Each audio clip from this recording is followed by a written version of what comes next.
and shit. Love it though.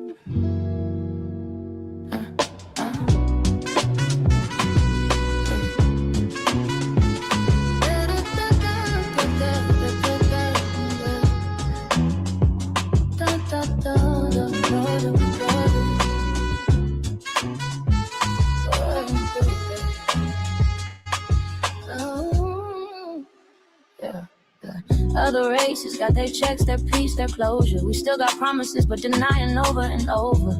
We built this shit, y'all were never here.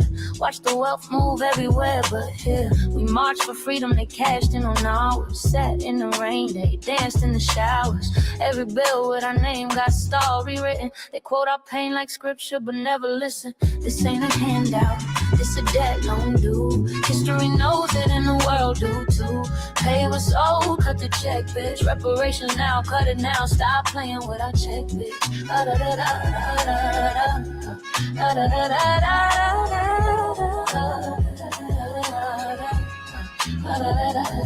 We lived in movements, open the door. Then watched immigrants take the floor. Every law we bled to make was shared. But when it's our turn, they dirty ass, never there. Immigrant seats block the claims we made. In political seats, throwing shade. Saying if they can't pay, we can't get paid. Now that's the shit that can have you getting sprayed. Yeah. Green cards is your reparations, you're a hater. Here's our invoice for centuries of labor. The shift is here, paradigm real. Either cut the check or somebody will give. Until that day we gotta tighten up. Build our own, pull our resources, we gotta tighten up.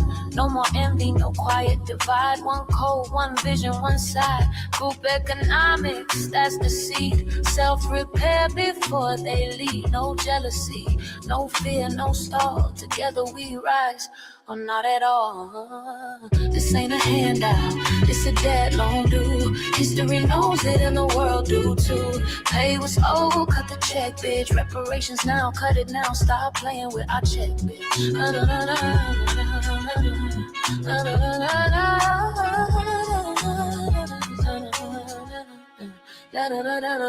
This is the shift, the correction, the call. We built the foundation, we own it all. RVA forever. It's not begging, it's a debt that old. Stupid ass.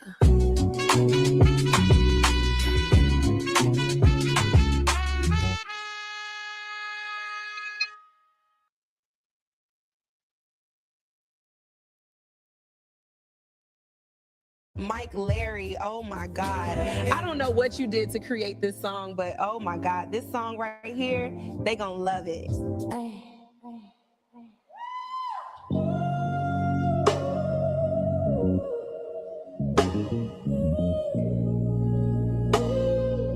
It's R&B Mary J. Blige. Mike Larry, thank you.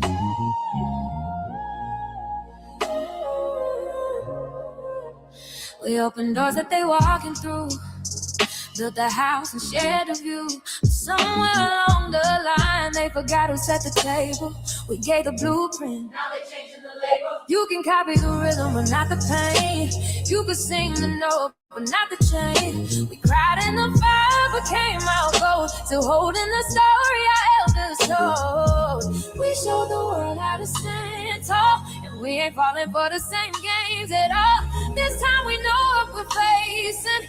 We reclaiming our foundation. This is delineation, a separation born of revelation. We drew the line to keep our power sacred. We are the soul, can't fake it, can't take it. This is delineation, yeah. We hold the root, they chase the vibration. We ain't hating, we preserving the truth. That's delineation.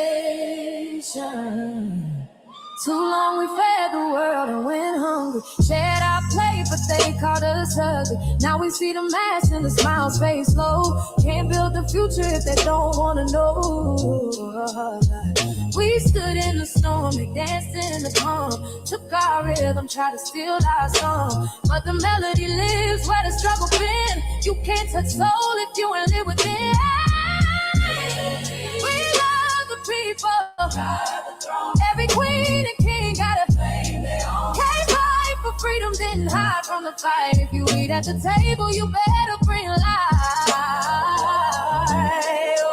Oh, through the nation, we ain't breaking, we awakening.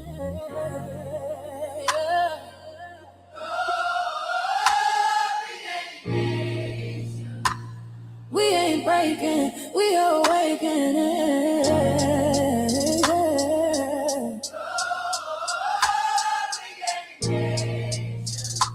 That line divine, we claim again and say,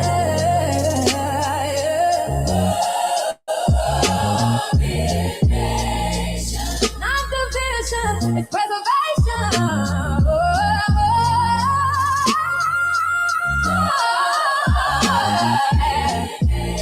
So you can't tether the truth, can't still control. This is the lineation. A love that's proud and a pain that's patient. We ain't hating, we're cultivating the rules. That's delineation.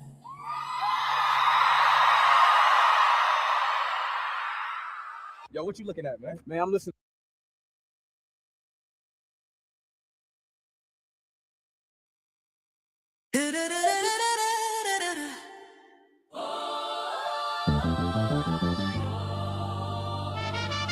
Yeah. Everybody want to link up till it's time to hold weight.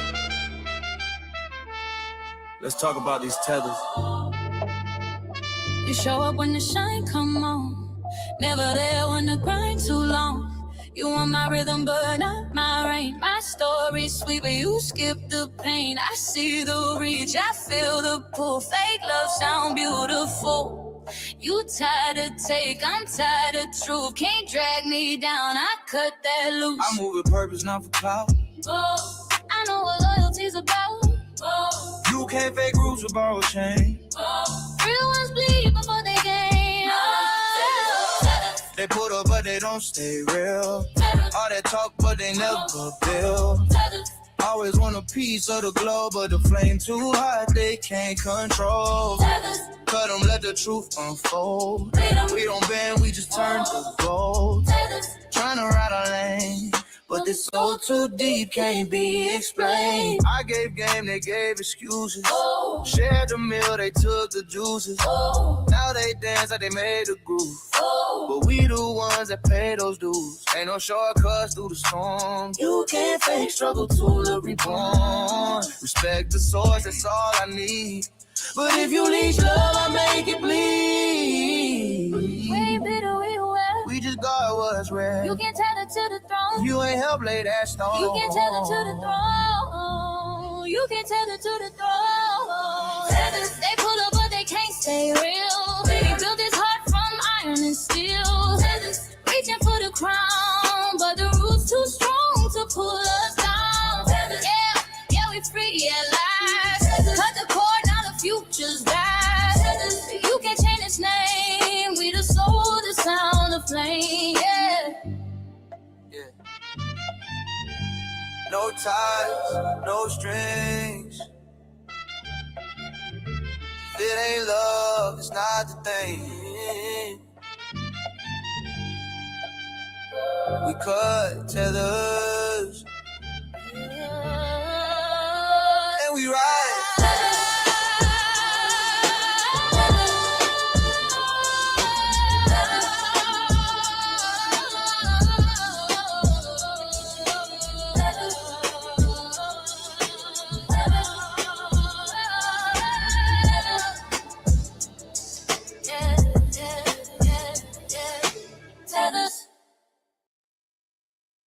Right.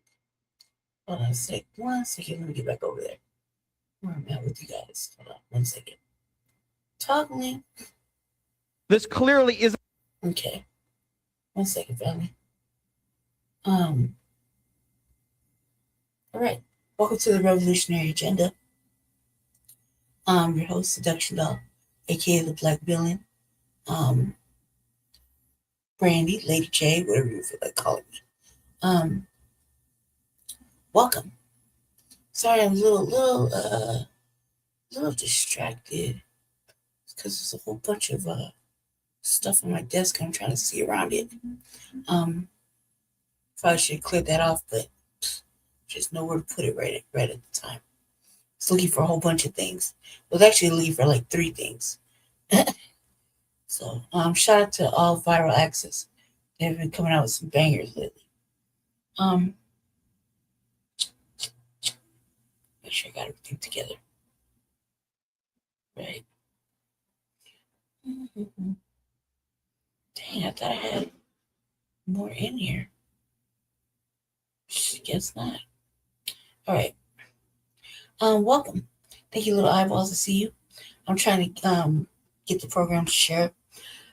Welcome back. Welcome back to the actual channel. I did have 4 other episodes that I did do before we got to this episode 5, but I don't know where they are, and I'm having a struggle trying to find them.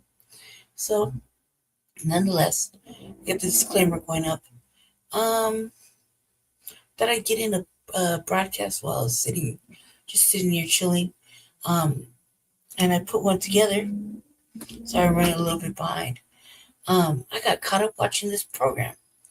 One of those BET shows, I guess you're gonna call it.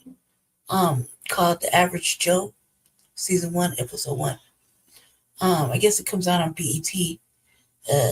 Had no idea it was on YouTube. I got caught up watching that shit. He got Dean Cole in it. I was hoping he was gonna be more comedic. Yet it isn't. It's pretty dark, so that's whatever. I got a whole bunch of stuff in the queue that we can look at. And then I got a couple things from All Viral Access at the bottom. I kind of want to skim through. Kind of want to talk about the 19 Keys thing because I'm catching up on it. It's a beautiful Monday. Shit. I think I'll probably go do something later, but I feel like I just killed some time. And while I was sitting over here, I, put together a little broadcast or whatever. Catch up on some stuff. Sorry about the ums. I was over there paying bills and looking at stuff and returning emails. I kind of got a little tiny distracted. But I'm glad we're here. So let's find out what's going on. Listen. You know what I mean, family? I will skim through some shit. So let's see. See what's going on with Ilhan Omar. Panic's been removed from Foreign Affairs Committee. Let's find out what that's about. Sounds like it's raining, but it could just be melting. Feels like it's raining outside, but it's not. Starting to warm up though. Barely. All right. Shout out to the little eyeballs. I see you. Thank you for visiting. Oh, hopefully you'll learn something today. Kind of got the giggles, so let's see. Let's catch up. Fair use. Yeah, fair use. I got the thing rolling at the bottom, so fair use and welcome to the revolutionary agenda. Let's get it started.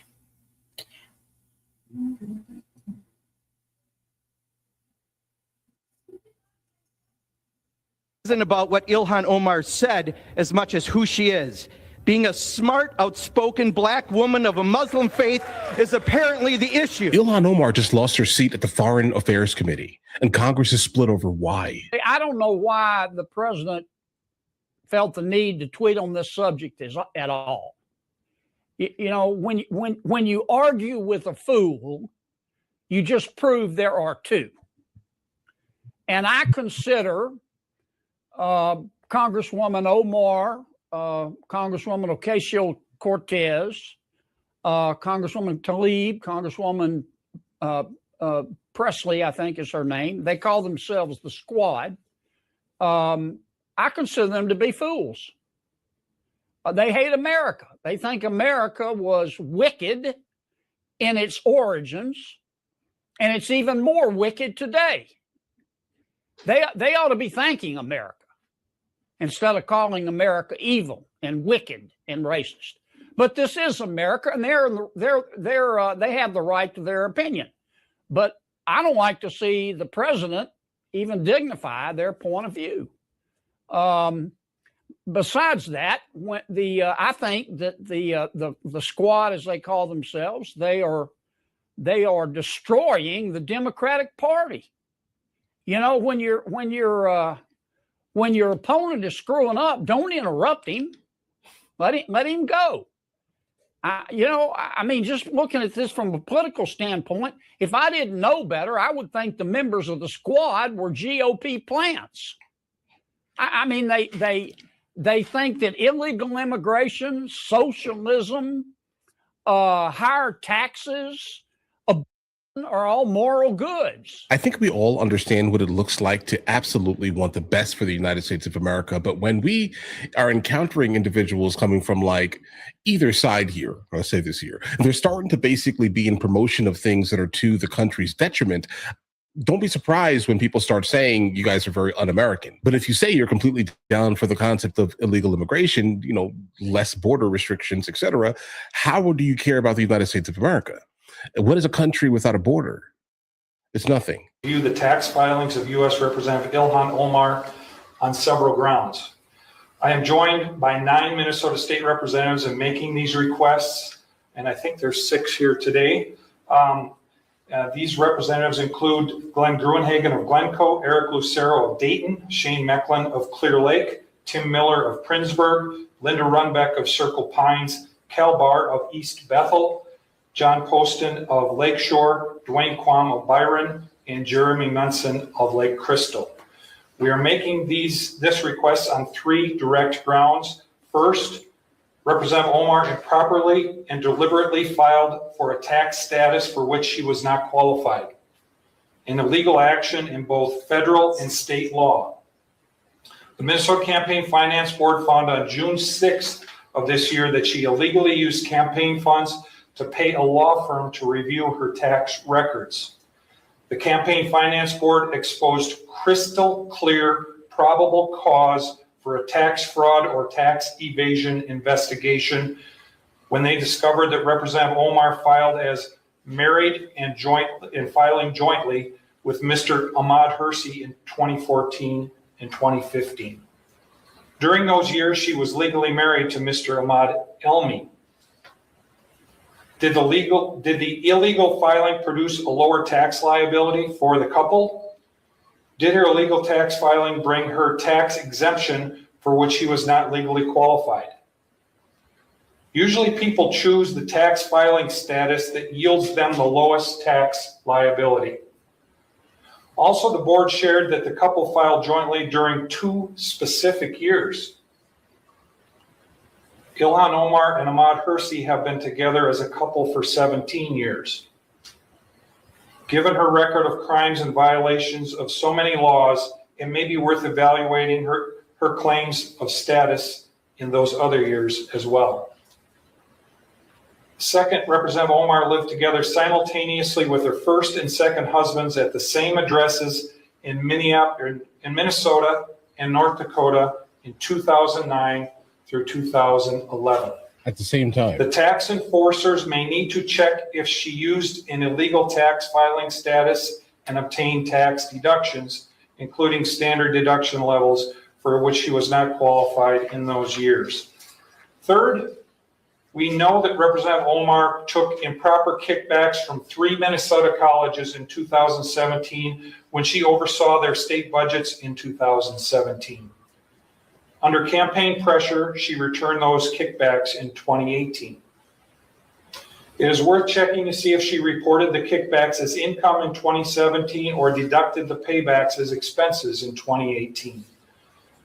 5 grounds for an investigation include corruption in public office and tax evasions on grounds of illegal filing status, improper deductions, concealed income from kickbacks, and improper claims for expenses. We are also aware of Representative Omar's pattern of improper conduct. She has been fined by the Campaign Finance Board for diverting campaign funds for an unpermitted political trip to Orlando. She has been directed to pay back her expenses for uncovered political trips to Boston, New York, Philadelphia, Chicago, Florida, and Washington, D.C. Yeah, that's fair. She has been punished for conversion of campaign funds to pay for personal legal and accounting services. She has flouted laws regarding the filing of her personal financial data in a way that distorted the political campaign process.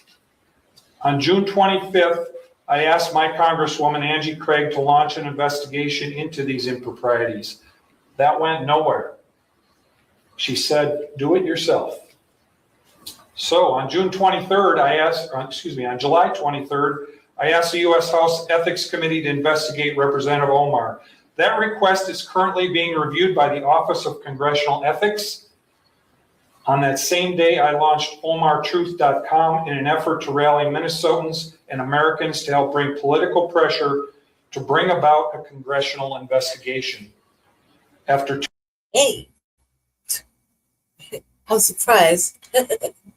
Hey, Twin, how you doing? You know nobody likes me. It's probably just you and Mac that never pops in, so glad to see you. Where you off to anyway? On the road. Road listening. Huh. Oh, good. It just started. It just started, so glad you're here. Yeah, nobody likes me. I'm gonna eat worms. Hold on a sec. 2 weeks, we have over 44,000 citizens expressing their strong desire to bring about a full investigation, and the list is growing. I will be adding today's request to the facts available on OmarTruth.com. Today, I and 9 other representatives are asking the nonpartisan federal and state tax enforcers to open investigations. Nonpartisan. We are simply asking them to do their jobs.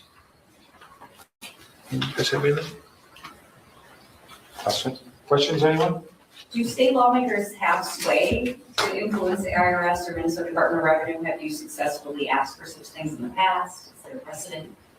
I think certainly there's precedent, and I think it's incumbent upon us, Mary, lawmakers, the media, and others, when they see very clear, blatant violations of our laws, to find every way we can to appeal to the people who can investigate and prosecute those laws. And that's what we're doing here today.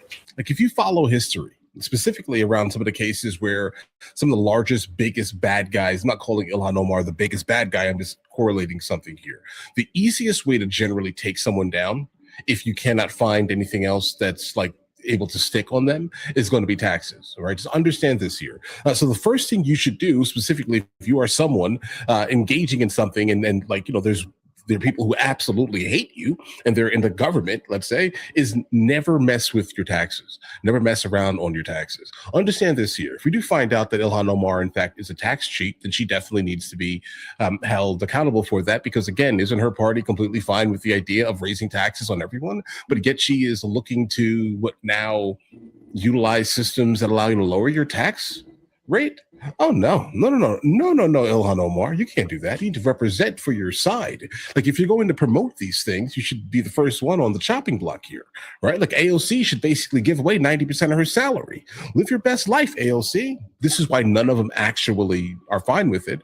They're just talking about it because it makes them feel good in their super left-wing echo chambers. I had a member of the Republican caucus threaten my life, and you all and the Republican caucus rewarded him with one of the most prestigious committee assignments in this Congress. This is about targeting women of color in the United States of America. Don't tell me, because I didn't get a single apology when my life was threatened. Thank you. Republicans are waging a blatantly Islamophobic and racist attack on Congresswoman Omar. And I've said it before, I will say it again. The white supremacy happening is unbelievable. This is despicable. This is just a bunch of racist gaslighting. Could it be the way that she looks? Time is expired? Could it be her religious practices? This clearly isn't about what Ilhan Omar said as much as who she is. Being a smart, outspoken black woman of a Muslim faith is apparently the issue. The GOP is now doing what it is best at, weaponizing hate against a black, beautiful Muslim woman. They turn Congress into a place of fear-mongering hate. It is so painful to watch who you all are, really. The gentlewoman's time has expired. Omar will not be silenced. The gentlewoman's time has expired. Congressman Omar, the gentlewoman's time has expired. That our country is failing you today through this chamber. You belong. Did she just call that broad sis? Gentlewoman is no longer. Well, I am Muslim.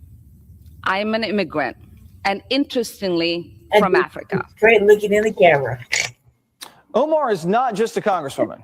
She tells us she is a global citizen, and people around the world celebrate her accomplishments.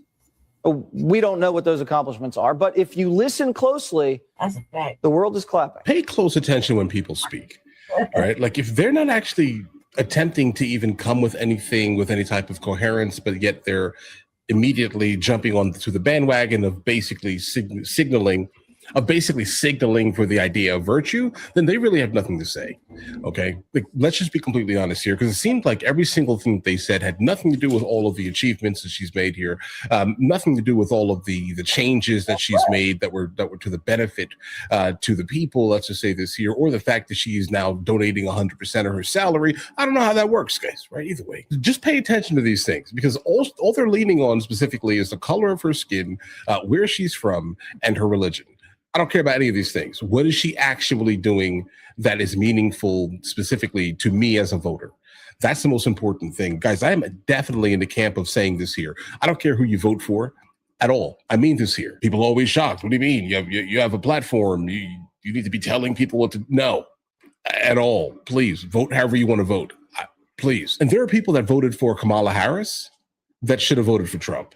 All right? There are people who voted for Trump that should have voted for Kamala Harris, right? Because again, you never loan your vote out to anyone else's cause, specifically outside of your household, because again, you are an adult, a tax-paying adult. You need to do things that absolutely have the ability to benefit your specific household and no one else's. Again, vote for whoever has the ability to deliver the policies specifically that will help you out.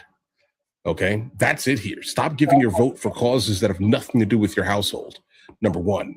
If you do that, then we can kind of get away from the idea of just chasing specifically an echo chamber, and people would most likely end up moving back to the center where they absolutely should be. Like back in the 90s when the Democrats were definitely a little bit more moderate, and along with the conservatives were. That's what I'm saying. I'm a centrist. Right in the middle. It's probably the best place you can be. That way you can look at everything all the way around, you know? See what this is. Shout out to Mr. Lloyd, Mr. Boyd. White Republicans in Tennessee are absolutely nuts. Tennessee State Representative Justin Pearson needed to fact check Representative Michelle Renault after she used the Bible to literally justify the founding fathers. Look, we're gonna see like maybe one or two more of these, right? Of Roland Martin Unfiltered. Y'all know we don't get down in Frontline Black News. Chicago's Black Experience Enhanced, the revolutionary agenda. We don't really give a damn about Roland Martin at all. That motherfucker kicked rocks all day long with no socks, big toes, and fucking I don't know what else. Fuck him. Oh, you just carrying a few things for the dog, huh? A few groceries, the dog food. The dog eat. Yeah, no. That's what I'm saying. Now I tell y'all to vote for your interest in the local elections. If no tangibles, no vote. Simple as that. No tangibles, no vote. Let's see. Yeah, he's not here, so he's at his crib. Yeah, he's at his house. I'm at the Black House. I tried to go with him today. He did not want to tag along. Said maybe tomorrow. Said whatever, guys. I was kind of disappointed and sad for a little bit. I don't know why he didn't want to go with me. He didn't want me to go, so it just makes better sense from what we're doing tomorrow. But I was like, why? But why? I'll go see them tomorrow, whatever. Probably go home with them. See that's what they do here, and then I'll probably go with them. I was like, "What, Jesse? You don't want to take me?" But for some reason, I actually wanted to go this time. Never want to go with them. I never want to go to his house. Until I was like, "What? You don't want to take me? Well, why?" This flag got ripped down, dude. You know, that was some shenanigans, twin. Like, look, I'm gonna put it right back up. I pulled it down because I was mad, and I didn't want to hear no more bullshit about it. But what I'm saying is right. I shouldn't have to. I'm not no fucking follower. Just because everybody else says one thing is one thing doesn't mean I believe the same things. I can't have my own opinion. I can't have my own motherfucking brain.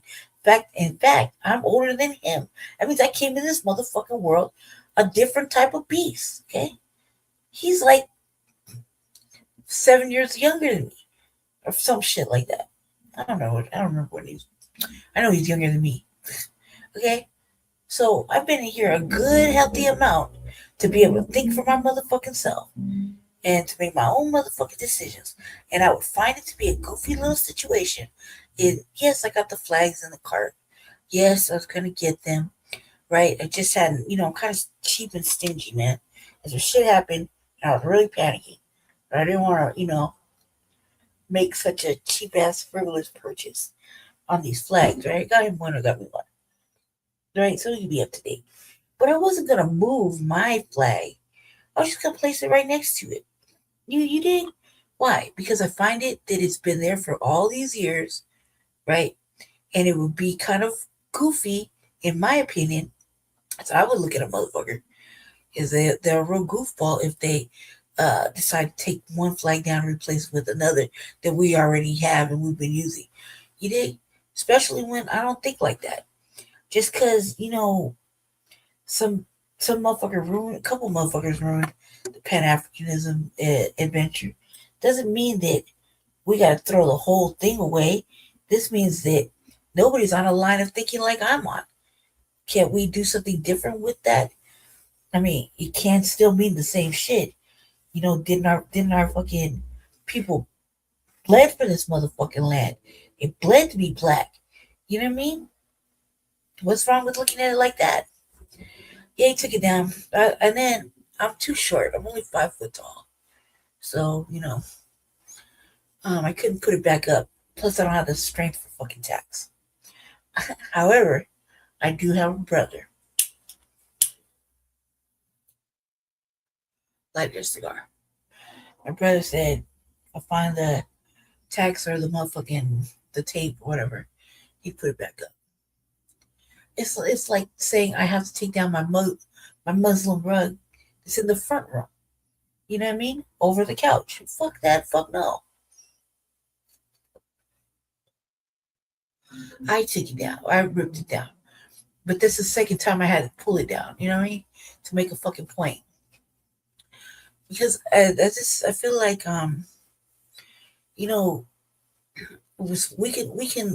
we can appreciate everything that the new black media gives us. We can signal boost. We can take culture cosign shit. We can do all that. We can talk about tangibles, every single thing like that. But when I don't go into other motherfuckers' houses and I don't tell them what they can put on their walls, I don't go into their house. I don't tell them what they can eat, when they could go to the restroom, how they could dress, where they should put their motherfucking couch at. I don't do that. So I felt like that's how you don't get to dictate it just because it's not the in thing right now. Okay, before anything else, we had a lot of different types of fucking flags. You know what I mean? It's not negating anything just because. I mean, what the fuck, man? We celebrate Marcus Garvey Day every fucking year. You see what I'm saying? Every year. Just like we celebrate Malcolm X, Dr. Khalid Muhammad, et cetera, et cetera, et cetera. The Black Panthers. I mean, we celebrate a lot of shit every year. Kwanzaa.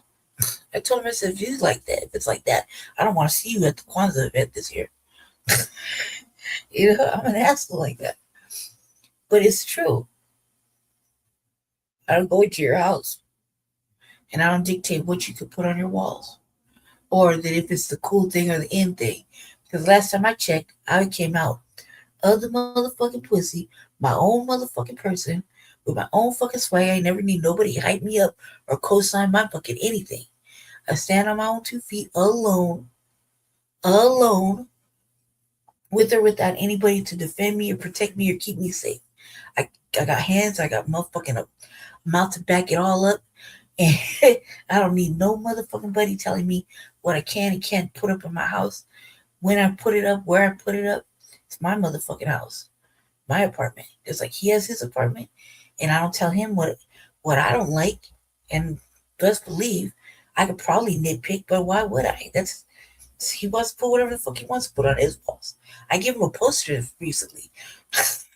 So, you know what I mean? I was contributing to his nonsense. Like, come on now. Where's the fucking where's the regard for my fucking feelings? After it's all over, I lectured him for like a half hour after it was over. Tell him exactly how I felt. Doesn't matter. I don't give a fuck. Black Pan-Africanism may be dead to everybody and might not be rocking with the fucking flag, but I will find it a complete. If I knew somebody had the flag up and they took it down and replaced it with a fucking heritage flag just for the sake of being cool, I would look at them like they was a real goofy, a real wannabe, a real motherfucking follower. No leading whatsoever. You know what I mean? I couldn't get behind that motherfucker. Could not. Why? Because that's some shit I can't even co-sign. That's not even my pedigree. Just because I'm signal boosting and fucking stand with the lineage does not mean I'm a motherfucking goofy or a weirdo or any kind of lame, a square, fucking nerd, any of that shit. So yeah, I'm looking at it. It's the second time I pulled it out. We'll go back up. Mm-hmm. It'll probably go up like how Ray has all his flags. Maybe he don't have. I don't think he has a Pan-African flag, but it's okay. No, he was bullying. He was just picking. He was picking at me or picking on it, and because I was really talking about man, that shit went crazy. Like I told him just to listen to the whole thing, because if you ask me my opinion and I give you my opinion, you don't get to contradict my fucking thoughts. Like, and then that shit went left, all the way left. And I got mad, and then fucking I pulled it down, and then I fucking simmered down, and it was quiet the rest of the night. I was quiet till the remaining part of the program. I participated and behaved myself. I was fucking heated. Yeah, well, shit. Ain't nobody telling him to do all these marathons. He's the one that wants to do it all. And, that's his thing. So, who am I to judge? But yeah, it's right here. Along with my other Muslim rug and my other tapestry I can't put up. It's any tax and strength. That's what I got a brother for. You know what I mean? I don't want to hear him tell me I can't put it up. I'm just going to put it right back where it was. And I'm going to put my motherfucking Power Fist earring, my Black is Beautiful earring back up there, the fucking black pig, and put it right back where it was. Mm-hmm. So, yeah, I don't do that to anybody else. I expect nobody else to do it to me. Shit. And if everybody thought I was a motherfucking punk or a pussy, because they are so sorely fucking mistaken. I like to fight, but I like to argue too, but I felt like he was trying to embarrass me and make me feel some kind of way, like, because I'm not with the program. Am I with the program? If I stand with the motherfucking lineage, that's good. That should be enough. If I'm Black first and I'm on code, that should be fucking more than enough. Shouldn't be able to tell a motherfucker what they can have in their own fucking house. You know what I mean? Because this is about to get biggity Black here with the wall paintings and whatever. You know what I mean? So yeah, that's because I feel like doing it. Nah, the dog. We had the cats in here too. Man, no, the dog likes him. I think the dog has no loyalties whatsoever. So she likes him, so she sleeps. She kind of goes by him or whatever. Although he was covered up that night with a blanket, she pulled that motherfucking blanket right off of and laid on the floor on it. So I guess she did notice.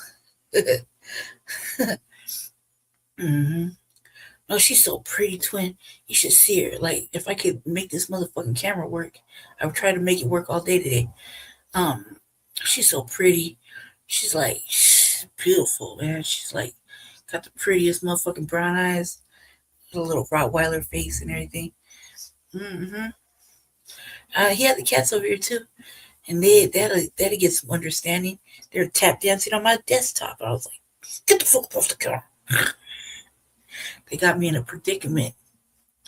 My knee locks up. I can't be jumping around and getting them. They're acting stupid. Amaru easily weighs 30 pounds. Fat ass. Yeah. The pets love them. The cats, man, they make me sad, but my brother told me I can't have any cats because I'm allergic to them. I didn't realize I was allergic to them. Full rashes, full fucking blisters and shit. I didn't even know. Had one on my face and now it's gonna leave a scar. I was like, oh my god. No, the cats, yeah. Them cats love the shit out of it, man. So I'm gonna sneak another kitten in here. My brother's not paying attention. All right, so it's gonna be two of these. Yeah, no, they love them. They love them. They get to spend more time with them. I can, you know what I mean? I can only teach them so much. They're pretty smart. Amr was big. Khalifa's getting bigger. They love each other. I feel like they eat too much, or I don't know why he's getting so fucking big. Jesse says it's my fault because I told him he was a big cat when he was little. Well, shit. He's huge. That motherfucker's huge. I could barely pick him up. He kept trying to slide out, and I had to grab him and hold him like a baby. He kept trying to get out, and I was like, no, mommy loves you. Like that. Kissed him all in his face, nestled in his neck and shit, and then I broke out with a full motherfucking rash. My brother's like, you're allergic to. I was like, what? I refuse to believe that, but the evidence is starting to show itself as true.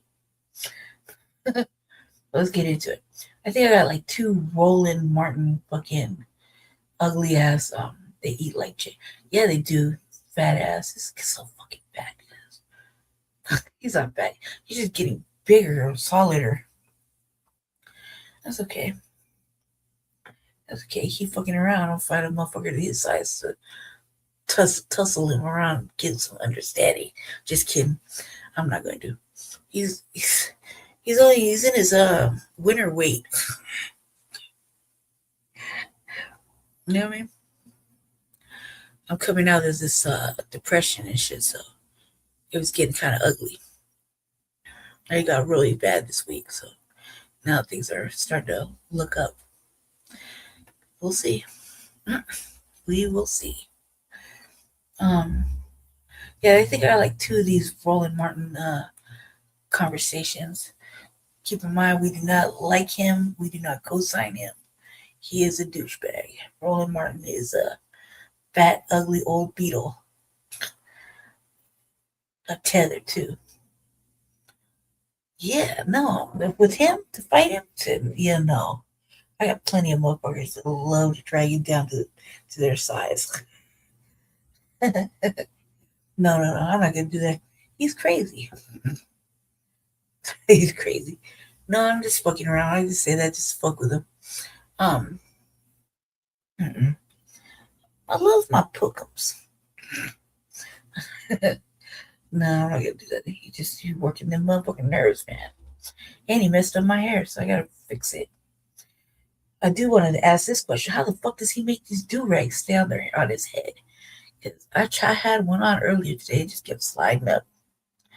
Just because I can't find my motherfucking rubber bands. Yeah, I need a grill. I was thinking getting me a fucking the world comes to an end, I'm gonna go steal me an orangutan. They're the smartest ones. Let's see. Okay. Tennessee. Being slave owners. They shouldn't be judged because slavery was normalized during their time. Here is the verbal lashing she received from a descendant of a slave. These Democrats got to be the dumbest, some of the dumbest people you know, man. They are intelligent scholastically, but they're dumb. Like, you really believe that these W's and these immigrants really see you as human, really love you. They love the things you produce and create, but they don't rock with you like that. Of course, they're going to use the Bible to justify slavery. Listen, for a long time, they was forced to take off their sheets, put on judge robes, put on police uniforms, be your doctors, be everything that they could possibly be, but go undercover. They could not be overtly racist for a long time. Now we're in a climate where they can come out from under their rocks. They can come out from under the manholes. They can say what they really feel. Right? And y'all are so upset because you never wanted the W man to change or want change. You just wanted him to treat you good to your face. You just wanted him to give you a pat on the back and tell you, good boy. So now when they really show who they really are, now your feelings is hurt. Now you're so upset. But you're proving to us that the Democratic Party and the Republican Party and all these parties and all these isms have been a colossal failure for foundational Black Americans. Because in 2026, if you can still come on these floors and as legislators and make the comments or refer to slavery as a form of biblical stuff, that right there shows you that the needle hasn't been moved at all. Check it out. Thank you for the question. As far as our founding fathers and those that owned slavery, it is important not to dilute history. We need to understand and know what that is so that we don't repeat those mistakes. But the Bible also says that we will be judged in the time of our culture. And at that time, it was a common practice. Not saying that's right or wrong. The Bible actually does instruct those who do own slaves on how to treat them and to treat them fairly and kindly. But our founding fathers definitely believe that all men were created equal, and it was those beliefs that moved us from the position of slavery to where we are today. So this particular legislation does not advocate to teach those things. I think we have many other pieces of civic education that likely does include that, but this intention for this legislation is for that to not necessarily be included. Representative Pearson. It is nearly unconscionable. Nearly unconscionable to go. I feel like this is about to be performative.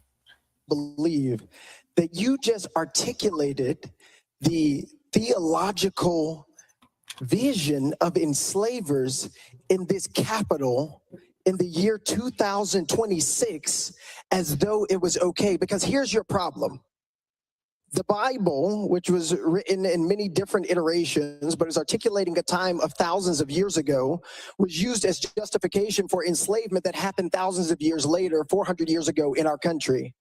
And so even if you're trying to articulate, as you are incorrectly, that the Bible was somehow giving permission to slavery, that would have been in the era in which it was happening. It wouldn't be used as a theological justification just 400 years ago in our nation's history. But what is worse, and what is deeply disturbing by what you have just said is not how you are saying, and that was wrong or immoral. There is no question that slavery was immoral.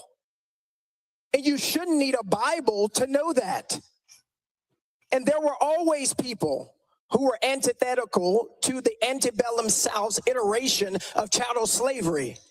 The people who were enslaved, who were kidnapped from the continent of Africa and brought here against their will. And I am a Christian, and I am a 7th-generation Tennessean. I have read the Bible from front to back, and the stories about love, about who Christ is, about loving thy neighbor and loving God is what we are told to profess.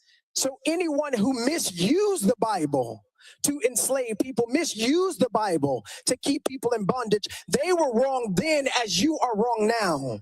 I refuse to support this legislation because the lens by which you are viewing the world is toxic, is damning, is wrong, and is immoral. And you my fellow colleagues should do much more work in understanding the history of this country and understanding the history of enslavement and the consequences that it continues to wreak and the barriers it continues to create in this state and around the country. No one should ever be able to use Christianity as justification for the enslavement of people, especially not someone who has the audacity to call themselves a legislator. Now, let me say this, because this dude is upset and he's angry, he's pissed off.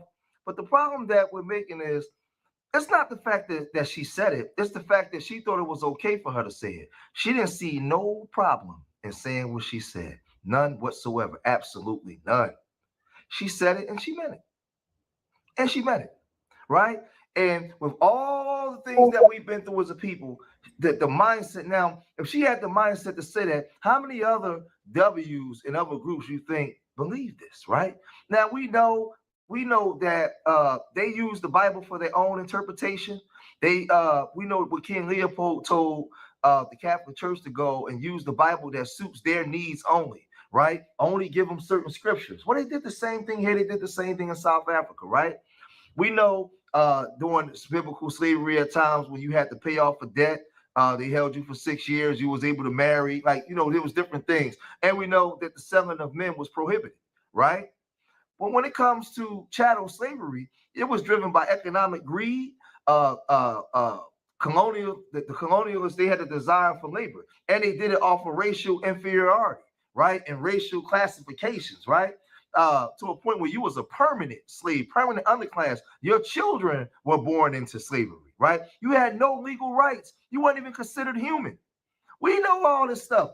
That woman knows this, but you are worse than the gum at the bottom of her feet. She don't see you as human.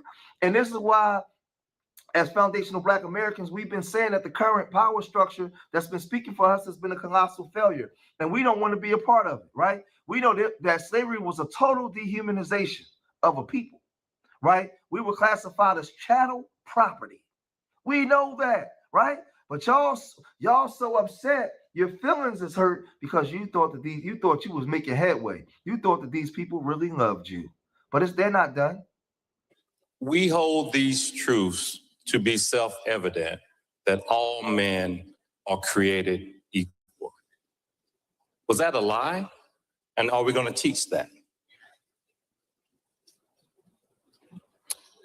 Representative Renaud?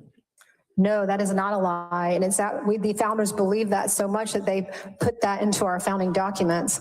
At the time, and you'll remember history, that it took many, many hundreds of years to be able to rectify what our culture at that time. But putting those words into the documents is what allowed us to move forward and unfortunately, it inched. It wasn't an immediate change, but those words ring true still today. And it's the progress that we have made as a culture and the values that America was founded on have allowed us to move forward and to be able to recognize that all men are created equal.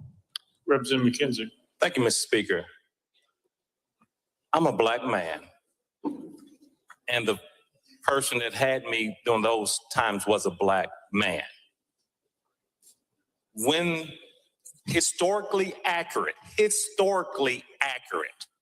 not cultures and evolution and how things evolved, but historically accurate, that was a lie. My forefather was not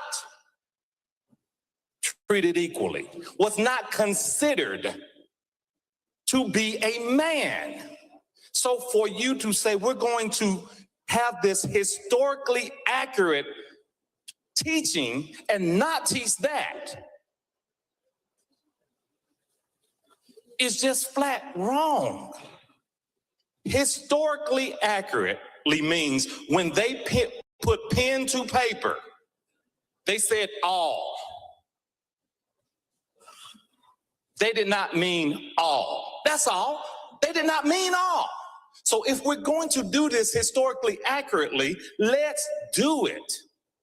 If we're not, if we're going to be able to pick and choose, then that's not the way we should teach.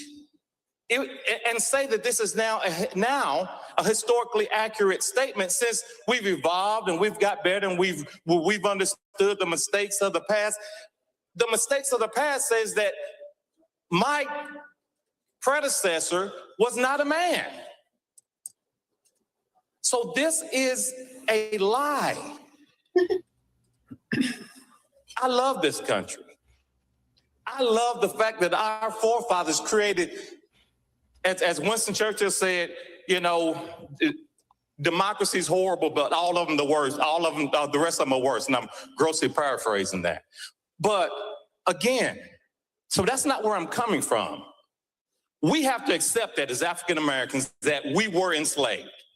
We have to accept that, and we have to move on, and we have to make things better for us and the next generation. But for you to come here and say that we're going to teach something, we're going to now in 2026 teach something that's historically accurate, and it doesn't touch on that. And you say that these are one of the things that we're going to teach. So we're going to ignore that whole piece. But we're going to focus on where other people might have been from a religious standpoint because of a statement that they made here or there. You're not going to be able to prove that they were an active member of a church for a lot of them. You will not be able to prove that historically because several of them probably had some things that they put in pen to paper that talked about their faith. But historically, you're not going to do that. But here we are having this conversation, and you're ignoring this gaping hole in the creation of our great country. It's got a problem with that. This is just flat out not, it's not the way to teach historically accurate information. Either you teach it all, or we just move on and say that this time, these documents are great documents. These are great documents that we want all our children to understand. But to say because some people have said that some of these were atheists, some of them not, we'll deal with that, but we're not going to deal with the gaping hole is wrong. You know, and my question to you is on a whole different level. How many of the forefathers that signed these documents were immigrants, were first generation United States eventual citizens? Representative Renaud.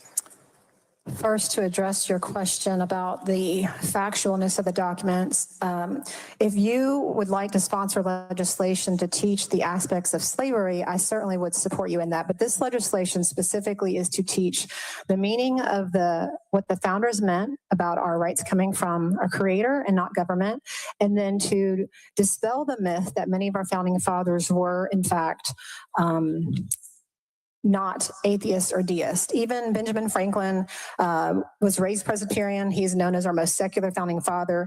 He was perhaps religiously unorthodox, but he affirmed his belief in a providence. So when I said the legislation says moral belief, it is addressing moral belief in that regard, that maybe he didn't claim a certain denomination or religion, but he did in fact affirm a belief in providence, as many of his documents did state.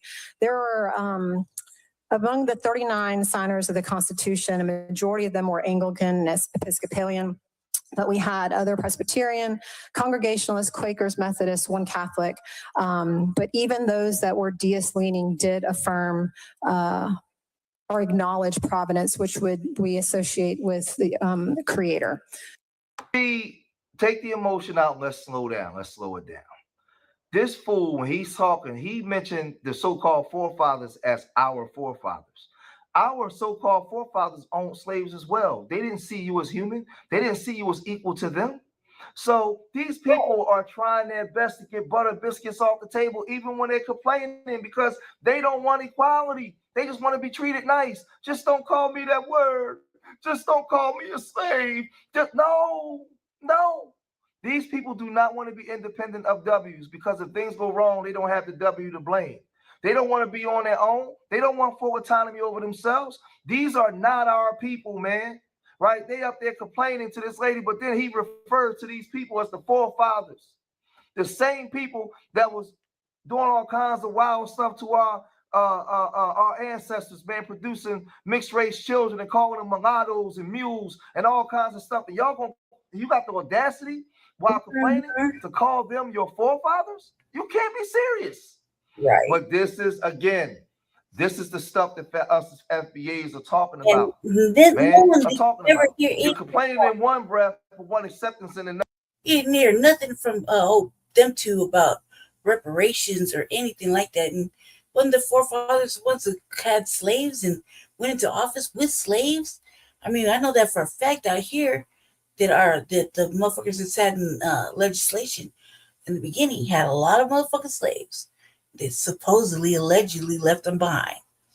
Right. Another breath. We're sitting here like this. Like, you can't be serious. You can't make this stuff up, man. You can't make it up. But then you had a W legislator. He get up there because he saw his chance. Man, maybe I can get some black votes if I get up there and say the things that they want to hear. Let me get up there and vehemently disagree with this other W, and let me get on the side of these colored people. Let me get on the side of these shines. Let me get on the side of these porch monkeys. Let me get on the side of whatever all the names they got to call they call us, right? Let me get on their side and say what they want to hear, and then we'll see how this thing turn out. County, we're going to teach history. Let's teach history. Some of our history is ugly in this country. And there are people over the years that have twisted and poisoned what the Bible says to try to justify an evil act. I stand as a member of the party of Lincoln that he founded. Slavery was, is, and will forever be an evil stain on our country's history. It hurt then, it hurts now, it lingers in the heart of every one of us. The amendment says that this has to be historically accurate and devoid of politically advocacy, that they're going to have to pick a video to teach about this. I don't know about the sponsor, but I know my friend from Knox County is going to be watching real close to see what that video says, and I will be too. Because if it's not historically accurate, if it doesn't talk about the evil of slavery and the struggles that our country have been through every day from then till now, because some person thought it was okay to sell an individual to another individual. It was evil then, it's evil now, it will forever be evil. This is not partisan. If you're on this floor and you are a racist, you cannot be Christian. You could be Christian or you could be racist. You can choose God and you can choose love, or you can choose hate. You cannot choose both. So surely to goodness, we can stand together on this to say this should be historically accurate. But again, they're going to pick a video here to make it historically accurate. I certainly hope that they show the good, the bad, the ugly, the evil, and the right as we move past that dark time, but remember it accurately. So again, the W had to come up there and run interference, right? He had to come up there and say, you know, because he figured, man, she falling on the sword with this one. Man, I can't. Oh, you see how this turned out? I can't go that route. I'm gonna go and tell these Negroes. I'm gonna go and tell the colors what they want to hear. Let me tell you something, man. We got over 400 years of history here. Our story is our story, right? We're not gonna be neglected and disrespected no more. That woman went up there and went to reference the Bible to justify slavery, knowing damn well chattel slavery was worse than any other slavery ever known. She knows this, but she ain't got to respect you. Who are you? You ain't nothing but just a bunch of colored people. That's the way that they view us. So remember, I tell you, family out there, you teach people how to treat you. And the way that we've been going about these things in the last 65 years have been a colossal failure. And we have to change up things. We have to do things differently. We're not doing things the same way, because if we were doing things in the manner in which we're doing them now, they wouldn't have the heart to come out there and talk this way again. I'm gonna say it again to the family. It's not the fact that she said it. It's the fact that before those words came out of her mouth, in her mind, she thought it was okay for her to say it. That's a direct indictment on us. We haven't done a good enough job in teaching people how to treat us going forward, right? Uncompromising. That's how we got to be now. Because even that black dude was talking, he talking about those forefathers is all. They ain't our forefathers. Who the hell you think you talking to? Heck no. Heck no. And the North was just as racist as the South. You understand what was going on in Black Chicago, Black Philadelphia, Black Boston, these high sedity W folks? Man, miss me with that, man. So now y'all want to complain. You want to complain because the Latinos ain't rocking with you. They want to identify as W's. And these W's are coming out from under their manholes and their rocks, and they letting you know what they really think about you. They letting you know how they really see you. And now it's too much for you to handle. You on the Congress floor and Senate floors crying. Well, some of, I ain't gonna say that, but you on those floors crying now because you finding out because they showing you who they really are. But foundational Black Americans stand up. We ain't going for it. We're changing the narrative. It's a new day. And they know that we're not going for it. You don't get to talk to us like that because we know our history. We're not going for it. But if y'all made it this far in the video, hit that like button, subscribe to Street Media TV, leave your comments in the comment section. Remember, I love y'all. Till the next time, peace. I like old boy. He's good. Through their lawyer. As of the time of posting, I've not received responses to. Oh man, I haven't seen whatever in a long time. I haven't seen this guy in a long time, so I've been wondering where you been. All right, so it says Turning Point's connection to child trafficking allegedly. Do you know Turning Point is old CK's bullshit. So yeah. Let's see where this is going. There you go. So let me make sure I got that going on. Okay. I cuss at them, man. All right, here we go. Oh man. I want to go to city council so bad. All right, here we go. Story gets pretty wild.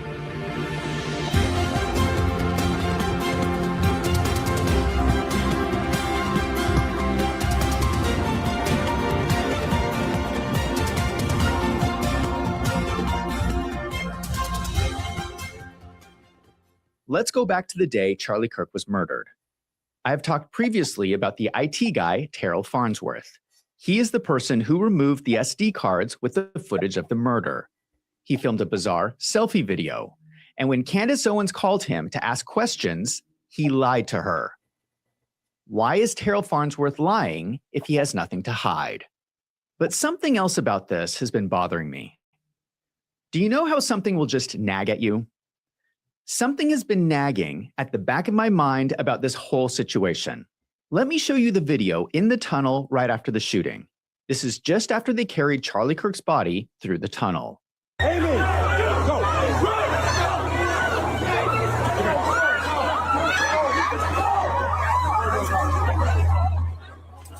Oh my gosh.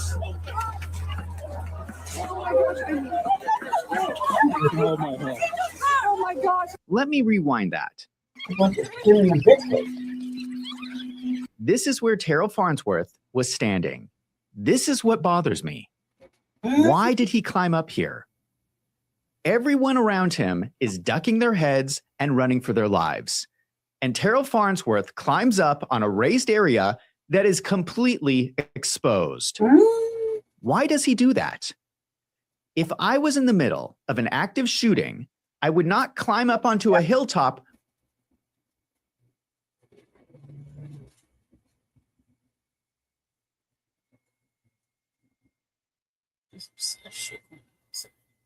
Where I'm completely exposed. It's almost like he's looking down and monitoring what everyone is doing. It looks to me like someone who is managing a scenario. I think a lot of people have discounted Terrell's potential involvement in all of this because people think, oh, he's just the IT guy. We have to consider the possibility that maybe Terrell Farnsworth is one of the people running the operation.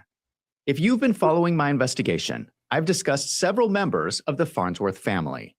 We have Terrell Farnsworth. We also have Dwayne Farnsworth. He's been in business deals with Jake Hoffman and Tyler Boyer. We have also talked about David Farnsworth, who is an Arizona state senator. We now need to add another Farnsworth family member, Eddie Farnsworth. He is a very powerful person in Arizona. He served in both the Arizona House and Senate. He retired in 2021 after serving 2 decades in political office with only a brief break between 2009 and 2011. The Farnsworth family is big and confusing, and I'm not sure I have all of this correct, but this is my understanding. David Farnsworth is the cousin of Eddie Farnsworth, who is the cousin of Dwayne Farnsworth, who is the father of Terrell Farnsworth. Eddie Farnsworth is best known for the charter school scandal. He owned a charter school, and basically he continually voted to increase state funding for charter schools at least a dozen times, and the money would go to himself. And he made millions of dollars. I want to be careful because I don't want to make fun of charter schools. I believe charter schools are important. Arizona has done some amazing things for school choice. Parents in Arizona have lots of choices to send their children to public school, private school, charter school, or homeschool without serious financial hardship. Those are incredible reforms, and we should acknowledge that. However, if you are a legislator, you should not be voting on something that you are going to financially benefit from. You should recuse yourself from that vote. I don't know what Eddie Farnsworth was thinking, but it certainly seems very shady. But this is actually not his biggest scandal. Eddie Farnsworth blocked a bill against child sex trafficking. This was in 2013. It was House Bill 2569. At that time in Arizona, the laws against sex exploitation of minors between the ages of 15 and 17 was considered different than younger victims. So, if you were caught trafficking minors, as long as they were older than 15, your punishment was not as bad. HB 2569 was attempting to fix this loophole. It basically said that all sexual crimes against minors below the age of consent are treated the same. This was something that everyone agreed on. Democrats wanted this. Republicans wanted this. It was supported by prosecutors, the police, schools, anti-trafficking organizations. Everyone wanted this bill to pass. Eddie Farnsworth killed the bill. He killed the anti-child sex trafficking bill. And you have to understand how this all went down. Eddie Farnsworth was the head of the House Judiciary Committee. Before a bill can be voted on, it has to go through committee first. Normally, you would allow a committee vote. If there was some disagreement about the bill, you would allow debate. Usually, there's an opportunity for members of the public to stand up and provide comment to the committee. Eddie Farnsworth decided, I'm the head of this committee. I'm just going to kill the bill. I'm not going to allow debate. I'm not going to allow a vote. I am just killing the bill. We are not going to address child sex trafficking. This is unbelievable. Why would he do that? What ended up happening was that Cindy McCain, the wife of John McCain, wrote an opinion article in the local newspaper directly calling out Eddie Farnsworth. Keep in mind, this was only 5 years after John McCain ran for president, and his wife writes this: the recent unwillingness of Arizona House Judiciary Chairman Eddie Farnsworth to schedule a hearing for House Bill 2569 shines a direct and disturbing light on the problem of human trafficking in Arizona. By refusing to schedule a hearing, he effectively killed a bill that was a small step, but a step in the right direction of protecting our children from human trafficking. There was public outrage over this. What was even more frustrating is that Eddie Farnsworth would not give any explanation or reason for his decision. He would not respond to questions from the newspaper. Eventually, Eddie Farnsworth was shamed into doing the right thing. A year later, they wrote a different bill that was passed that closed the age loophole for child sex trafficking. I find this situation very disturbing. This is Terrell Farnsworth's family, and it makes me wonder if something more sinister is going on here. Keep all of this in mind because we're going to come back to it. The other thing that has been nagging at the back of my mind is that UPS store mailbox for 110 LLC, operated by Jake Hoffman, where Turning Point is sending millions of dollars. Something just does not seem right about this. If you remember, Turning Point sent me a cease and desist letter where they asked me to stop, asking whether the money sent to 110 LLC was to bribe Jake Hoffman. This request also seems to be very strange. Why are they calling this out specifically as something they don't want people to talk about? No one can talk about Jake Hoffman. Absolutely no questions can be asked about what Jake Hoffman is doing. It just seems very strange. To be fair to Turning Point, they say in their letter, Turning Point contracts with 110 LLC for legitimate services. The money you ask about is spent on marketing and advertising services. Any claim that it is a bribe is false. I don't know if you noticed this, but their response does not really address any of my questions. Why is Turning Point hiring an Arizona state senator as one of their largest contractors to do their marketing? They say it is for marketing, but what exactly is the money being spent on? They could have hired any other marketing company in the United States. Why are they choosing this guy? I've brought up that some of this money is coming from a 501c3, which cannot be used on political activity. So why are they using an Arizona state senator? We are talking about millions and millions of dollars. And after weeks of bringing up these accounting issues, Turning Point still has not answered these questions. By the way, before this video, I sent questions to Turning Point through their lawyer. As of the time of posting, I've not received responses to any of my questions. So I've started looking further into Jake Hoffman. Just to give you an idea of the type of person he is, Jake Hoffman was recently pulled over for speeding, and I'm going to show you the body cam footage. Body cam video shows a state trooper pull over State Senator Jake Hoffman driving a Tesla Cybertruck with the word freedom on the back. Okay, let me just stop here. He drives a Cybertruck with freedom written on the back. Am I the only person who finds that a little obnoxious? I am all for being patriotic, but that seems kind of annoying. Pulled over for speeding, picked up at 89, soon at 65. Senator Hoffman is cooperative. He does not tell the trooper he's a lawmaker or ask for immunity. But the trooper figures that out on his own. And once he does, he lets Hoffman go. Are you Arizona State Senator? What's up? Yeah, are you in session right now? I'm going to get out of your hair. I'll be right back. Legislative immunity is written into the state constitution. The goal is to keep the executive branch from abusing its power to arrest a political opponent. So they just let him go. That is what we're dealing with here. He can just do whatever he wants and he gets away with it. I don't know if you know about these Cybertrucks. They are built like a missile. If you get hit by one of these cars, you are not surviving. So Jake Hoffman is driving 89 miles per hour in a 65 mile per hour zone. That is 24 miles per hour over the speed limit. He could have killed somebody.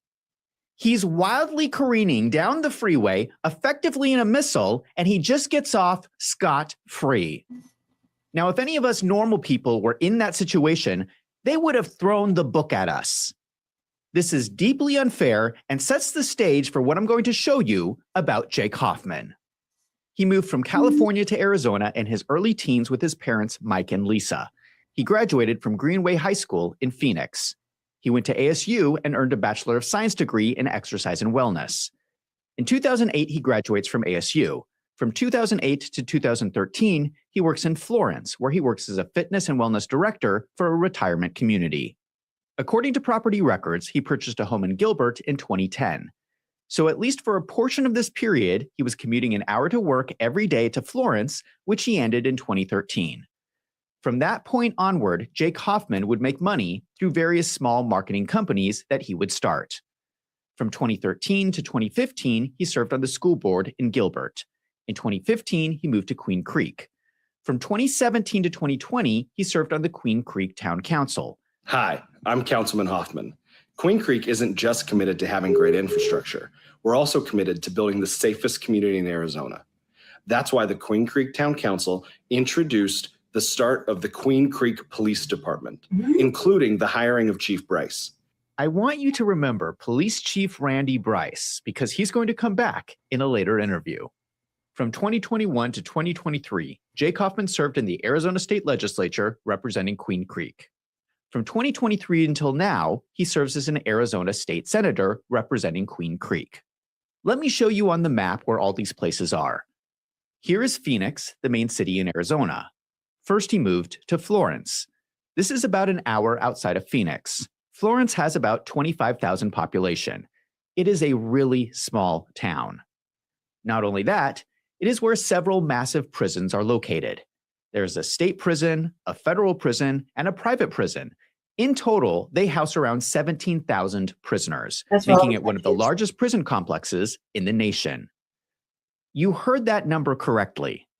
Out of the 25,000 population in Florence, more than half of them are prisoners. So a lot of the people who live in Florence work at the prisons. I think it is interesting that after Jake Hoffman graduates from ASU, this is where he works for 5 years. Now, I don't know if Jake made friends with people at the prisons. We don't know that much about this period of his life. It's just interesting that he goes from being a fitness instructor next to a massive prison and suddenly becomes a massively successful millionaire. Now, I do not want to disparage people who live in Florence. I've met some great people who live in Florence, and there is some really interesting history about the town. I just think it's an interesting coincidence that is where Jake Hoffman gets his start.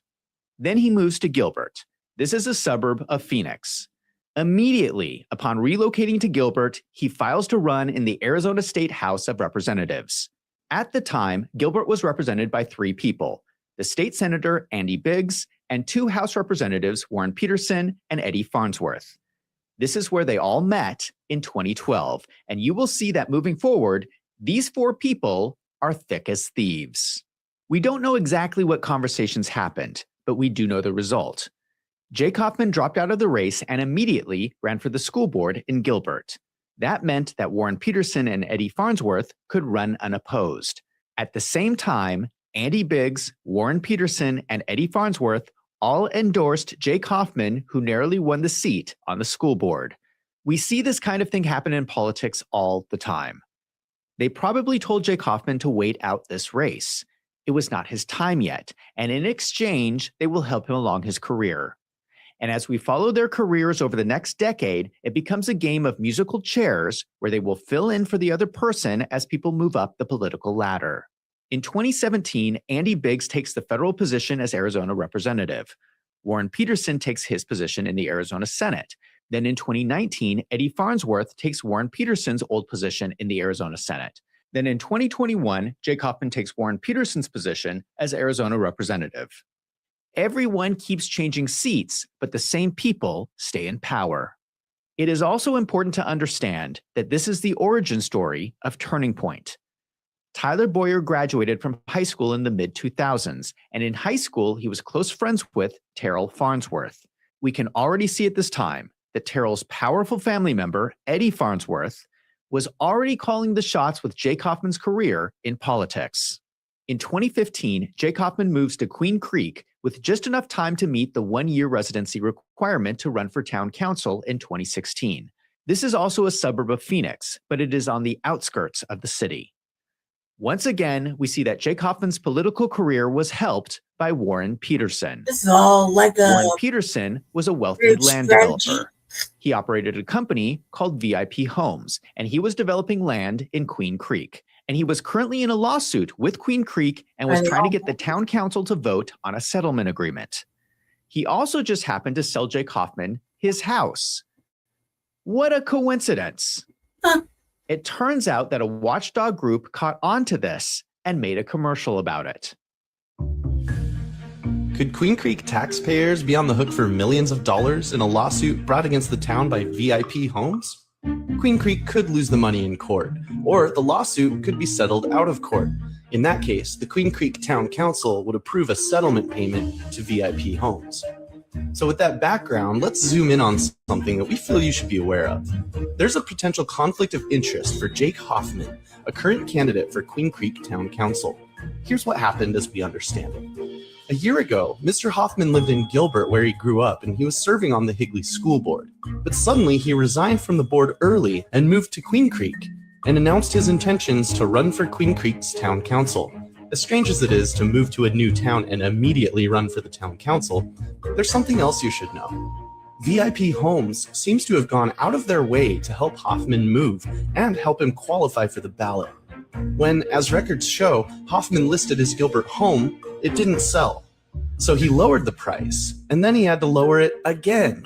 But then, VIP Homes bought their house from them for close to the original asking price at $268,000. 2 months later, Warren Peterson, son of VIP President Evelyn Peterson, sold the house for VIP at just $243,000. That's a $25,000 loss on that particular transaction.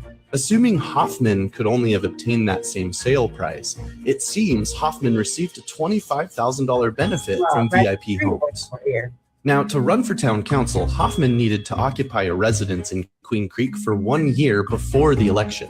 Again, VIP Homes helped by getting him into his house before the August deadline, even though his purchase of a VIP home in Queen Creek didn't finally close until September 11th, 2015. So has anything illegal been done here? So far, no. But let's summarize. A company that is suing the town for millions may have given significant financial and other assistance to a person who, if elected, would be in a position to vote on a possible settlement of that lawsuit. That could be a big conflict of interest. The Public Integrity Alliance feels the public should know about this, and we feel Mr. Hoffman should declare a conflict of interest and promise not to vote on issues relating to VIP homes if he's elected. Okay. Anyone who has ever bought a home, is this normal? Is it normal to purchase a home and the seller to just give you $25,000 as part of the transaction? Is it normal to allow someone to move into the home before the deal closes? Here is the deed. The deed is dated for September, but they let Jake Hoffman move into the home in August to meet the deadline for the election. Is that normal? No. To be clear, the lawsuit was eventually thrown out of court and Jake Hoffman never voted on it anyway, so it never really became an issue. But it seems to me like something suspicious is going on. It was during this period that Turning Point moved to Phoenix, Arizona in 2017 to 2018. This was the same period when Jake Hoffman was on the Queen Creek Town Council. Tyler Boyer already had all these connections with powerful politicians in Arizona. This was also the same time Andrew Colvett started with Turning Point. This was also the same time that Erica Kirk met Charlie Kirk. This was also the same time that Jake Hoffman started working with Turning Point doing their marketing. Something else that was happening around the same time was a scandal by Arizona State Legislator David Stringer. He served in the House from January 2017 to March 2019 when he resigned in scandal. After he was elected, it was revealed by investigative journalists that he was arrested in 1983 for paying 2 boys under the age of 15 for sex, plus charges for child porn. He pled guilty to the charges and received a plea deal where he never went to prison. Instead, he received 5 years probation. Oh my God. Nobody knew about this because his criminal record had been expunged in 1990. I hate to explain the details here, but I think they are important. Here's a police report with the sex offenses. Here are the police notes describing how he asks the boys for sex. Here are the police notes where he pays the boys $10 apiece. One boy said he continued to see him at least 10 additional times, and each time David Stringer asked him to perform acts of fellatio and sodomy. When all this information came out, everyone was rightfully upset that David Stringer was an Arizona legislator. How is this happening in Arizona? Only a few years earlier, we had Eddie Farnsworth looking out for child sex traffickers by killing a bill. And now we have David Stringer, who paid for sex with little boys. Now, he resigned, but he has remained active in political circles. Let me just say, I think you're right. I've been politically involved here in Yavapai County, and we are one of the most conservative counties in the state, I would say. He has a social media platform where he talks about Arizona politics. I bring all of this up because 6 months ago, Warren Peterson was publicizing his next political race for Arizona Attorney General, and he appeared on a talk show on David Stringer's platform. Now, he was interviewed by someone else, but it was still the show published by David Stringer. So Warren Peterson is still fine associating with this guy. It's like this whole gang of people is okay with child sex traffickers. So Jake Hoffman is now representing Queen Creek. He was on the town council from 2017 to 2020. He was a state legislator from 2021 to 2023. He was a state senator from 2023 until now. Almost a decade, he's been representing Queen Creek. Now, you're going to be surprised to find out that Queen Creek has a problem with child sex trafficking. Queen Creek has 2 boarding schools side by side. Canyon State Academy is for boys, and Desert Lily Academy is for girls. A lot of these kids are juvenile delinquents. A kid will end up in the court system, and a judge will send them to live at Canyon State Academy instead of a full juvenile correction facility. It is also for kids in the foster care system who do not have anywhere to live. These are at-risk youth. Actually, a lot of these kids are sent there from California because it is easier to run these types of facilities in Arizona compared to California. There have been more than 2,000 calls for service at Canyon State Academy and Desert Lily Academy. Both residential schools are located right next to each other and are owned by the Nevada company Rite of Passage under contract with DCS. Canyon State is for juvenile boys, while Desert Lily is for girls. Back in 2022, we covered the high number of calls for service and concerns at CSA. We've learned the Queen Creek Police Department has responded to CSA at a rate of nearly once a day. By 2024, those calls spiked with 430 at CSA and 306 at DLA. So I sat down with Queen Creek Police Chief Randy Bryce to ask a simple question. Is that too much? One thing to keep in mind, it's certainly a concentrated number of calls for service, but it's a broad spectrum of calls. But what has consistently stood out are missing persons calls, especially when kids run away. From January 2024 through December 2025, there were 208 reports for missing boys at Canyon State. During that same time span, 119 calls of missing girls were reported to Queen Creek Police. Between both campuses, that's one child going missing every 2 days. I want you to understand the extent of the problem. Every other day, a child is going missing from these schools in Queen Creek. Chief Bryce says some of these runaway cases have evolved into investigations involving trafficking and exploitation.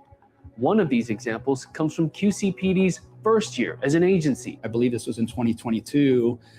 We found the individual right before the trafficker was going to move them to a different state. The chief is talking about 31-year-old Wendell White.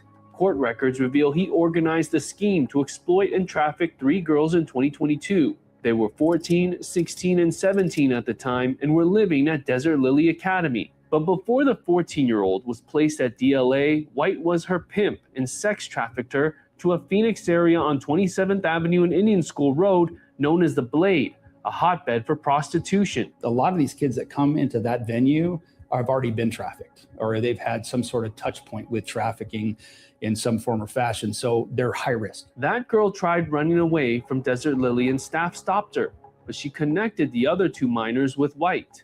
Those girls ran from Desert Lily to work the Blade for White, provided with drugs and alcohol. Prosecutors say White had sex with all 3 victims. In July 2025, Wendell White was sentenced to 20 years in prison after pleading guilty to child sex trafficking and 2 counts of attempt to commit child sex trafficking. Last year alone, QCPD trafficking detectives located 4 girls who ran away from Desert Lily, believed to be trafficking victims. One of them found in a motel room with 3 men. If we don't find them within that first few hours, our concern is that they'll be trafficked, and we have to put a lot of resources into solving those quickly. This is a massive problem. These are facilities full of at-risk kids, and they are basically being used as a smorgasbord where people can walk in and pluck out children they can traffic. They're being brought to downtown Phoenix where they're being sold for sex. You would think that Jake Hoffman would be trying to do something about this. As a legislator, he has oversight over the Arizona Department of Child Safety, which funds these schools. This is his district. But when I look at what he's actually been doing for the last decade, it doesn't look like he cares about stopping child trafficking in his district.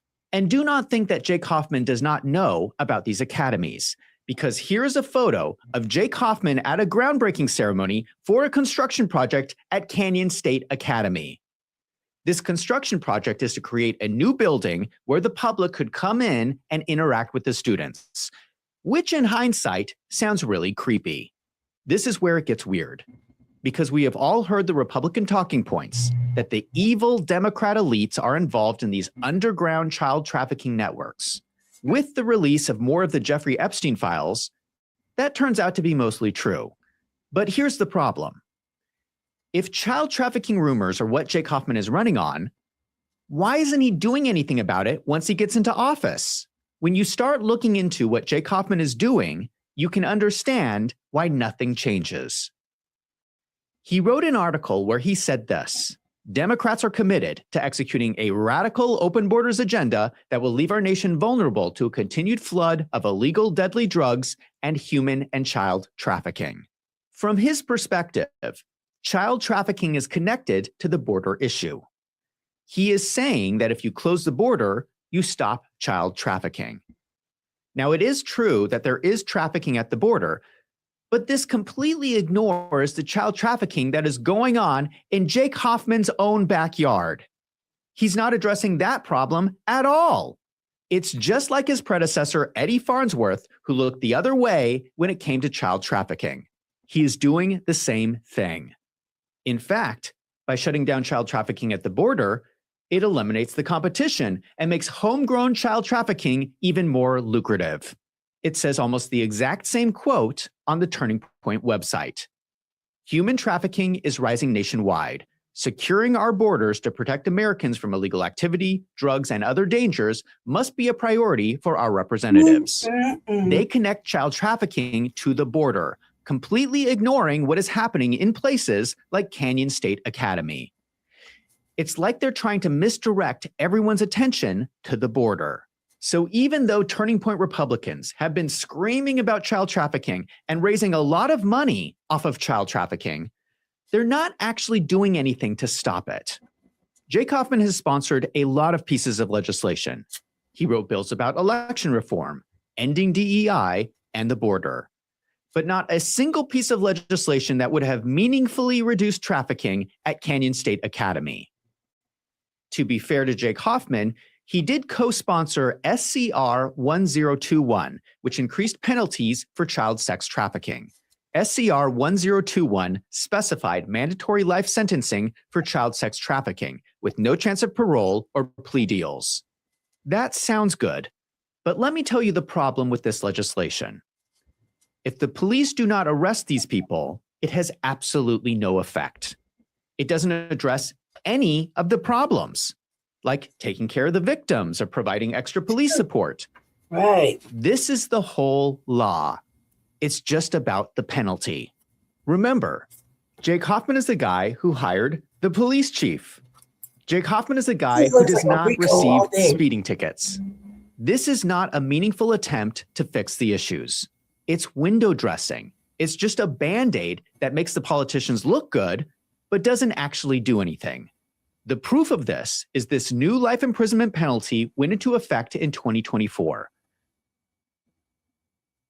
But according to the Maricopa County Attorney's Office, child sex trafficking cases are up 60% over the last few years. It doesn't sound like it is working. The situation gets even more strange when you start looking into these two schools. These schools are being run by a management company called Rite of Passage. It is operated out of a small town called Minden, Nevada, next to Lake Tahoe. If you've never heard of Minden, Nevada, it is because it only has a population of 3,000 people. So why is this small business in Minden, Nevada, operating a school in Arizona for juvenile delinquents? They operate a number of these academies in California and Arizona. They used to operate a maximum security juvenile correction facility in Nevada near Las Vegas, but that was closed in 2015 in a scandal. The CFO of Rite of Passage is Carolyn Boyer. I don't think this is any relation to Tyler Boyer. The name is spelled differently. She has been the CFO since 2003. That is the first fiscal year that she signed their 990 form. So she's been the CFO at the small juvenile detention company for 24 years. That's pretty unusual. It's common to see CFOs make career changes throughout their career, unless there's some reason that makes it lucrative for them to stay. This also reminds me of something else. In my previous video, I mentioned that Tyler Boyer had this strange home purchase. He bought a $1.95 million mansion in 2021, right around the same time period that Jake Hoffman created 110 LLC in Delaware. This is right before Carrie Lake gave $2.3 million to 110 LLC. Well, it turns out that Jake Hoffman also purchased a $1 million mansion around this same time period. Just to recap, Jake Hoffman's suspicious home purchase in 2015 from VIP Homes was a house in Queen Creek worth $326,000. Then December 2019, Jake Hoffman buys a mansion worth $1.14 million. This was roughly 1 year before forming 110 LLC in Delaware. How does this guy go from being a fitness instructor next to a prison to living in a $1 million mansion? And it just happens to be at the same time that Tyler Boyer is buying his magnificent mansion. This looks to me to be very suspicious. Now, I might have been able to overlook all of this information, except for what Jake Hoffman has been doing recently. The current governor of Arizona is a Democrat named Katie Hobbs, who was announced as the winner of the election against Kari Lake. When a new governor comes into office, they appoint the heads of all the state agencies, which have to be confirmed by the state Senate. Jake Hoffman was the chair of the Senate committee to confirm these appointments, and he turned this into a major battle. This was not unexpected, but the way he went about it is very strange. The agency that he targeted first was the Department of Child Safety. This is the department that sends funds to Canyon State Academy and Desert Lily Academy. Out of all the state agencies, why did he target this one first? Katie Hobbs appointed a black man named Matthew Stewart to lead the agency. Jake Hoffman opposed this because he claimed Matthew Stewart was only being hired for DEI. Jake Hoffman claimed that Matthew Stewart was not qualified and was only being hired because he was black. Dick move. But I looked into Matthew Stewart's background, and that's not true. Matthew Stewart had more than a decade of experience working for the Department of Child Safety, including being a supervisor and a case manager. He had hands-on experience dealing with child cases. This is not someone with no qualifications. In fact, in my opinion, this looks like someone who could have brought in a fresh perspective and real reforms to the agency. But Jake Hoffman did not want that for some reason. Jake Hoffman blocked the confirmation, forcing the governor to fire Matthew Stewart and get somebody else. This went on for years. The governor took office in January 2023. Hell no. Jake Hoffman did not agree to a confirmation until Catherine Patak was named the new director in January 2025. That is 2 years that the Department of Child Safety was in chaos without a leader. So when we go back to that news story about a child going missing every other day from these academies, Jake Hoffman is partly responsible for that because of the chaos he created at the Department of Child Safety. And listen to this. The person Jake Hoffman finally agreed to confirm was Catherine Patak. She was the general counsel at the Department of Child Safety. And in the confirmation hearing, Jake Hoffman was reported as giving his reason for selecting Catherine Patak because she would deliver consistent and reliable operations. He liked her because she would continue the status quo. He did not want the guy who actually had the experience dealing with the children and instead selected the lawyer who wouldn't change anything. This is getting really creepy and sinister. Jake Hoffman has these academies where a student is going missing every other day, and the type of management he wants to continue is the status quo. He wants consistent and reliable operations. Now, to be clear, I do not have any evidence that Jake Hoffman is personally involved in trafficking these children. But this is a legitimate criticism. Jake Hoffman has to explain his legislative record.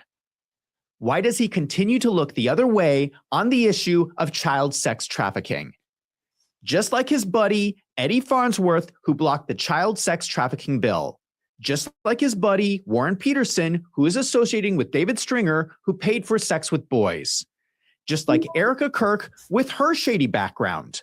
Jake Hoffman has been in leadership positions in Queen Creek for a decade. Why has he not addressed the child sex trafficking going on in his own district? He has to answer for this. And that brings me to the other member of this gang of people.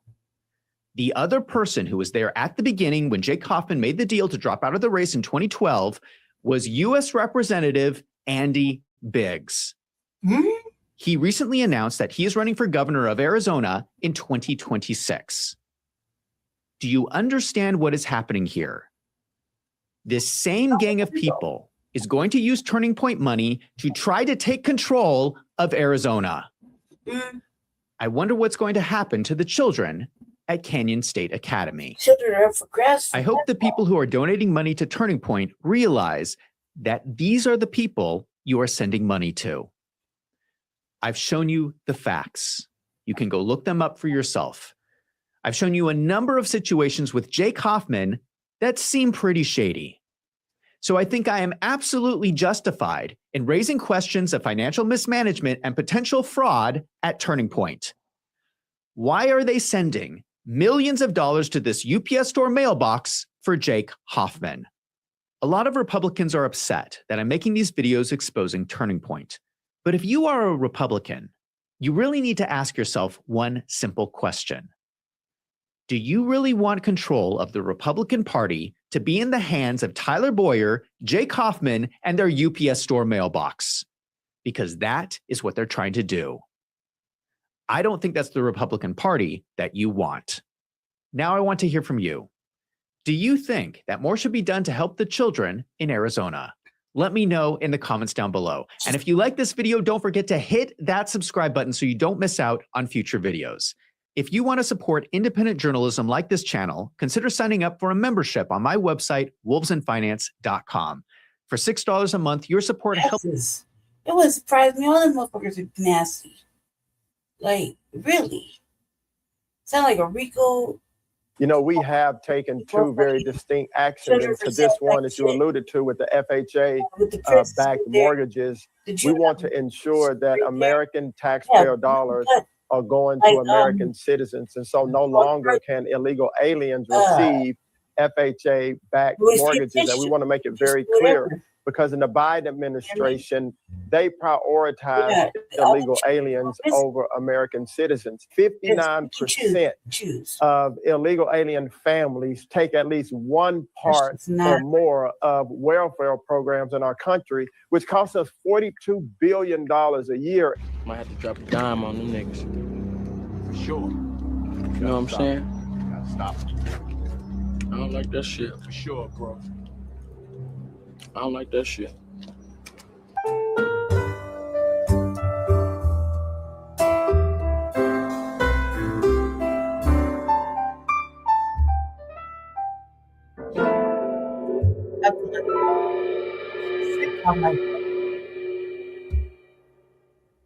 All right, y'all, we back with another.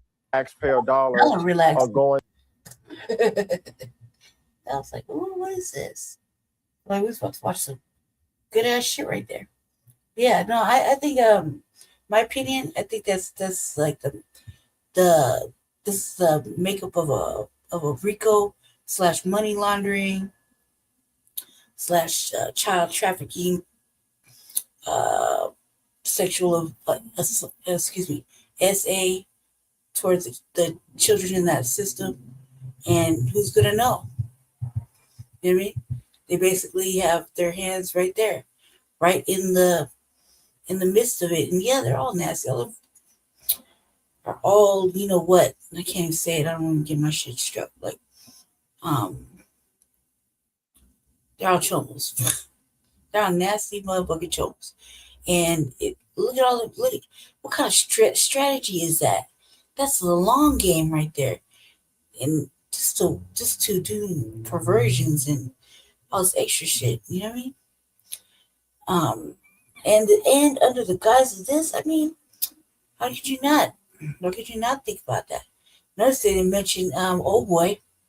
They said that they did this using the money, the donations going to a fucking post office box. Like, that's not a legitimate thing. I thought I was going to a foundation or whatever. I was going to old girl. Apparently not. Apparently all that dysfunction is like And you see how he was paying one of them $10 whole dollars. I'd be like, you better come better than this, cuz fuck that. I'm telling everybody, you better come with some rags, bitch. I'm fucking around. That's fucked up. That's really fucked up. They just have their hands like this is the juvenile system. Nobody really, once the kids are wards of the state, I should know, I can speak from experience. You know what I mean? Nobody comes looking for them or misses them or wonders about them. You know what I mean? They could be in there locked up. No one would even know. They could be getting, he could be promising them all kind of bullshit. Promising them get out, put them in a nice little school, get them adopted. In reality, they're just there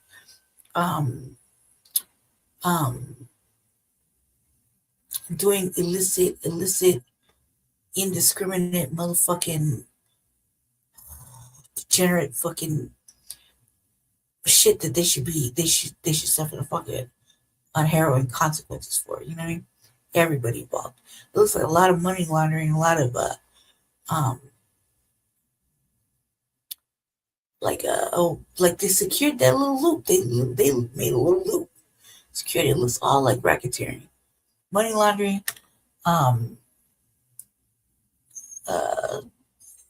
way to do SA towards a minor, especially one that's in the system. That's majorly taking advantage. You gotta think it's not just them, right? It's gotta be going on in other factions of the world or other factions of the United States.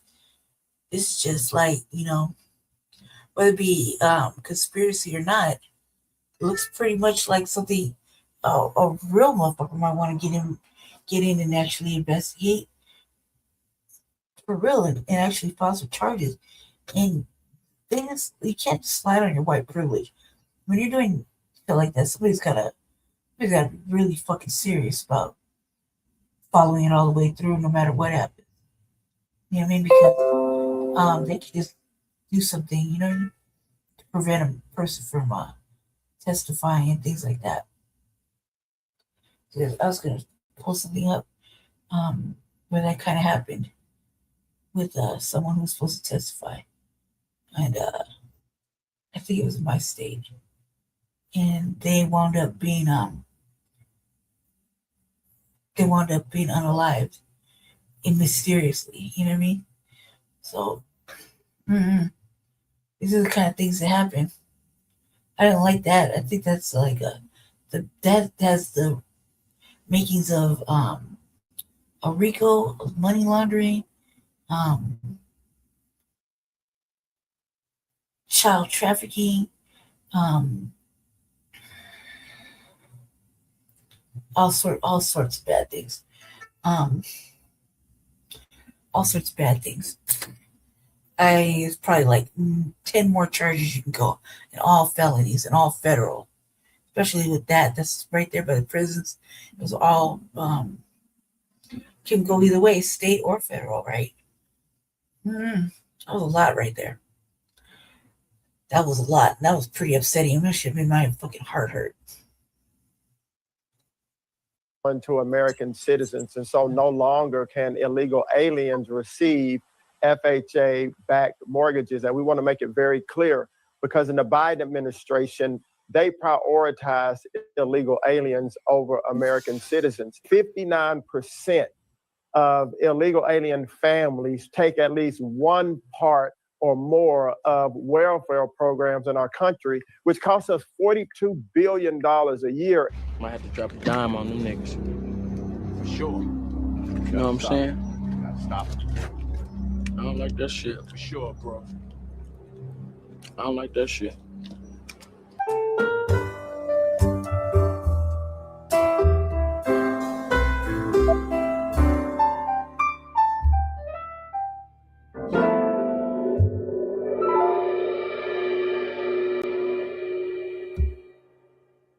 All right, y'all, we back with another video, man. Y'all know how we do. Always pushing health, wealth, and to better understand the self. All right, y'all, so in this video, right, I'm gonna show y'all how much money is going to people that's non-American and resources that's going to people from outside the country. So before, we was giving loans to people with green cards. They weren't even fully citizens yet. But y'all, check this out. March 26, where you terminated the mortgages for illegal aliens that HUD was running via Biden's taxpayer FHA plans. First off, hold on, how is this even legal? And I didn't even know that this was happening. What an insane policy. Yes, well, and Benny, it's so good to be with you. You know, we have taken two very distinct actions, and to this one that you alluded to with the FHA backed mortgages, we want to ensure that American taxpayer dollars are going to American citizens. And so no longer can illegal aliens receive FHA backed mortgages. And we want to make it very clear, because in the Biden administration, they prioritize illegal aliens over American citizens. And the second action that we took was with Secretary Noem at DHS to make sure that any HUD-funded housing, which is backed by and paid for by American taxpayer dollars, is only for American people. And so illegal aliens that are here in our country will no longer be able to live in HUD-funded housing, HUD-backed housing. Benny, you know, surprisingly, to some people, may not be to others, but we have 9 million people living in government-subsidized housing in America. 59% of illegal alien families take at least one part or more of welfare programs in our country, which costs us $42 billion a year. And so, as President Trump, Secretary Noem, and others have done a tremendous job in securing the border, we want to make sure that we turn off the spigot. So those that are here in our country illegally, we want to make sure that the resources of American taxpayers, that we protect those resources and they are used for American citizens and American citizens only. All right, y'all. So we got Jim Clyburn, okay, officially known as, I think they call him James too. He will run for re-election. Now, the problem what we have with this is he's the head of the Congressional Black Caucus, not doing nothing for us. Him, Barbara Waters, Maxine Waters, okay? They're not doing nothing in the Congressional Black Caucus. As a matter of fact, they are the heads in making sure money gets funneled outside the country. My point is, it's almost a shame to see somebody in office this long and still can get elected. We know that our people are, from the comments I'm getting and the reaction I'm getting from going at the Congressional Black Caucus like this, people have already, they tired and they fed up with the Congressional Black Caucus. How these people just stay in office is crazy to me. But the money's good, the money's great. Okay, you would think somebody at 85 years old, 89 years old, Ms. Waters, you would think they would want to retire. But who retires from the money? And you ain't doing that. They're not doing nothing. These people aren't working. They just sitting up, going to conference, speaking to people, pointing at Trump and the Republicans, like, look what they do. This is all they do. They don't have nothing to retire from. In my opinion. If I'm wrong, y'all let me know in the comment section. But the fact that they're trying to keep a grip on what happens with Black Americans is letting you know that they're the official house Negroes. They sit next to these Caucasian higher ups, and they act like they are the ones that are pushing us forward. They're not doing nothing. They haven't been doing nothing since 71, but sending money to Africa and making sure they got a recruitment process going on. So I got the CBC, cancel the CBC, and we're gonna make our new caucus. But we ain't, I'm thinking about not even doing it with the government, man, because it's just, I don't see us aligning with them. I think, just like the Black Panther Party, how they did their thing. We got to do all our things. I agree. Off of the system. We can't think that the system we will never get up. That's why we push in Operation Blackout, Shortstop. We don't feel like, this industry is for us or trying to push for us. So it's just crazy for us thinking we're gonna get anything done with them. But I want y'all to make sure y'all hit that, sign a petition so we can at least let them know that we are very pissed at the job that y'all are doing up there in the CBC. Every one of you, from stealing, going to jail, all of this stuff that's going on in the CBC is just embarrassing to the lineage and the culture that, you know, we could have teenagers do a better job than these people. So check this out. In this video, I'm going over how the civil rights leader in the Congressional Black Caucus just united to try to fight some of the foundational Black American policy talking points. Now, we understand that every time they get and put somebody in our face, I just seen where the Congressional Black Caucus is steady talking about Trump, Trump, Trump, Trump. And they're going to always do that. They're going to always talk about the Republican side. But that's what we're dealing with right now, man. Let me know what y'all think in the comment section, man. I'll catch y'all in the next video. I agree with him. I agree. We ain't going to get nowhere till we fully separate from them. And that's only going to happen after reparations. I mean, and everything else. The public spaces belong to Christ. Because right? We're a Christian nation. So church bells are okay. Because at this rate, the longer we stay under them, the less we are going to gain from them. That's what it's looking like anyway, in my opinion only. Don't take it as holy gospel. Just saying, my opinion, I think that, you know, we're gonna have to start not just delineating but separating from them, from the government, within reason. Like, you know, when we got our things together, not anytime soon, but you know, we got our shit together. We, you know, are able to do for self, build for self, you know what I mean? Spend with each other, look out for each other, you know, grow foods, vegetables, cultivate healthy animals that, you know, are for eating and whatnot, you know, be able to create plumbing and our own electricity if we need be, build homes for ourselves, things like that we can do for self, where we don't really have to depend on the system that's been known to just bend over and give it to us, you know what I mean? Which is nothing, not anything. We're not even getting a trickle down effect. We're not even getting a look in our direction. So I think that's most important. I think that he's right. And it's not going to happen anytime soon. So, you know, first things first, you know, first things first, we're on an agenda. We have a plan. We're working it. Little by little, each state has somebody doing it. So, you know, let's stick with that for right now. Can't put too much on our plate when we got so much going on. With outside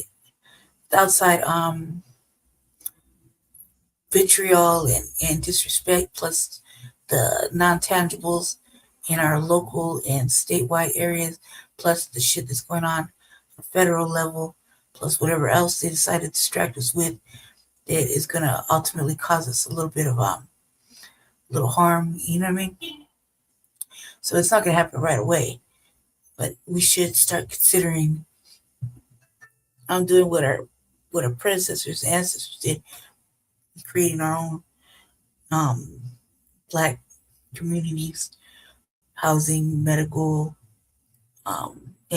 employment, agriculture, plumbing, you know, textiles, our own way to do commerce, you know what I mean? And work with you know, who works with us. It's not gonna happen right away, but I really truly think that that's the only way we're gonna be able to go forward. Because at this rate, they're not.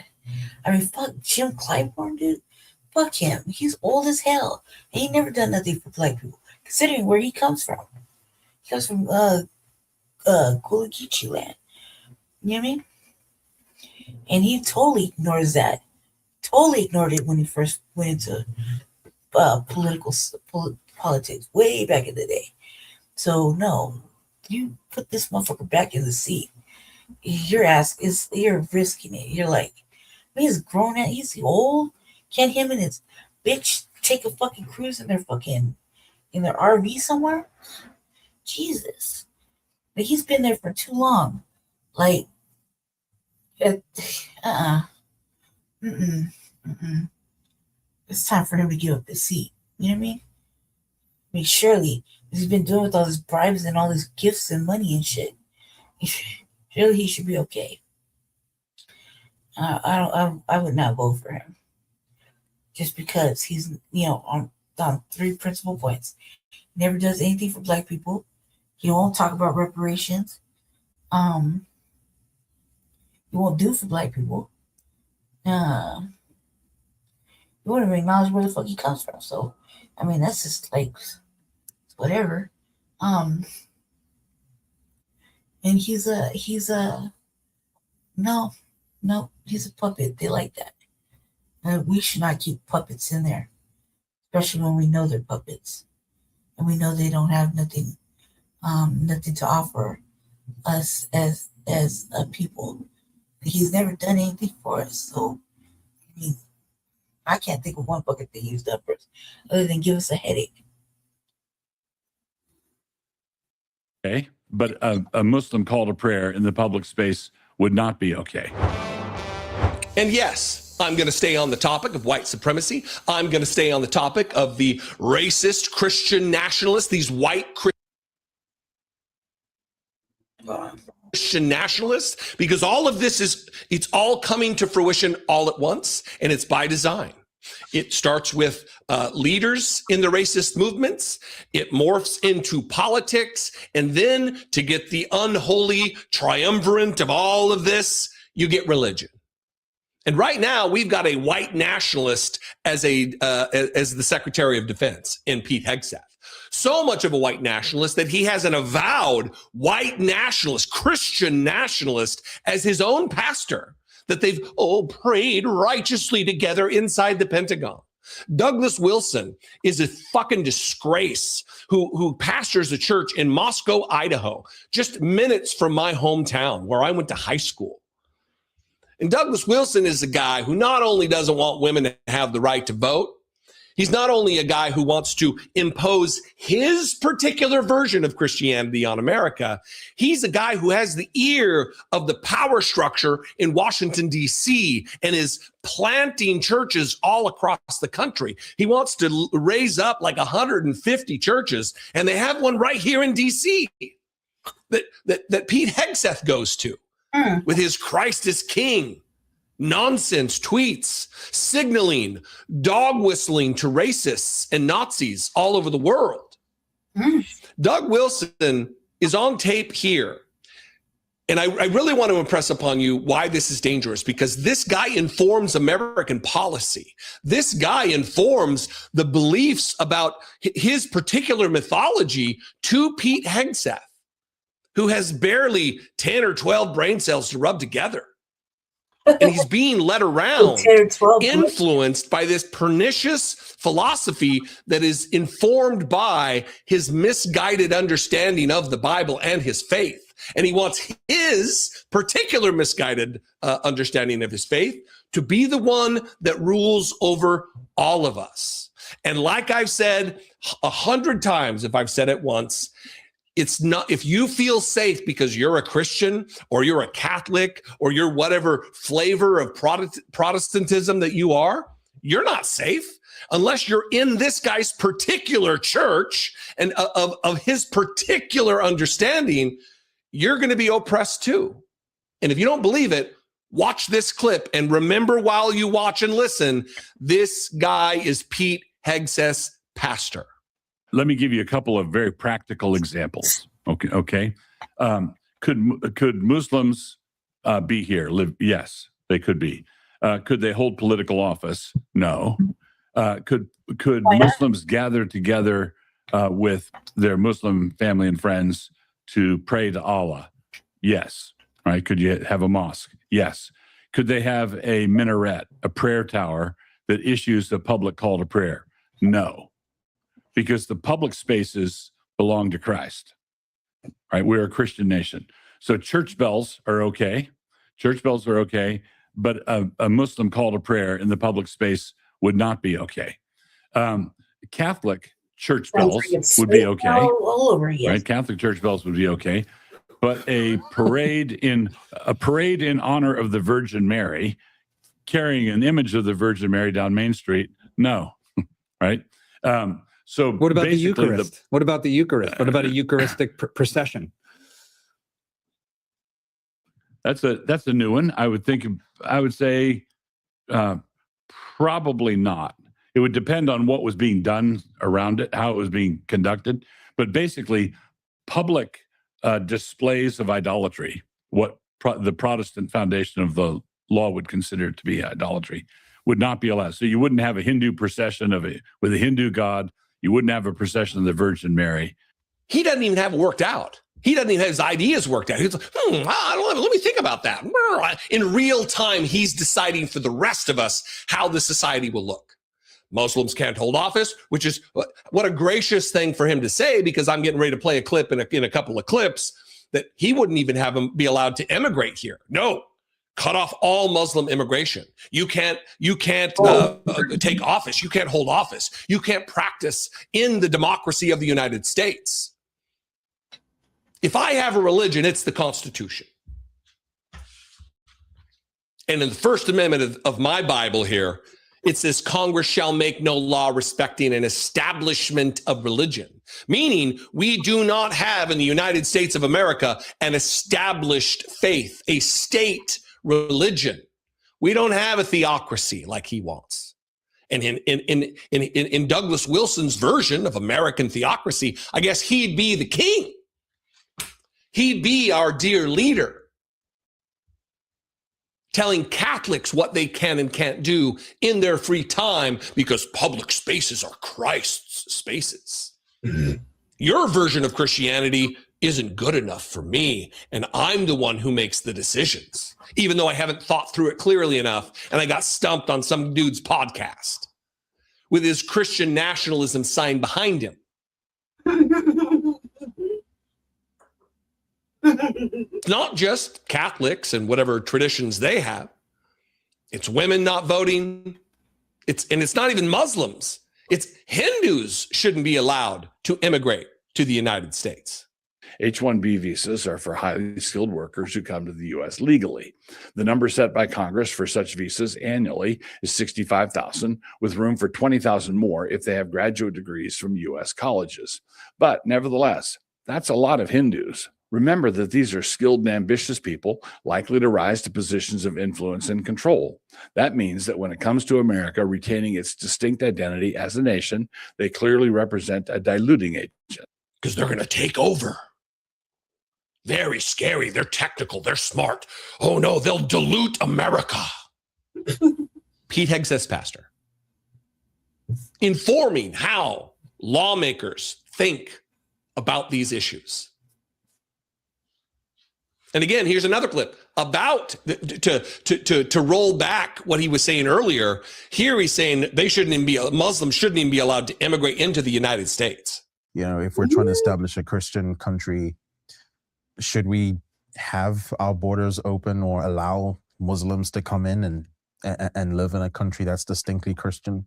I would say no in any kind of significant number, because it's the problem of assimilation. So if in a Christian republic could a Muslim come and visit Disneyland? You know, well, sure. But in a Christian republic, that might not be. But let's not get led astray. Yeah, could they? There's no border policy in terms of visiting and that sort of thing. If we were a Christian nation, then let's say a Muslim moved here, and let's say he was allowed to green card it, and he was settled down here. In the ideal setup, he couldn't hold office. He could, because we're a Christian nation, and he's not a Christian. But that doesn't mean we imprison him or torture him. We're not a Christian nation. We never were a Christian nation. He's a liar. A racist, bigoted liar.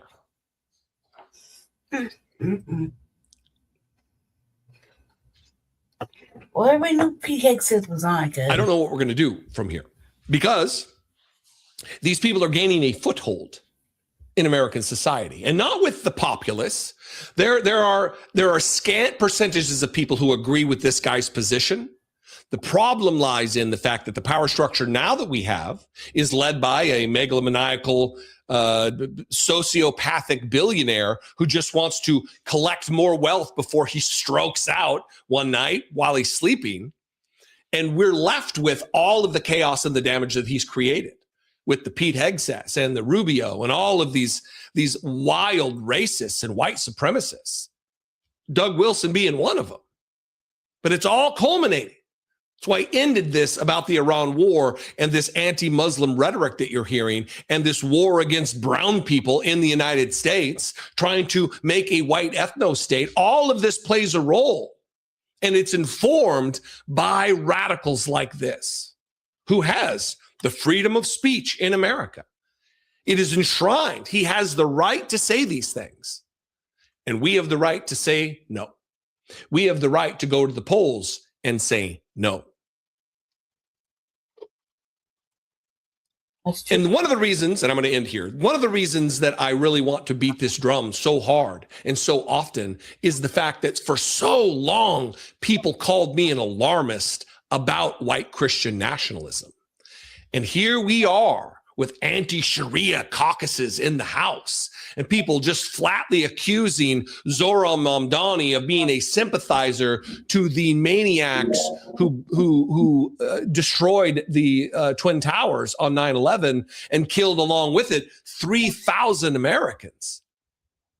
It's a replay here. And I'm not an alarmist about white supremacy. This is it. We're in it again.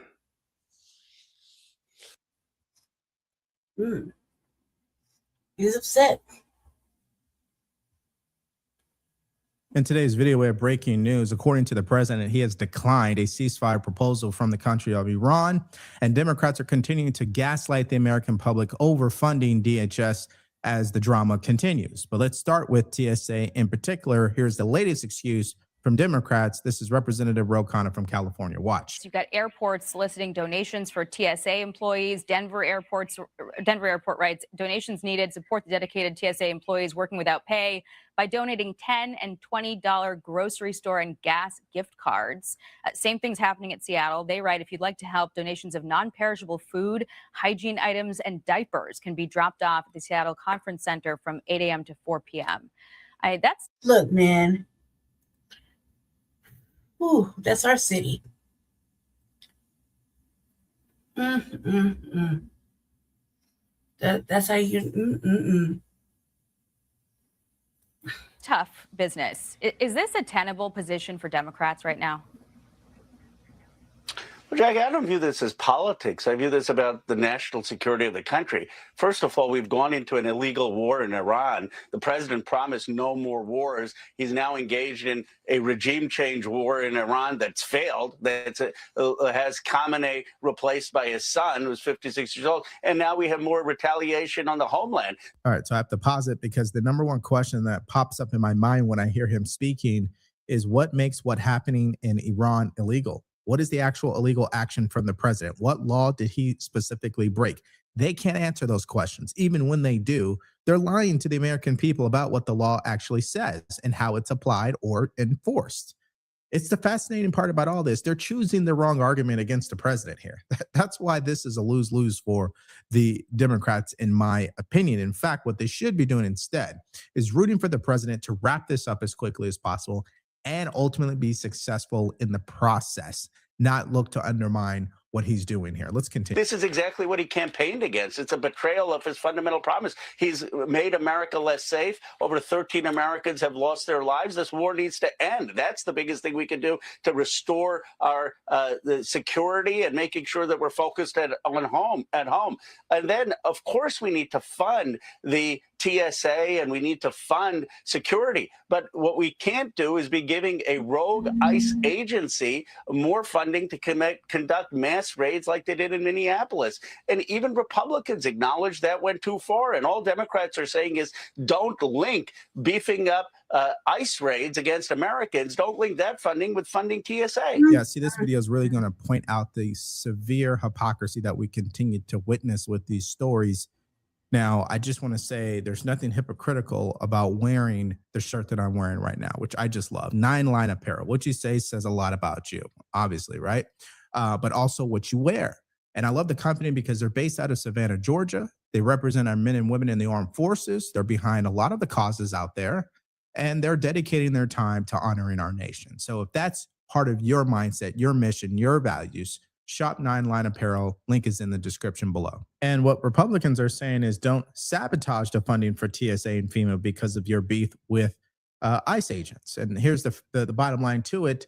And I've explained this so many times. They're under the same Department of Homeland Security. I mean, at this point, they are playing games by saying, we'll only fund 80%, the other 20%, we got to figure that out on another day. Again, I totally believe that these government shutdowns should be illegal, and the people who should be penalized first if a shutdown occurs like this one should be the people of Congress. Now, let's go to Senator Adam Schiff. Here he is also gaslighting the American public about why he refuses to fund DHS. I do have to ask you just finally about this partial government shutdown, DHS not being funded for a month now. Just this week, we saw terror attacks in West Bloomfield, Michigan, in Norfolk, Virginia. This morning, the CEOs of the nation's major airlines and cargo carriers have written a letter to Congress calling for them to end the shutdown, talking about the importance of American security in the airways. Is it responsible for Democrats to hold up DHS funding with the threat of terror attacks looming during this conflict?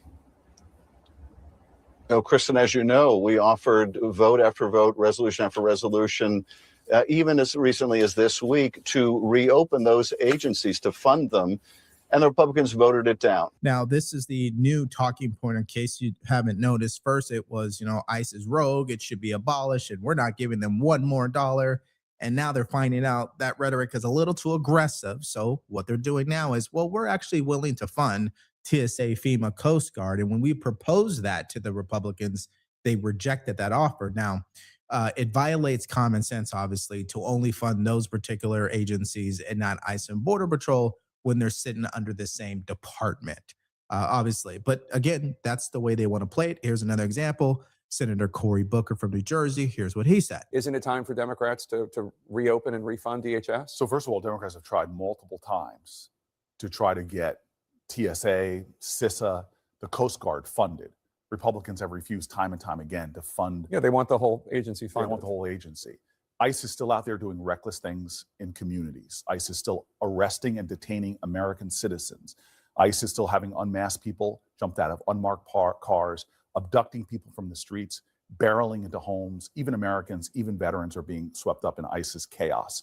I will not approve another dollar for ICE, given all that they're doing. But we should be funding those TSA agents that keep us safe, CISA, Coast Guard, and for Republicans to refuse to do it is unacceptable. You see that? It's the Republicans' fault on why TSA isn't funded, even though they've already proposed the bill and voted on it 5 times, and 5 times Democrats said no in the Senate. So again, I guess if you don't have 2 brain cells, you'll eat up exactly what they're saying and you'll believe that it's the Republicans' fault. It really doesn't matter whose fault it is.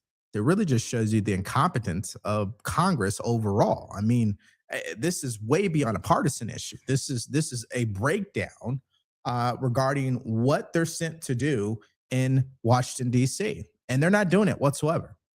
All right, let's move on to the other side of the story. The actual TSA officers. Here's what one of them had to say. We had a half a paycheck 2 weeks ago, and this weekend when we get a pay, you're going to get a big fat 0. So unfortunately, a lot of my colleagues' bank accounts are already in the red.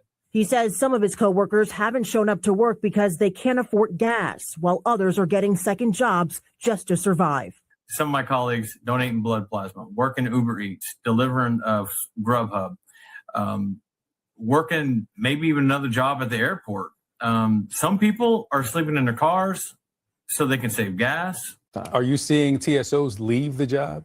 I haven't seen that happen yet in Atlanta, but I do suspect that that will happen. I mean, right now, officers are being faced with really life or death situations, or am I going to survive or not? So they will, at some point, have to make a decision whether to stay on or, you know, go and find other ways to make ends meet. I take care of other family members within our family, and we support some of our other family members. And working such a stressful job and not receiving a paycheck, I had to finally make that decision to say, I need to find something that's stable, that's going to help me take care of my family. And so I made that decision painfully. I worked hard. I loved that job. It was a great job. I love my fellow coworkers. But when you're not getting paid, you have to make those difficult decisions. Now, those are 3 clips. 3 members, a part of the union that historically has supported the Democrat Party. This is a union that represents TSA officers. They're coming out and speaking, obviously, against what Democrats really want the American public to believe. I mean, at the end of the day, these are just innocent people. They're not a part of the political process as far as bills or pieces of legislation passing through Congress. Again, this is just games that continue to be played, and only the American people get hurt in the process. Members of Congress are just fine. Okay, they won't be hurt. They don't have to worry about whenever they're going to get a paycheck or not, because even when the government shuts down, they get paid. Tell me why that's not a problem. Of course it's a problem. This is why I don't have much respect for them, because when it comes down to doing the right thing, when it matters the most, they're nowhere to be found. All right, let's go to our next story. This is about Iran. As you guys know, as I said earlier, they have proposed a ceasefire deal to the president. He says no go. He wouldn't even consider it at this point because the terms are.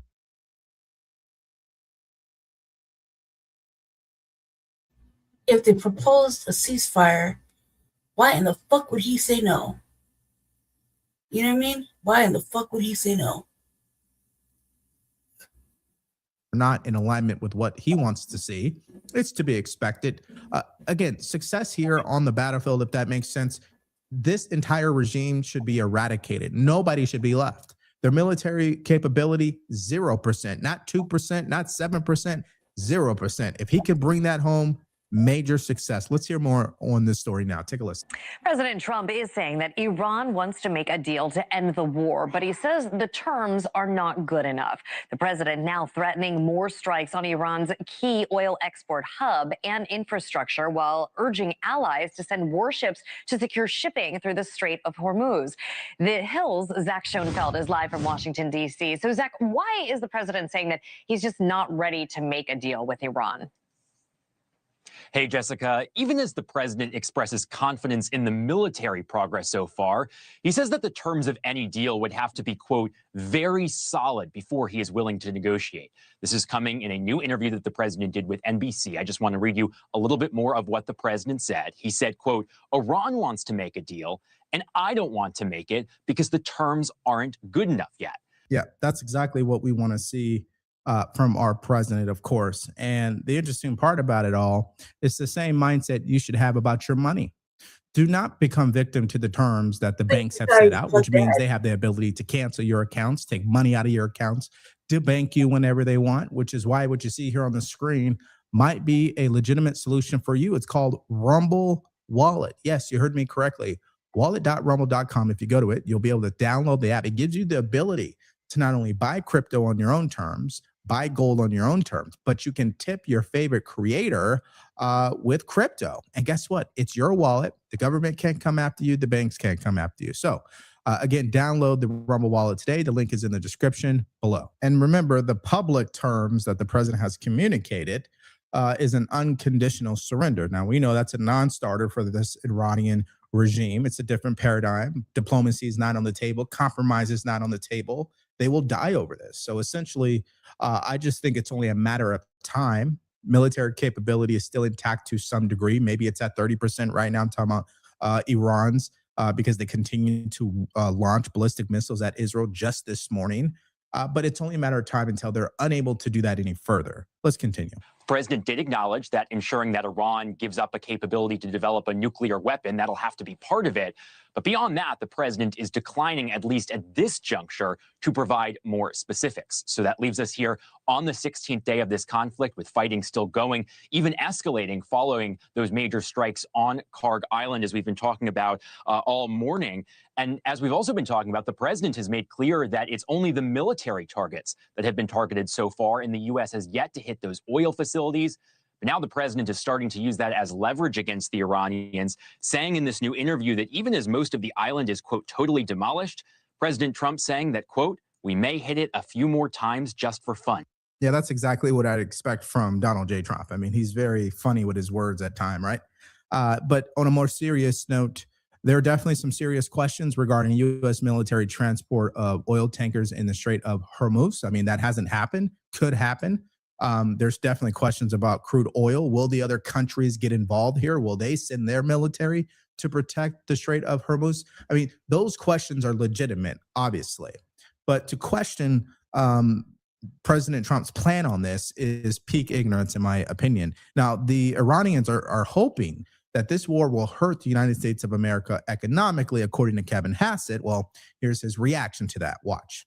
First of all, you have to understand that America is not going to have its economy harmed by what the Iranians are doing. The bottom line is that in the 70s, we didn't produce much oil, but now we do. And so America's in a very strong position. They think that they're going to harm the U.S. economy and get President Trump to back down. There couldn't be anything that was a stupider thing to say, because the bottom line is that our economy has got all this momentum in the world, and we've got lots and lots of oil. We have lots of trading partners that are more on the hook from imported oil from these guys. And as we can see, it's completely unacceptable that a government that would, murder 40,000 of their people just a few months ago would be blackmailing countries to let stuff through. President Trump thinks that is unacceptable. And for the global economy, we need to fix it, and we're going to fix it fast. Now, the talking point from Democrats this week, the president has no plan. There's no end in sight. He doesn't know what he's doing. He only did it because he felt like he wanted to do it. Iran poses no threat, was never going to pose a threat, hasn't been a threat. That's what they're saying this week, even though if you go back a couple of years ago, they are so close to building a nuclear weapon. We need to stop them. Again, there's a huge hypocrisy on the left regarding this entire conflict, of course, and they're just trying to obviously do these mental gymnastics to explain all of it. I'll give you an example. Listen to Ro Khanna this morning tell Fox News this. Are you saying, though, that Iran should have just been allowed to continue enriching uranium? I mean, through their actions and even their statements in this negotiation, they were not going to give that up. Absolutely not. They should not be nuclear. But we had the JCPOA that had their enrichment down to about 3.6%. We could have had, through Oman, tougher sanctions and negotiation. The Oman but even mediators Democrats were acknowledged saying that was just putting off the eventuality of them getting a weapon, not blocking it entirely. I mean, Democrats have accepted that. Well, putting off for 15 years, that's what the JCPOA would have done. And then you could have had tougher negotiation in terms of making sure they didn't have missiles. But there was no imminent threat. Now there's a threat to the United States. We've created a threat. There were no ICBMs that Iran could launch here. I believe they said they had the material to make 11 bombs. Okay, so the thing about Ro Khanna here, and a lot of these politicians overall, is they could be in a classified briefing that clearly demonstrates that there was a threat, there was going to be a threat, that Iran could never be trusted. They've never been a country that could be trusted. They've proven time and time again that they are not going to follow these agreements. That doesn't matter to him. He can go in front of the camera on the news and just lie to people and they'll believe it. That's what's going on here. And again, the train has left the station. What good does it do at this point? In terms of Republicans, what's clear is that from the very beginning of the Trump presidency, these extremists have functioned like wholly owned subsidiaries of the Trump cartel, continuing to be nothing more than reckless rubber stamps for Donald Trump's extreme agenda, as opposed to functioning like a separate and co-equal branch of government. And what is clear to me is that Donald Trump's war of choice that Republicans are supporting was poorly planned. All right, let's go back to it. So on one hand, this is a cartel headed up by President Trump himself, and Republicans are doing everything that he tells them to do. But these are the same Republicans who can't even pass the Save America Act. I thought this was a cartel. I mean, if it's such a cartel, wouldn't Leader Thune just get rid of the filibuster and go ahead and get these pieces of legislation that the president promised that, what, 81% of America supports? Wouldn't that just have already been passed? Wouldn't DHS be funded at this point? There was no plan as it relates to dealing with the closure of the Strait of Hormuz. There was no plan as it relates to evacuating thousands of Americans who for days after the conflict was stranded. There were no plans to deal with the fact that Iran was going to strike out at our allies in the Gulf states throughout the region. And now this war has intensified. So more than a dozen countries are actually involved. And there's no clear plan to end this conflict in a way that inures to the benefit of the national security interests of the American people. Obviously, he's been practicing those lines. So let's listen to someone who really has it and is clearly articulating a high IQ point about what's really happening here and what might be the goal for the president or the proper conditions for him to say, all right, that's enough from us. We will back away at this point. Listen to the former Undersecretary of Defense. What would be the right circumstances from your perspective for the president to say, okay, we've got a deal? Well, I think the first thing is to completely destroy Iran's ability not only to terrorize its own people, but to threaten the region and to threaten us. You know, the air campaigns that I've worked on, both as a civilian and as an Air Force officer, require an operation lasting months at a time. There's still a threat out there. And what the president, I believe, is setting up are the conditions for the people to say enough and to go after what's left of the leadership. One thing I'm looking for is the same thing that happened in 1979 with the Shah. Once the security forces stop firing on their own people, Right. that will end to that regime. So I'll be looking for that as well. You see, that's more of a particular analysis that kind of gets you to see under the surface what might be happening here. Not these partisan talking points, which I have one more for you. And this one I saved for the end because you just can't make this up. Obviously, this comes from the worst network on the planet, MS Disinformation. Now, this particular guest or contributor, pundit, call it whatever you want, claims that the way that the president is talking about this Iranian regime, the IRGC, is reminiscent of racism, essentially. Watch. Really disturbing in the messaging around the war recently, and Eamon, I really want your thoughts on this in particular, is some of the language and the description of their opponent, sort of the way they seem to create this image of the Iranians and all of their sort of proxies or allies, the sort of imagery that they conjure up. And I think that it takes a certain amount of arrogance, and I'm also going to say it, a bit of racism, to constantly talk about people like they are savages. That is a word that we have heard Hegseth use. I mean, you just can't make it up. I mean, the IRGC are a bunch of savages. Every fiber of their being represents the very definition of a savage. What are you talking about? I mean, everybody in the world knows that whatever you think of the cartels, they have nothing on the IRGC. Now, just wrestle with that in your mind for a second. If cartels are here, IRGC is way up there. I mean, don't you think savages is probably an understatement? But this is what happens. They're so blinded by their TDS, they cannot deliver objective analysis. I get it, we're all biased. There's no question about it. And everybody's going to get something wrong, including myself.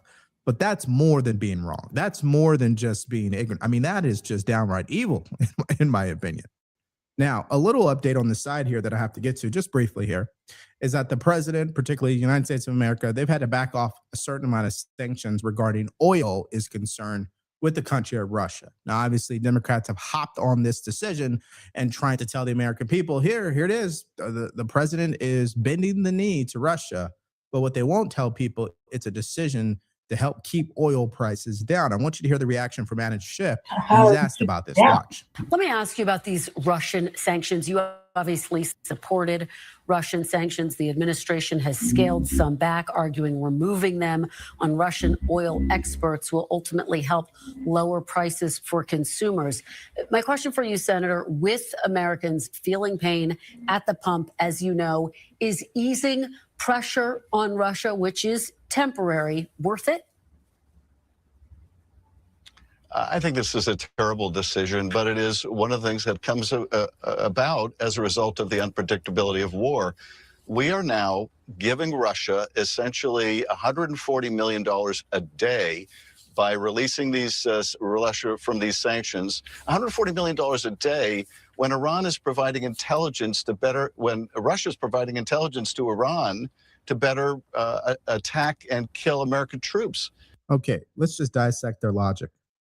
So on one hand, according to them, the president involved the United States of America in this conflict because troops were killed by the IRGC over the past few decades.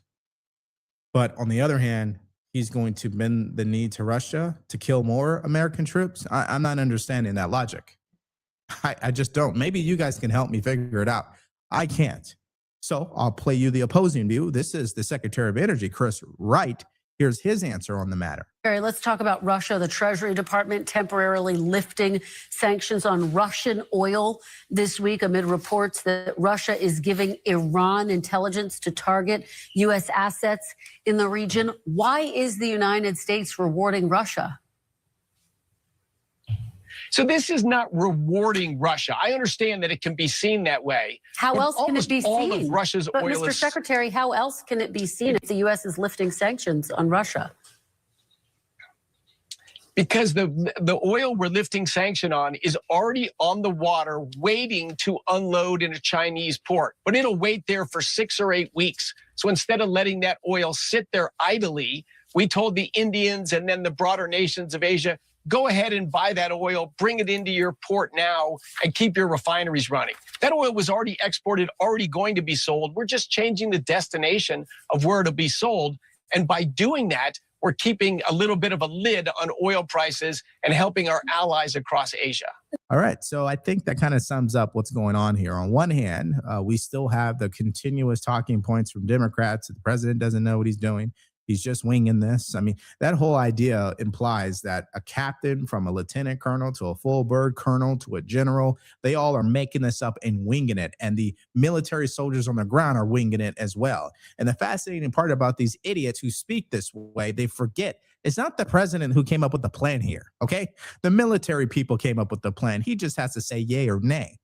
But I guess that's their main talking point. And then you got TSA continuing to obviously struggle, and it's going to continue to be a problem, especially this upcoming week. But Democrats don't look like they're looking to solve that problem either. Give me your thoughts about everything we discussed in this video in the comment section below. Now we go to our next video where Iran has promised to That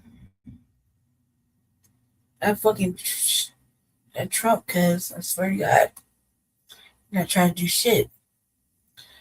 All right, peace and blessings, peace and blessings. All praises due to the Most High. And this is a developing story that just came out. A man known as Mike King, who allegedly used to serve for... Real quick, why ain't the media touching this topic? You know what I mean? Where Jasmine Crockett's bodyguard got killed. Or, yeah, killed. Yeah. Why isn't anybody touching this shit? Like, this just kind of happened and then no one talked about it. I mean, I know we don't give a fuck about this problem. God damn, that's major news. I'm just saying. Why isn't anybody talking about it? Security guard for former Congressman Jasmine Crockett was killed by police after they said that he was a fugitive on the run. I'm going to play this news story which details the events, but I'm also going to give them other details that I uncovered considering this man in the case and how they are trying to tie his actions to the former congresswoman. Just watch. Just want to get you now to a major story unfolding. This one involves a man who was killed by Dallas police earlier this week outside of Children's Medical Center. Sources say the man who was fatally shot by SWAT actually ran a business placing law enforcement officers in off-duty jobs, and apparently he was also part of the security detail for Congresswoman Jasmine Crockett. Our JD Miles tonight investigating how he apparently, using aliases, was able to become such a prominent figure in the public safety community. To North Texas law enforcement officers and U.S. Capitol Police, he was known as Mike King, but sources tell us that's not the name of the man shot and killed by Dallas police on Wednesday night during an investigation into his alleged double life as a suspected criminal, also working as a security officer for a local U.S. Congresswoman. These images of Mike King standing close to Congresswoman Jasmine Crockett shows how trusted he was as part of her security detail while she's been in office and while on the campaign trail during her recent run for a U.S. Senate seat. Multiple law enforcement sources say King was the man shot and killed after a standoff with Dallas police SWAT officers on Wednesday night. Police say he was chased into a hospital parking garage where he barricaded himself inside a vehicle before he was forced out by tear gas and pulled a gun on officers. Sources say he was wanted for impersonating a law enforcement officer. Sources say he claimed to be one while operating a business called Off-Duty Police Services, an online platform to connect North Texas law enforcement officers with off-duty jobs. Authorities have yet to reveal King's real name, but sources also tell us King oversaw a team of security officers at several downtown Dallas hotels and at his own church. Sources say King drove a replica undercover law enforcement vehicle with license plates stolen from vehicles outside military offices.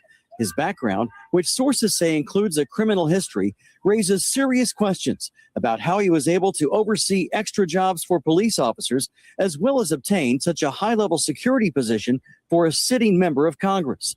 Documents obtained by CBS News Texas show a person named Mike King receiving payments for security services from Crockett as recently as last year.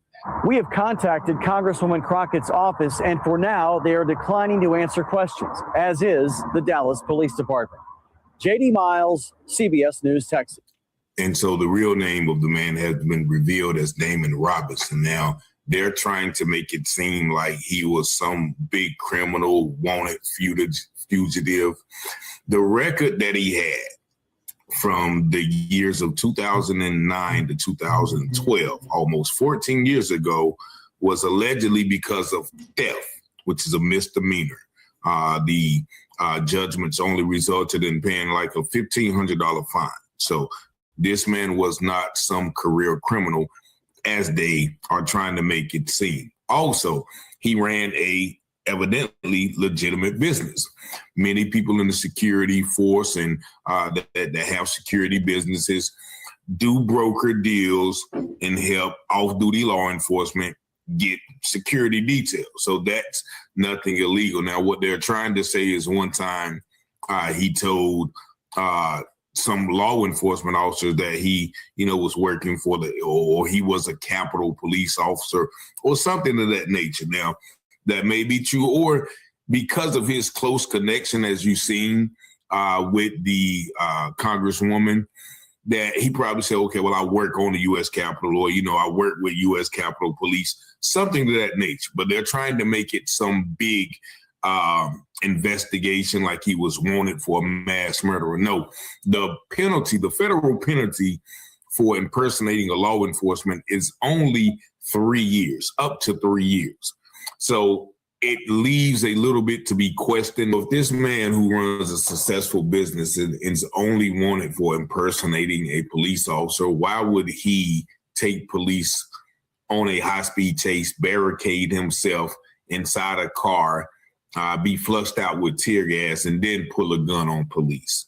Now, we have to wait, of course, till the video camera comes out or the body cam footage, but I don't think, that is what happened. We've seen many instances where police lie.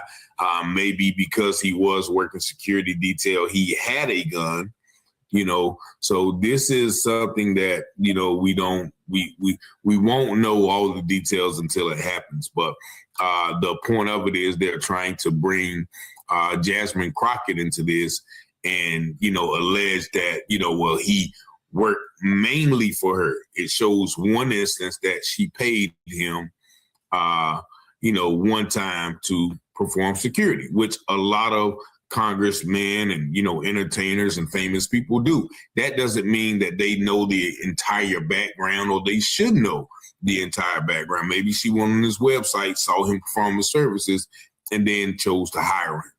And so, I think this is another attack on, the Black woman, the media figure, where they're trying to tie her into someone else's criminal activity, even though we don't even know if, this is true, but he's no longer alive to speak about it. So once again, we have a Black man only alleging to have shown a gun or pointed a gun, but we have several videos where other people are shooting at police, shooting others, killing police, and then nothing happens to them.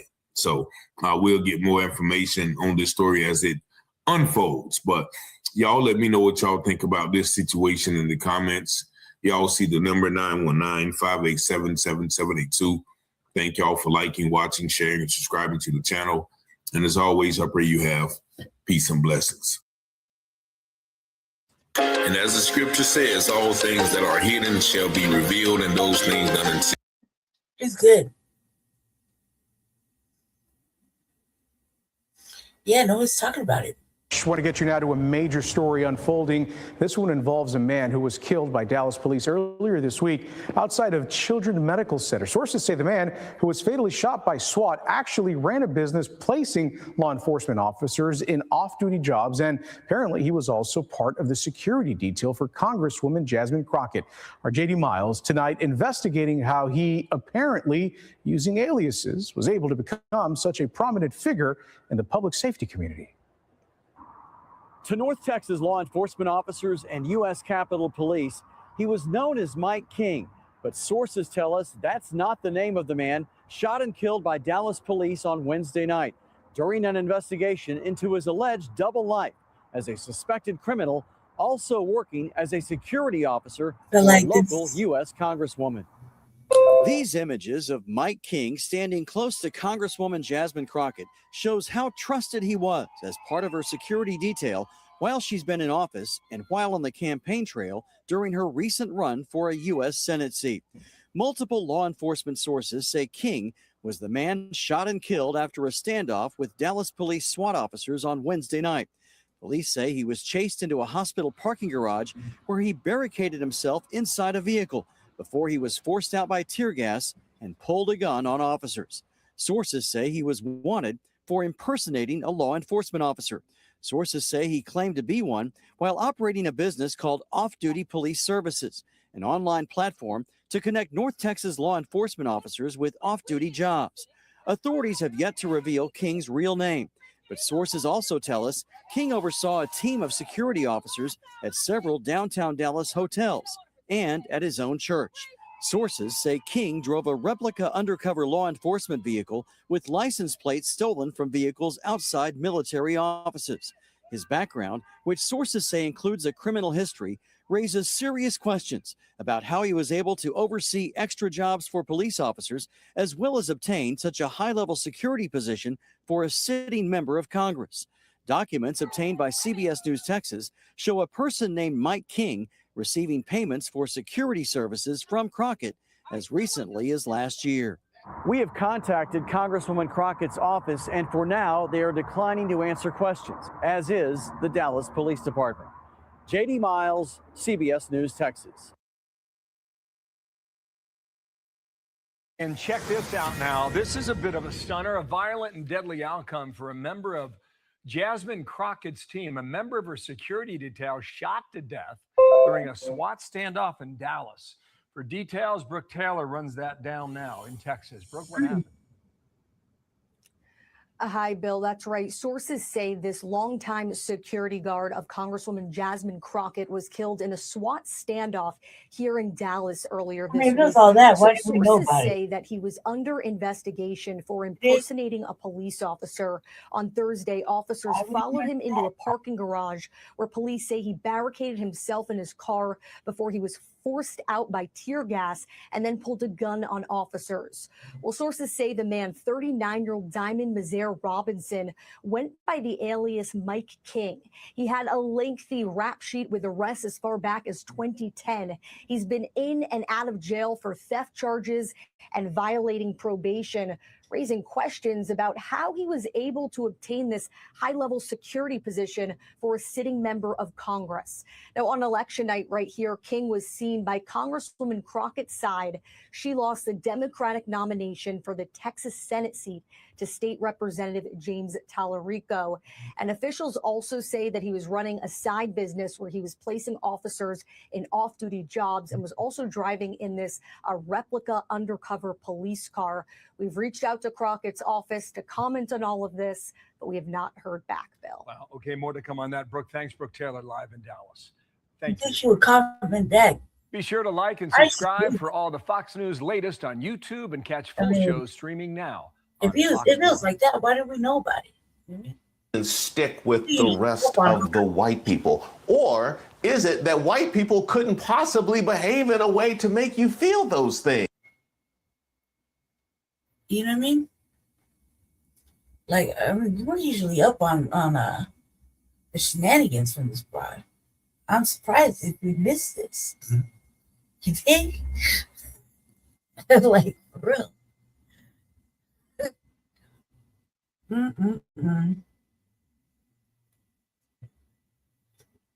Oh, no, he vandalized my home. Oh, it's always nothing but complaints. Nothing but complaints. That's the content I need.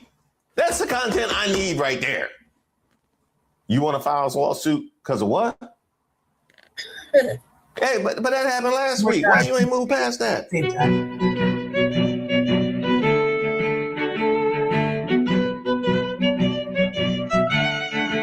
Hey, shout out to all of the subscribers and members here on the channel. Don't forget to give the video a like. This is Street Politics, and I am Maurice Waters. Now, there's a couple things that I really look forward to in life, like my AARP early enrollment card, my hair unit for the back, 7-Eleven oatmeal raisin cookies, but you can put amongst those a fresh episode of the Isaiah Factor. I'm in. It's not racist, and I know y'all been told this is racist, but it's not. It's not racist to call Black people out for their behavior and what they're doing to society at this moment. I'm glad people are noticing this because it's been so many years and it's finally catching up to y'all. I've been trying to tell y'all that white people are tired of y'all. I'm tired of y'all too, but everybody, the world is getting sick of y'all and y'all's. I'm so glad this day is here. I've been trying to get out there that you people need help. It's me, but me and other Black conservatives. We've been trying to warn society that this is what it's going to come to when y'all keep coddling Black people. I think I've been coddled. I'll be honest. I feel coddled. I feel coddled. Also, I do appreciate that she used the different shades as if she's just trying to try on different colors. You know what I mean? Let me see how this looks. Oh, yeah. Because the regular one just ain't cutting it. Just too black. Just too black when you go regular. Now, something to point out just with this very video is the use of y'all. The use of y'all. So Black fatigue is not racist. The world is rightfully tired of y'all. I'm tired of y'all. Who is y'all? Because if y'all is Black people, then you are asserting that you are not Black. If y'all is a specific segment of Black people, but you're calling it Black fatigue, then it is therefore racist. Like you couldn't give me two sentences that made sense together. Black MAGA. First of all, Les, define what Black fatigue is supposed to be, Dr. Jones? Black fatigue is supposed to be just and I'm trying to make it as short as possible. Basically, society is saying that they're tired of how Black people are blaming things that have happened to us historically in the past on what's happening today. You got a sex therapist to speak first on Black fatigue? I don't know how I feel about that, quite frankly. I feel attacked. Like, now you messed my whole, you know what I mean? Well, we don't have stamina, or like what they saying now? They are also now adding different things that they have seen in society to that behavior as well. As she said, like loud mouthing, or maybe, using certain words or certain behaviors in public. So that's basically the definition in a short sense. Do we get anywhere with that, with this conversation? No, this absolutely. Okay, good night, folks. I mean, the thing is, it's an absolutely pointless conversation. It's like, okay, so now what? Thank you for letting us know that there's a new fancy word of you saying that you're tired of Black people, and you put it on the internet, and now people are co-signing on it, including with the way the environment is already. But it's okay. You put a nice new name to it, and now you feel like it's okay to say. And it's not going to do anything for anybody to now pander this term around, to pass it on in the internet and put it in people's mouth and make people feel encouraged to say, I have Black fatigue. But when we're all tired, when I'm saying, we're all tired of something and somewhere, there's always something. So this is not actually going to help anyone psychologically, mentally, emotionally. It's only going to create more divisiveness, more anger, and more hate in society. And let's do this, because one thing that they love to talk about on the right wing and conservative circles is this colorblind society, right? Why do I have to feel different or act? This colorblind society that they're, I'm special. Give me my pat on the head because I went and attacked the rest of the Black people. We get that. So you feel a ways about the behavior of some Black people. Now, why is it that white people don't have that same problem? Why is it that when there is white misbehavior, when you see the same segment of white people behaving in a way that doesn't stick with the rest of the white people? Or is it that white people couldn't possibly behave in a way to make you feel those things? Because that could also be the case. Maybe white people are impervious to offending your sensibilities, no matter how loud they might talk or how dirty those overalls might be in the nice restaurant. It doesn't matter because they're white. You are fully capable of taking that trapdoor out of this excuse and dealing with the ramifications therein. But what I want to talk about is, why is it that we uniquely feel tied to each other in a way that they do not? Regardless of what your explanation of that is, it is. And because it is, what you are seeing is a difference in how responsible we have to feel and be for one another. That is what society is telling us. And you are reinforcing that by making this your issue, that you are tired of Black people, when we would never have that come out of white people's mouths. Ever. I'm sorry, did you say white people would never say they were tired of Black people? Because they said, no, white people tired of white people. They would, yeah, they got a pretty low bar. A lot of people, especially Black people, joining that chorus, saying that I'm tired of Black people too. What will that do?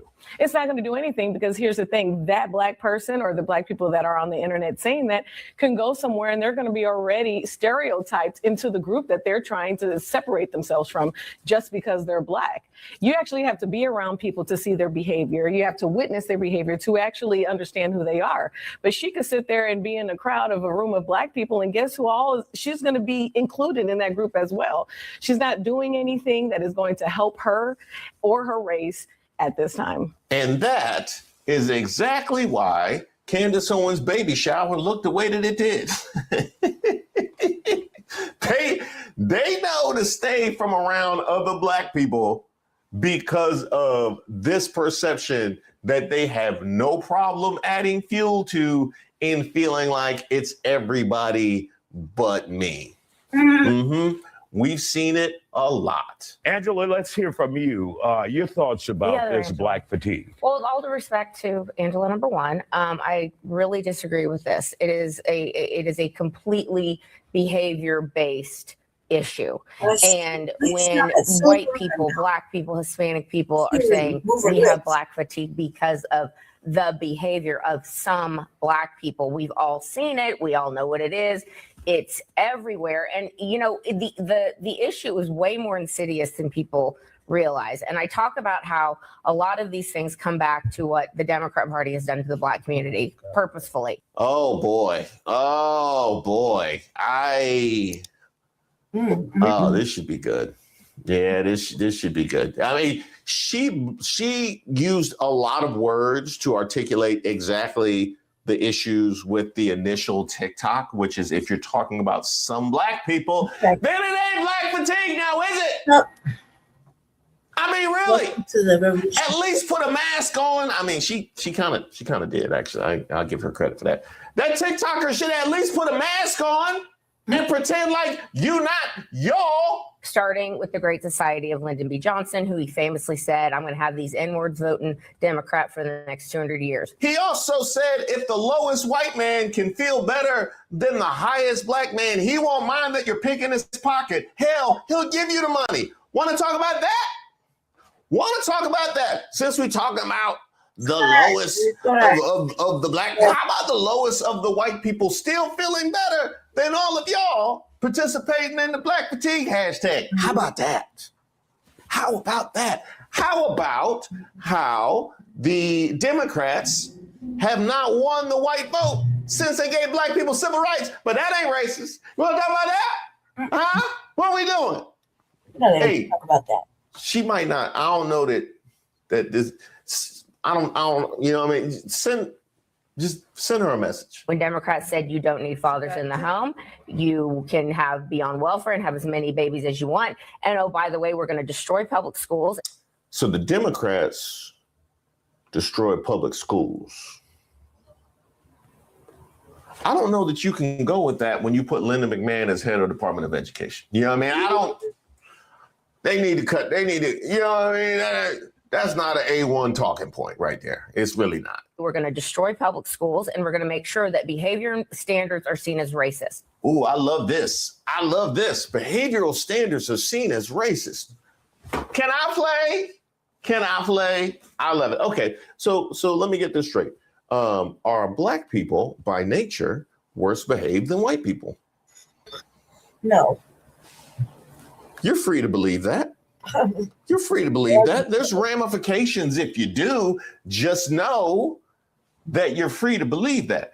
Are black people by nature worse behaved than white people? No. Now, if your answer is no, then I would have to ask you why there is this difference in perception between black behavior and white behavior.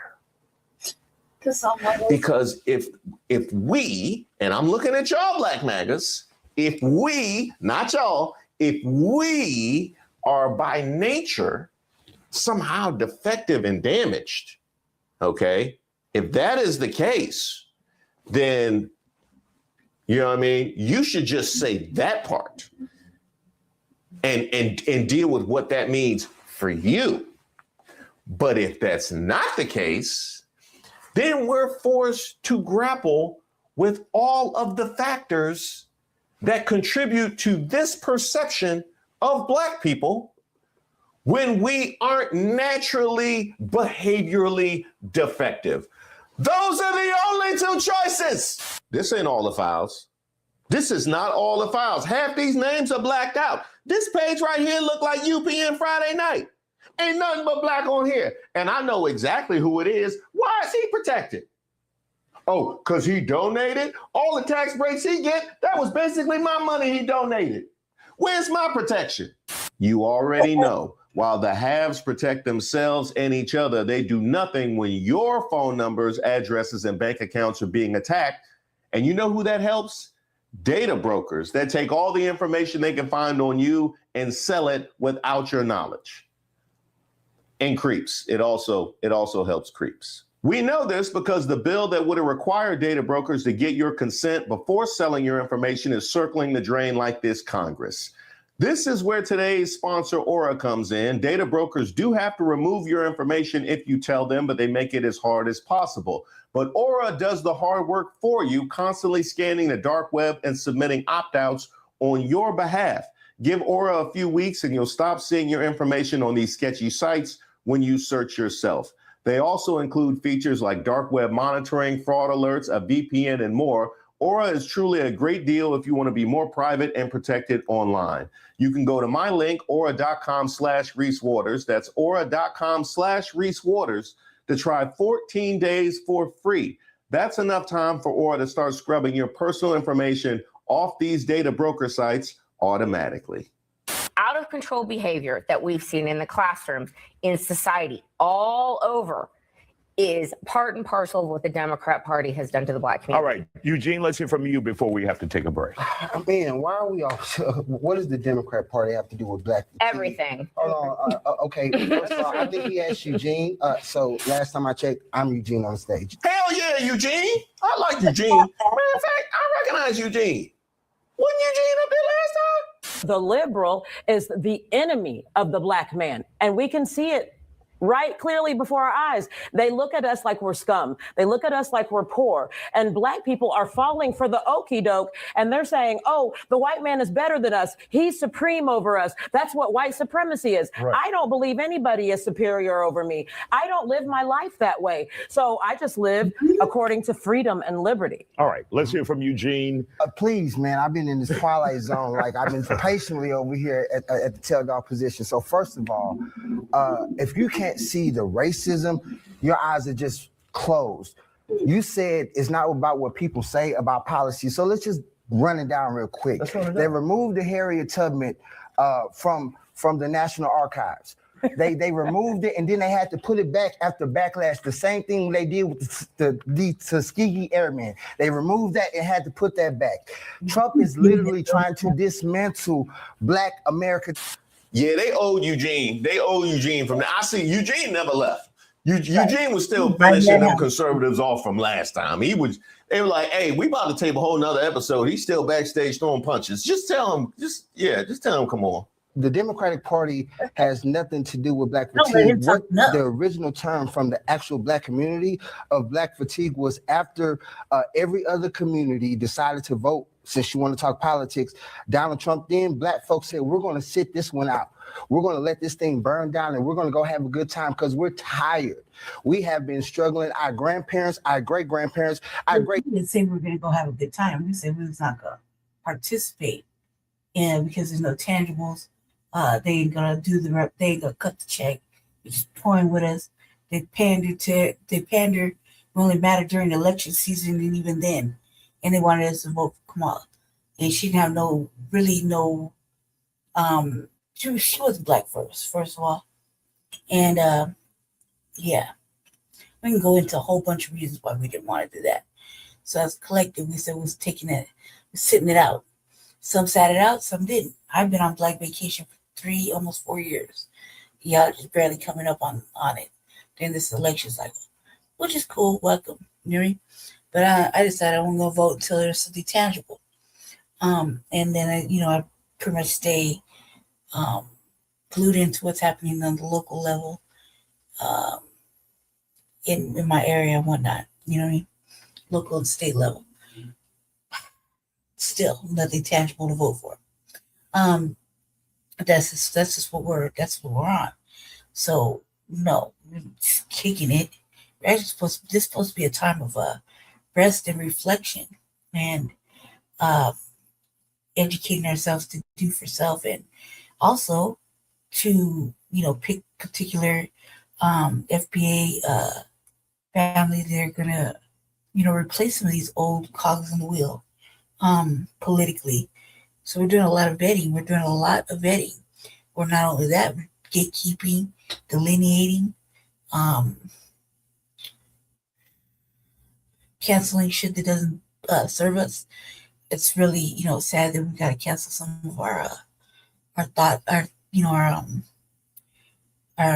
some of our people, but shit, they don't get along right. So, you know,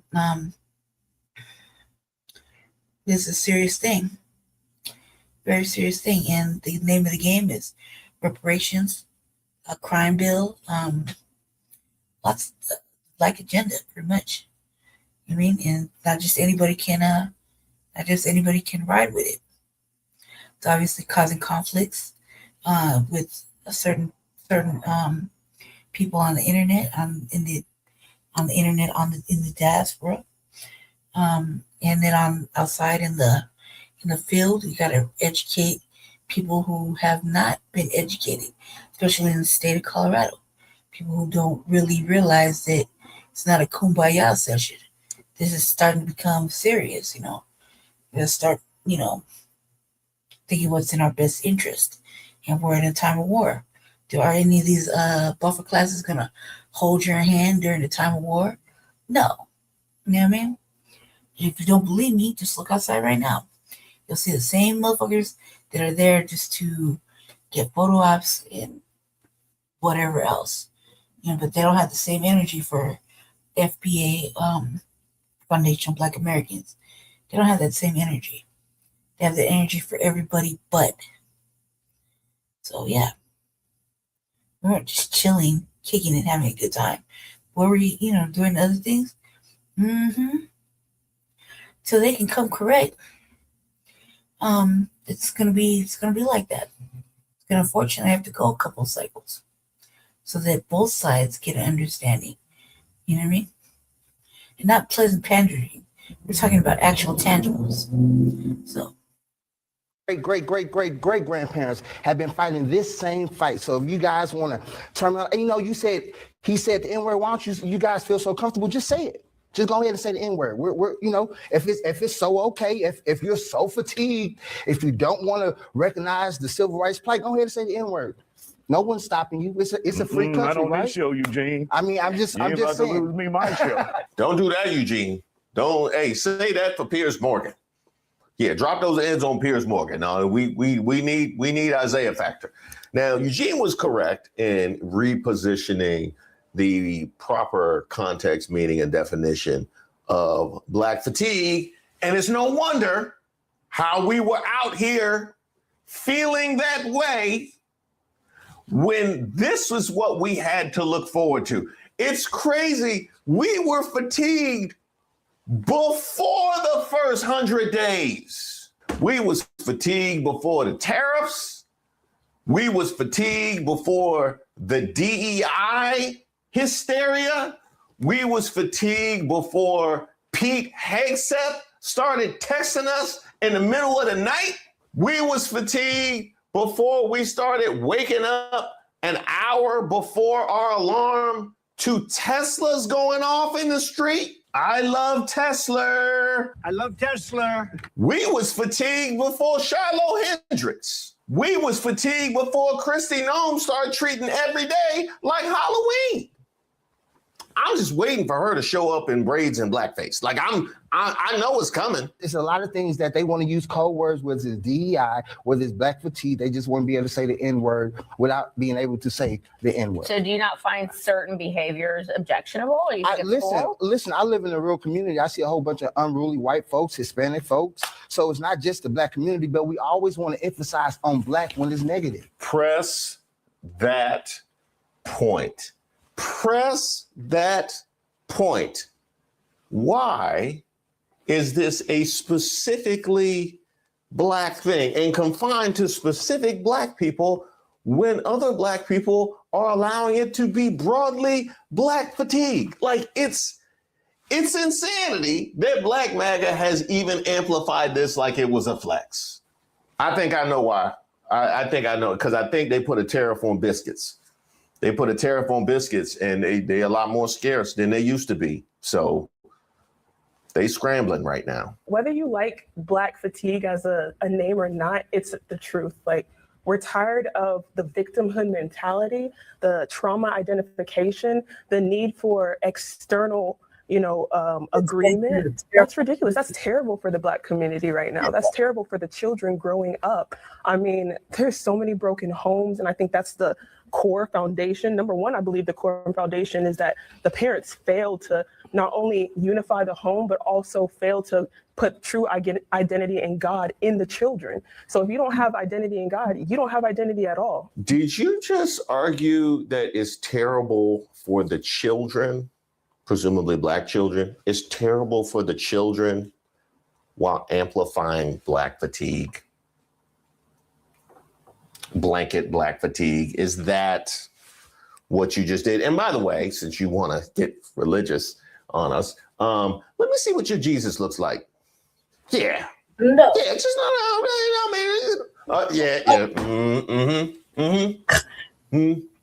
Must have been free perm Palm Sunday. Do you at all see the Black community as a lost cause or just Absolutely some not. individuals?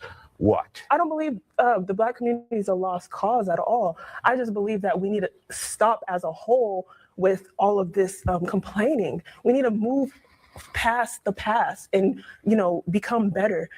As an American, my parents were actually Nigerian. They came here in the 80s. That's not going to go good. That's not going to go. That's not going to go good. Fucking tethered, anchored behavior right there.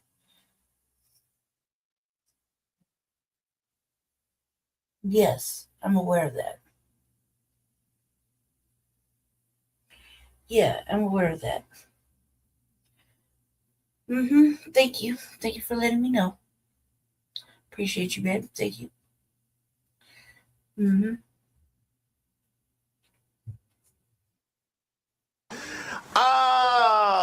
Your parents came here and you want to come and talk about Black Americans. All right. Got it. We'll just go ahead and move on to the next one. But I did want to hit the whole complaining thing because I couldn't imagine being a bigger lick for anybody than coming out and talking about all this complaining. I just cannot wait for somebody to use that in a court. Hey, she stole my car. What's all this complaining? You know what I mean? Complaints. He stole my car. Oh, no. He vandalized my home. Oh, no, it's nothing but complaints. Nothing but complaints. What I need is some attorneys out there to interface with the Black MAGAs when they come in need of help. I need those. I know it's attorney-client privilege. I know. Man, we ain't never going to get that content. We ain't never going to get that. That's the content I need. That's the content I need right there. You want to file a lawsuit because of what?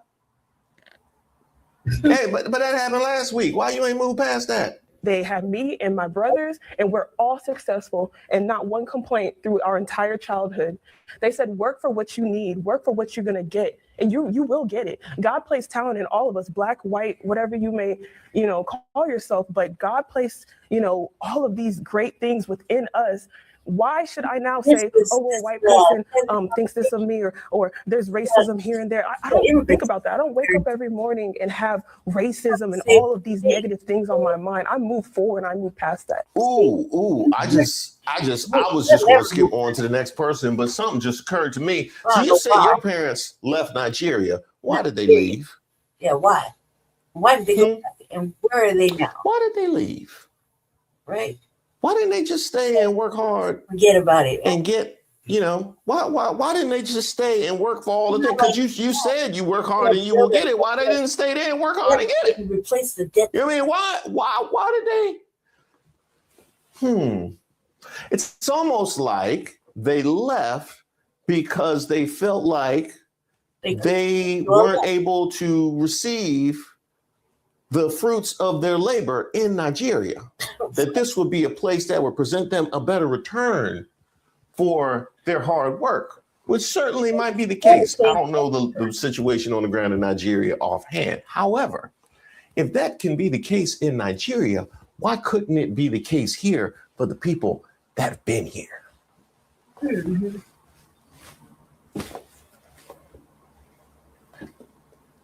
But you want to talk about it. In other words, so you are openly ceding that there are societies that are unjust for whatever reason. But we can't complain about this one, though. Hey, we got over. We got a good thing. Why y'all complaining? You know? Sean, let's hear from you. Your thoughts about this conversation and the term that we now hear. And again, I was so taken by your speech. The term we're talking about is black. What was it again? It's fatigue. Okay.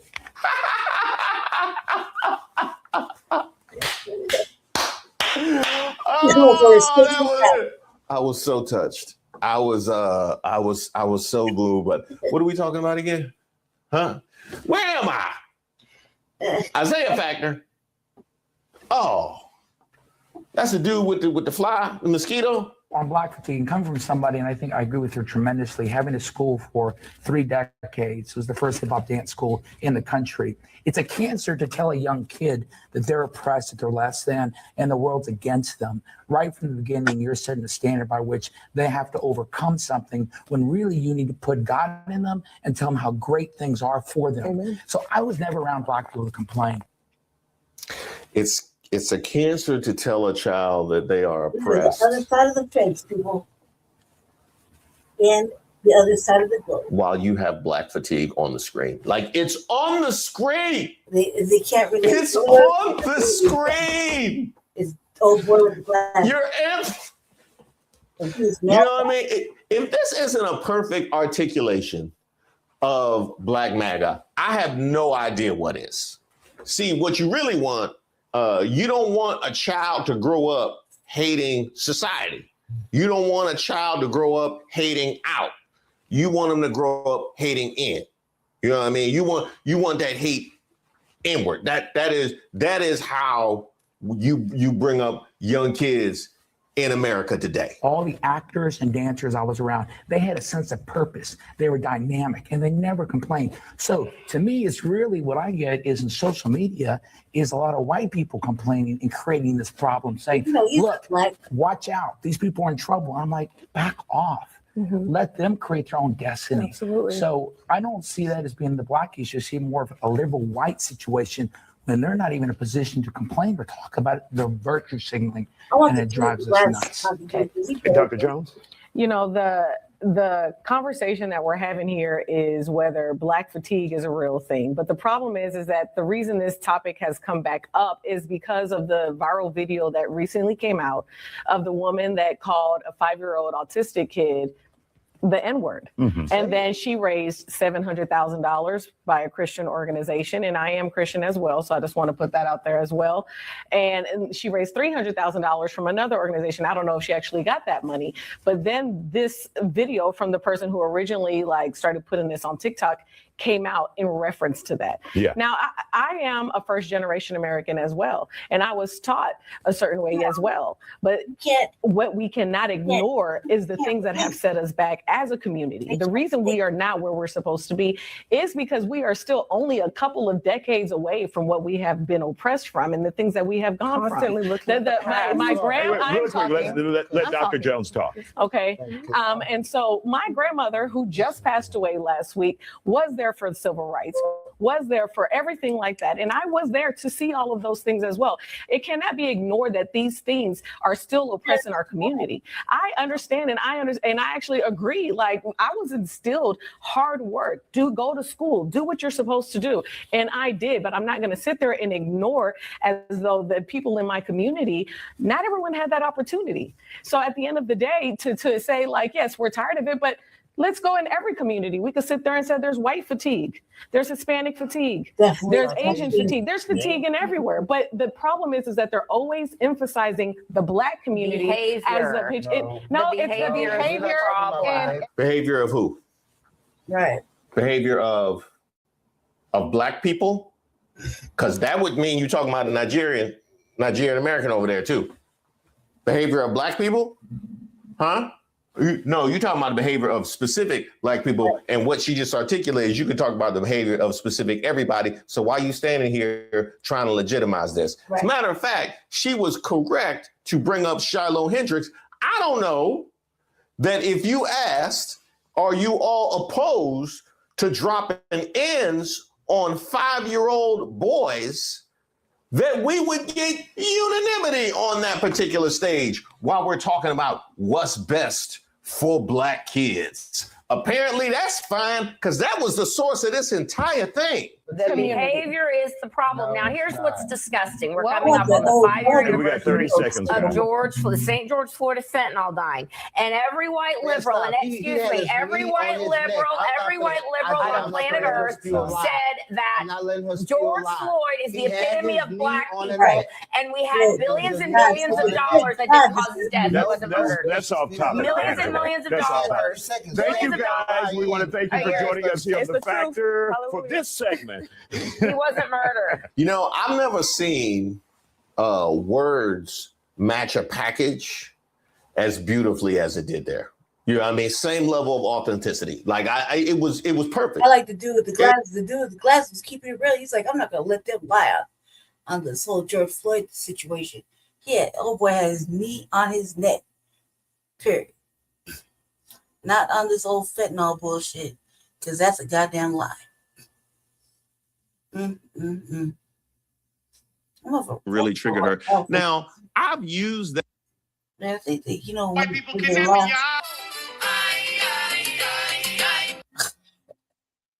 that's just a song. Now, he knows it. One sec. I like that dude in the glasses. Oh, yeah, I got it. Probably gonna do like one, maybe two more. We'll see. I'll save the rest for later. Let me see.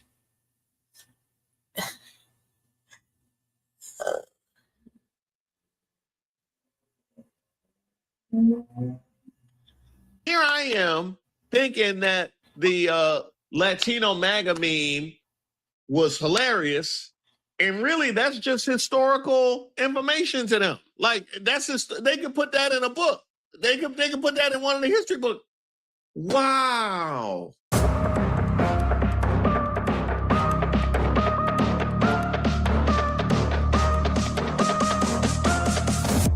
Shout out to all the subscribers and the members here on the channel. Don't forget to like the video.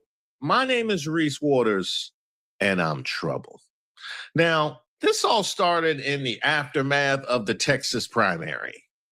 I will vote for Donald Trump, even though he keep deporting y'all. I will vote for Donald Trump. He been snatching all y'all kids from y'all. I will vote for Donald Trump. He got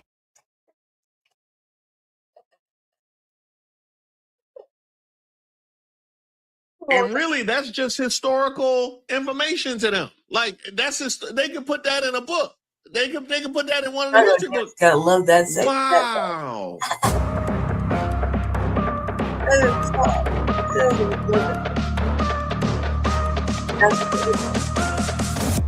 Shout out to all the subscribers and the members here on the channel. Don't forget to like the video.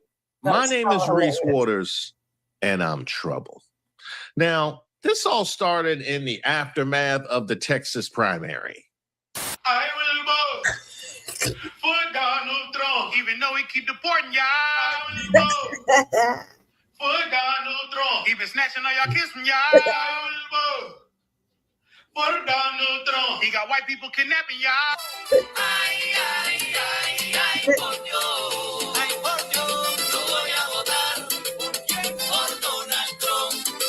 Okay, it started way before that. Yeah, it started way before the Texas primary, but it accelerated coming out of the Texas primary. And I said on that very night, I would wait to reserve judgment based on how people vote. I wanted to get the evidence before I got all gassed up and gave a response about this conversation between the state of the Black and Brown coalition. I'm digging this t-shirt. Well, that was before I saw this. Oh no. What do you mean? Jasmine not going to Congress? for Texas? Oh, Crockett, a girl can only dream. Listen, Jasmine, what was that one quote that you said? Let me think. Oh, yeah, we done picking cotton. You can't pay us enough to go find a plantation. Yeah, you remember that. I remember that. How could I forget? See, 6.5 million Hispanic voters in Texas, which is like... Listen, first of all, just off of that statement, bitch, why are you upset? You see what I'm saying? If old girl said we done picking cotton and you couldn't pay us enough to go out there in the motherfucking fields again for a motherfucking, they still haven't paid the debt. Fuck you talking about?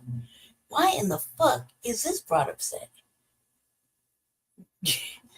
You weren't out there with us. Like, well, your people was not out there picking cotton. Cause come on now, like tobacco, sugar. You know what I mean? Be realistic. So old girl said we're done picking cotton. Okay, cool. Well, that's pretty much the truth. I'm not gonna do it, and you couldn't make us do it any motherfucking way. Either way, but why in the fuck is this bitch upset? She's like, you remember what you said? The majority of the electoral vote here in the state. And you mean to tell me that you think that we're still picking cotton? Hell no, girl. Hell no. That's why you lost. You're fucking racist. I'm gonna tell you something real quick. If you would have... First of all, black people can't be racist. We just be prejudiced. And that's not what the fuck she meant by that. Pitched that in 2002, 2001, you probably could have gotten like a good drift. However, that was people in the past. Those kids that I grew up with that were chasing a field every summer, every spring with their parents, moving school to school because they had to go pick fruit with their parents, are now grown up. And guess what? Oh my God. Do I gotta run this great migration back? You were imported here during the fucking Great Migration. The Great Migration was black people taking their families and going from migrant camp, picking fruits, vegetables, whatever the fuck they was on in season as they traveled from south to up here. Okay? What the fuck are you talking about? You were imported here. You were imported. Don't make me pull the receipts. I'm gonna have to pull the receipts. We'll let this play for a second so I can find the fucking receipts. Give me 1 second, family. Because that shit just... Do you think that they're going to go back to picking fields when they have a citizenship? No. As a matter of fact, they're not even looking to vote for blue people with blue policies that put their parents in fields. No. Some of them are real estate investors, business owners. They're passing down generational wealth. And you think that they're picking cotton. You out of your goddamn mind. I'm going to remind you real quick. The majority of the Latino voters for Trump here in Texas live in the southern border. You know what happened in the southern border? No. Why? Because neither you nor Kamala have the balls to go down there. I'm going to tell you what happened. Along the Texas border, poverty levels are sky high as it is. When you import a bunch of riffraff from third world countries and they end up in those southern border towns, they strain the resources for those people. Those people can't even survive. And then you're bringing in all this riffraff with a CBP1 app Ticketmaster to the United States and you leave them there. That's why our governor had to ship all those people out. And then y'all complain, oh, you were shipping on. Yeah, because you guys brought them here. You blue people brought them here to Texas, and the southern towns were suffering. Not only that, but there was violence across the border in Tamaulipas, in Reynosa, all those cartels fighting to bring all those people over here. Why? Because they were profiting billions of dollars. And your ass still thinks that we're picking cotton? Take that. No Congress for Jasmine. As a matter of fact, why don't you go run for Missouri? What did you do in Missouri that they don't want you to run for them? Oh, I know. Exactly. Because people in Missouri see right through your bullshit, and so do we in Texas. Keeping Texas red. The idea of her not going to Congress when she is a whole Congresswoman. This doesn't make a lick of sense. Number two, I don't know if she was aware of how a primary works, but she didn't lose to Republicans. I don't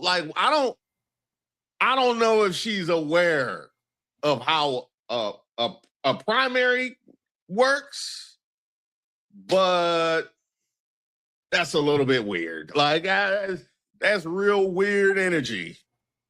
That's real weird energy for a whole primary. And you 1,000% outed yourself by virtue of mentioning Kamala Harris, because I clocked the fact that you mentioned Kamala Harris. I'm like, why would you be mentioning Kamala Harris if you have a specific issue with Jasmine Crockett, unless this is just a whole anti-Black catch-all? But you did mention keeping Texas red. So you are coming from a place as a Republican, a Latino for MAGA, who clearly has not seen enough yet, and characterize her own people coming in as riffraff. So I would have to ask about the level of discernment that this administration has had when it comes to riffraff and people just going about their regular business who get swept up. And we've seen what happens when they feel like they don't want to admit wrong or defeat, as it feels to this administration, when you have a U.S. citizen, a non-criminal, somebody who's here legally, as we've seen time after time after time after time. But of course, since it hasn't happened to you yet, you feel perfectly comfortable sitting in front of a camera and railing against those that have been sitting in Congress. Because I remember you did your little pretend cry thing about her not being in Congress, which apparently you don't pay attention to politics at all. The woman who sat in Congress and advocated for better treatment for your people. See, I haven't made this specific point yet, but I would like to do it now. On an interpersonal level, if you have somebody in your friend group, at your job, in your church, whatever the case may be, that will openly sell everybody else out for their own gain and benefit, you would have a problem with it. Not only that, we characterize the kinds of people who do that as the worst among us on an interpersonal level. He's right, you know. Right? On an interpersonal level. Like if you had a group of 4 guys or a group of 4 women, and you found out that there was a guy or a girl that was in that group that was just telling everything that was being said in the group chat, whenever y'all met after work for happy hour, she was telling it all to your significant others so that she could slide, or so he could slide on the low and get it in, right? The kind of person that would do something like that, right? The kind of person who will go to, let's say, like a union meeting or just like a happy hour and then tell the bosses everything so they can get a couple extra dollars on their check. Like, we would characterize the kind of people who do things like that as literally the worst among us. However, that's when it happens on an interpersonal level. When you extrapolate it out beyond an interpersonal level and it happens on a national level, when we're talking about whole groups of people, magically, it's not as bad. It's okay. We live in a world where when you move that way with respect to literally millions of people, it's accepted. We'll give you a whole platform. And we'll amplify it. Won't we, Black MAGA?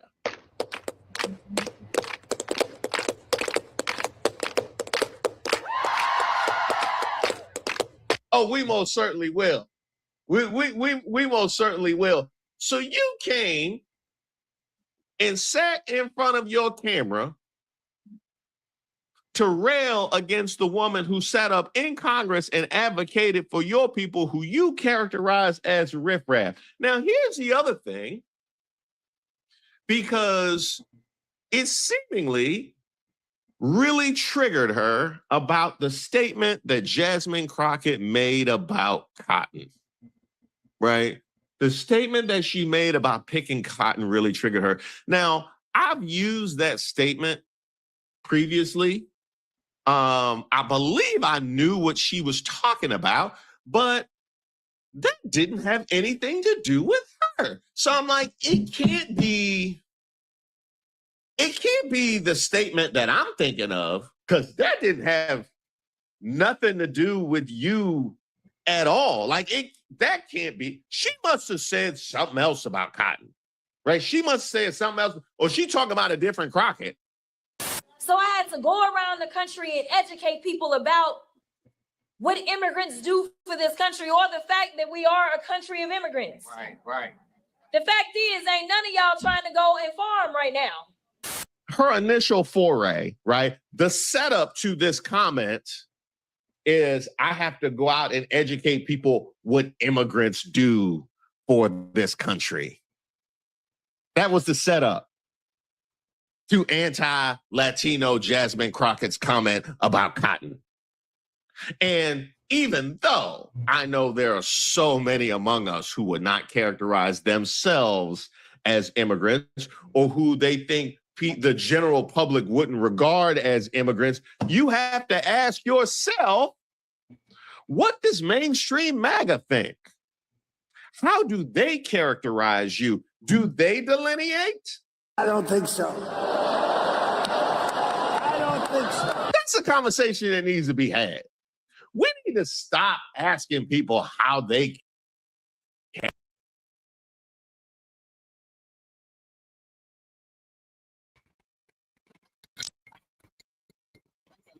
recognize that mirror be lying to a whole lot of people. Damn. That mirror be lying to a whole lot of people. So the conversation is not what you see and how you think about you. How did they think about you? Congratulations, you played yourself. I'm not gonna argue with you. You can be right wing. That's fine. That's fine. How do they characterize? Let's be honest about that. Can we be honest about that? Can we be honest about that? Because if we can be honest about that, then we can do some stuff. We could do some stuff if we can be honest about that. Okay, so I'm lying. Raise your hands. You're not. We done picking cotton. We are. You can't pay us enough to find a plantation. I know that's right. That was weird. I missed. That's interesting. That's interesting. So she had a whole quote about Black people in their time in this country, and the Latina woman made it about her. Had whole energy towards it. That's not the first time. That's not the first time that I've heard. It's not like she's the only person that I've heard characterize that statement as being racist and anti-Latino. And it's fascinating because is the whitewashing of history just so deep and thorough that the Black experience has been eradicated completely? Apparently it has. Apparently it has. Of course, not when it comes to the negative stereotypes, not when it comes to the worst of American history that we can pull and thrust towards Black people. That survived. No, you know I ain't lying. But not the toil of our people in the fields picking cotton that she was referring to. That you get to grasp up and make about you. I can't imagine what that's like, dealing with somebody who makes everything about themselves. That's wild. That's wild. I'm surprised she even had time to make a video, because she's just walking the streets thinking everybody's talking about her. That's got to be a crazy experience. That's got to be a crazy experience. Just everybody everywhere talking about you at all times. Wow. I wonder, do they have a name for that level of delusion yet? Stop it. Get some help. And you know what? There was actually more where that came from. Where they really messed up at is when at Jamel Hill. Ask Megyn Kelly how that goes. Ask Megyn Kelly ain't been the same since. I noticed she putting on a whole new coat. Apparently, I pissed off some Latinos and Hispanics because I said too many of them value proximity to whiteness over solidarity with people, Black folks, in which they share similar experiences. I'm gonna put my life together to make a formal response video to this, but I am so tired of this. I'm so goddamn tired of this, that identity politics is only casted to minorities. White people can go around this country and vote for whoever the that they want, and nobody attacks them for being white and voting Democrat or being white and voting Republican. No one tells them, hey, if you don't vote Republican, you ain't white. Minorities are the only people who get cast with identity politics when it comes to voting? Huh? Excuse me? Excuse me? Heritage America much? Heritage America much? Did you see how they were pressing Vivek Ramaswamy at Turning Point USA for not being a Christian? Wonder what that's about. Yeah. Wonder what that's about. All the sand demons that be in Cash Patel's mentions, and those come from the right. Excuse me? Let me ask you, what percentage of open white supremacists and hate groups did Trump pull? What was the vote breakdown? How did that break down with the supremacist groups? What was the split?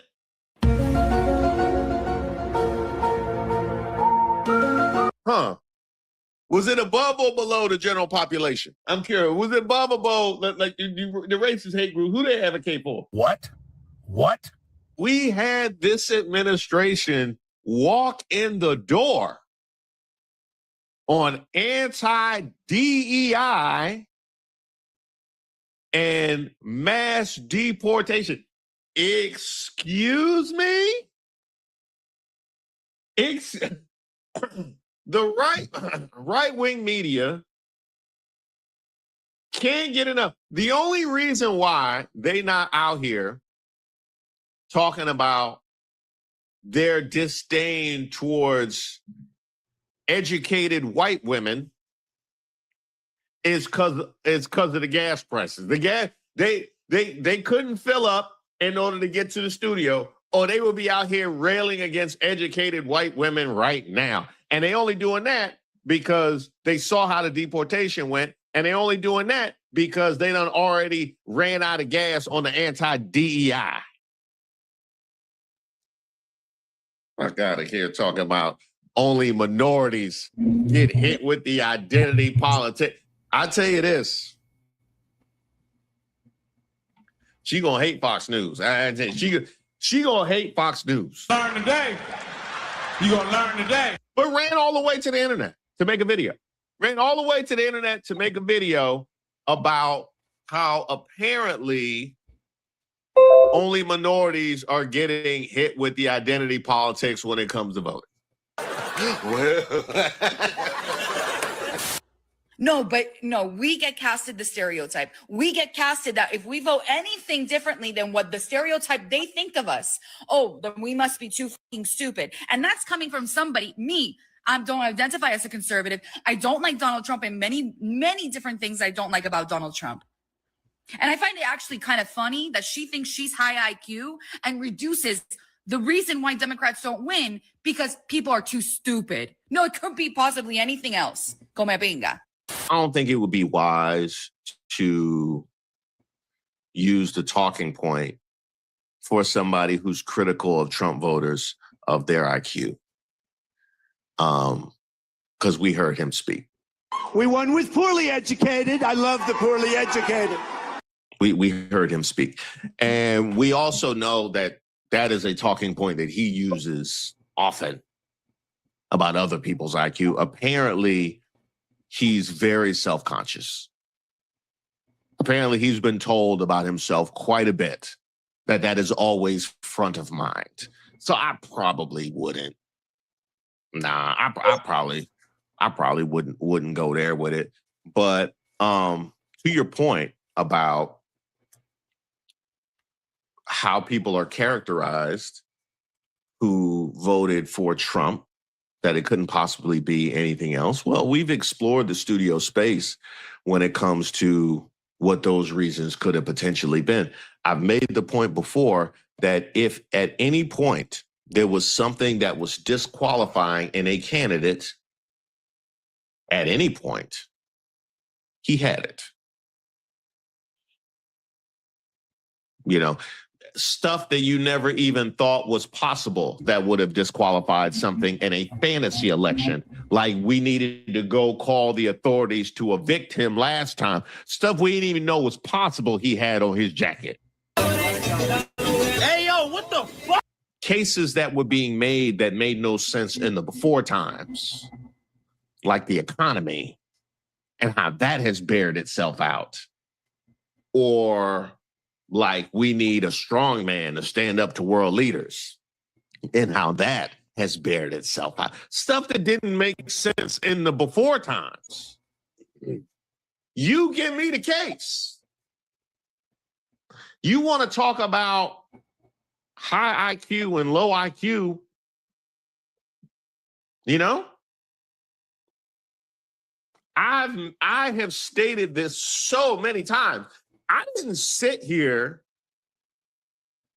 since November 2024 and wait a year and some change to see the state of America and say, I told you so. I've been here every day. I'm here all day. I'm here all day.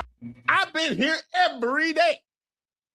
This didn't make sense in the before times. But you want to talk about high and low IQ? What was the reason? Did we talk about low and high IQ? Y'all own gas stations? Oh, well, that could have been it. Maybe you went short. That's good. I don't know. The timing of you going. All right. I had to find it. Hold on a second. I had to find it because that bitch pissed me the fuck off. Okay, let me see. That bitch said some crazy ass shit. So, I'm just gonna play a little piece of this. Man, I had to look for it, dude. I really had to fucking look for it. I couldn't believe that. I was like, man. Hold on a second.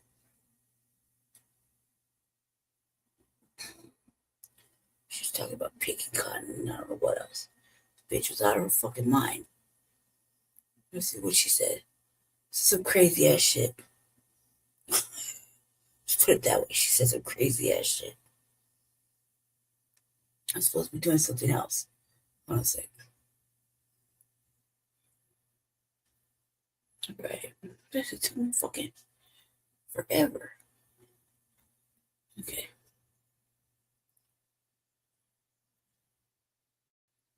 I forgot where it was. I had to go look for it.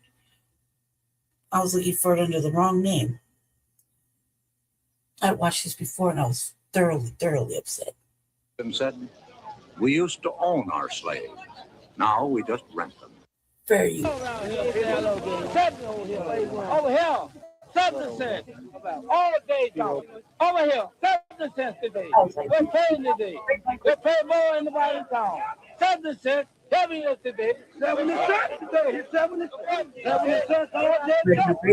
All I can do is imagine.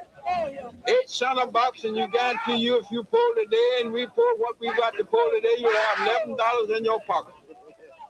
This is not taking place in the Congo. It has nothing to do with Johannesburg or Cape Town.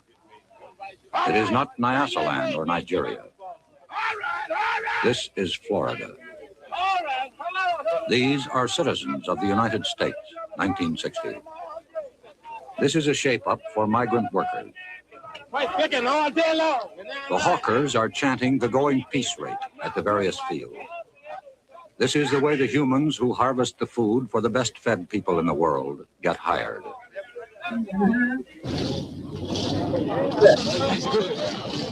What was it? Harvest the food. That's what we got. One farmer looked at this and said, "We used to own our slaves. Now we just rent them." The Secretary of Labor looked at the migrant plight and said, "I think they're the great mass of what I've called the excluded Americans.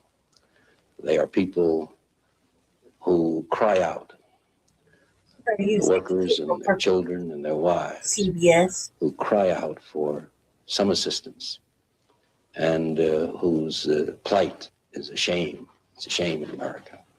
The president of the American Farm Bureau Federation, the largest farmers organization, says, "I think that most social workers would agree that it's better for a man to be employed, even if his capacity is such as to limit his income. And we take the position that it's far better to have thousands of these folks who are practically unemployable, earning some money, doing some productive work for at least a few days in the year." This is an American story that begins in Florida and ends in New Jersey and New York State with the harvest. It is a 1960 Grapes of Wrath that begins at the Mexican border in California and ends in Oregon and Washington. It is the story of men and women and children who work 136 days of the year and average $900 a year. They travel in buses. They ride trucks. They follow the sun. Well, I don't know. It don't look like we'll ever get ahead. I guess we'll just have to keep going till we can find something better. A minister named Cassidy, who works with them, says, "They are just as bad as the slave. Only on name they are not a slave, but in the way they are treated, they are worse than the slave. And somebody has made thousands of dollars out of his sweat. Is that a slave or not?" They are the migrants, workers in the sweatshops of the soil, the harvest of shame.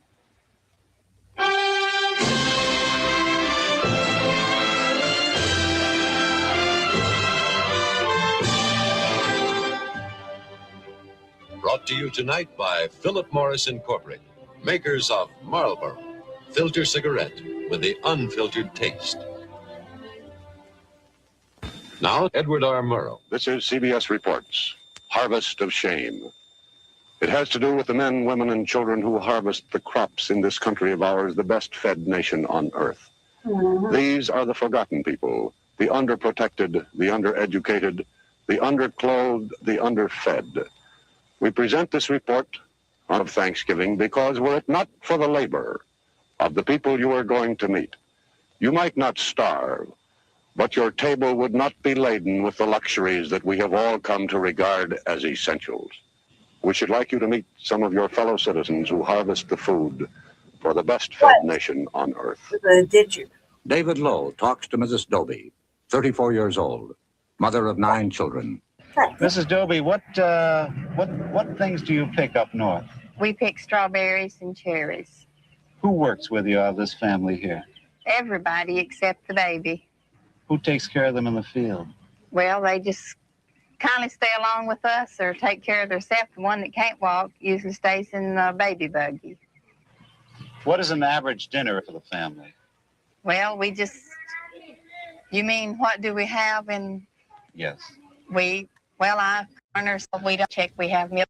The reason I ask, most Dr. Gertie's house one. will ever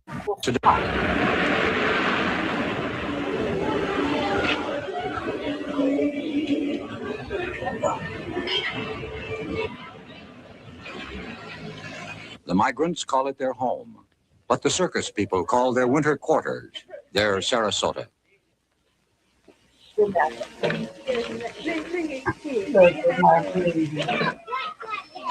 Charles Goodlett, chief of police of Belglade, says, "The problem that we have now are the ones that come here that don't have the money to rent a room, They'll sleep around the bars, in the grass, in the packing houses, around the lake area,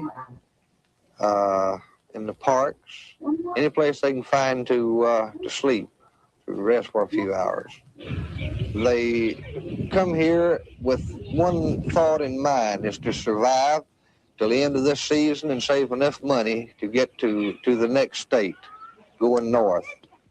From towns like this throughout Florida and throughout the South, the 2 to 3 millions move out on their annual migration, which ends in late November.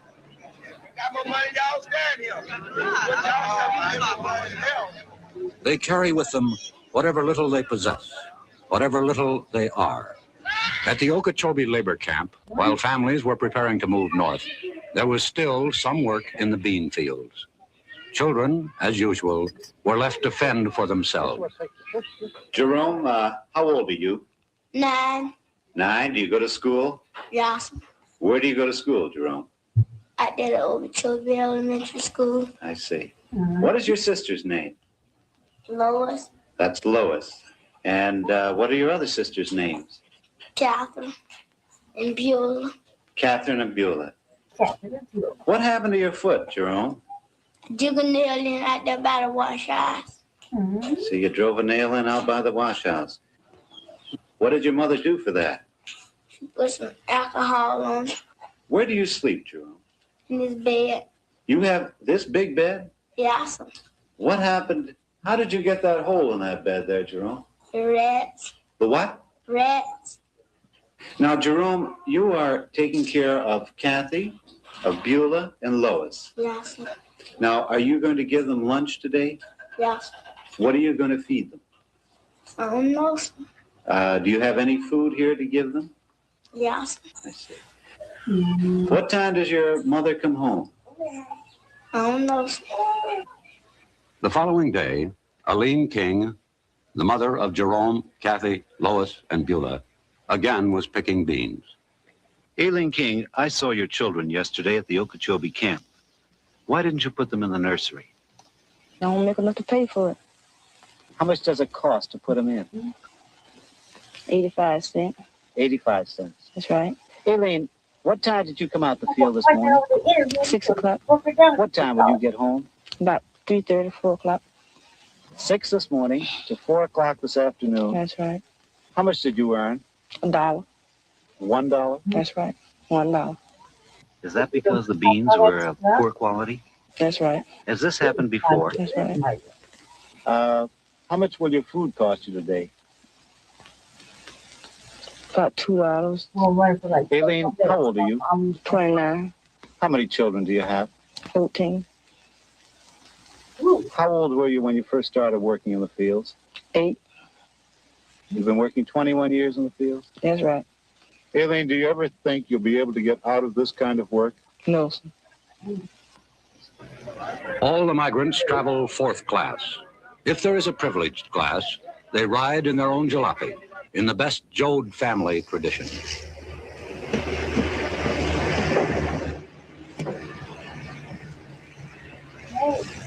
The long journey begins.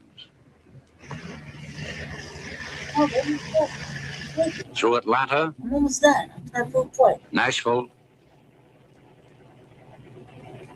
Indianapolis, en route to the fields and orchards of America. Lowe has been following the migrants for the past 9 months. Some are freewheelers who travel as a family unit. He met the Parsons family as they were about to leave Belgrade tomatoes for Indiana strawberries. Mr. Parsons, do you think the farmers you work with And everything well, I've been one With the Witch family, looking for work. Mr. Roach, how did you happen to come to this place? Well, I came to Augusta, and I was talking to some people, and they told me to come on down to Waycross, that there was lots more work around Waycross, see? Well, how many miles have you been traveling looking for work so far? About 1,600 and something. Mr. Roach, a moment.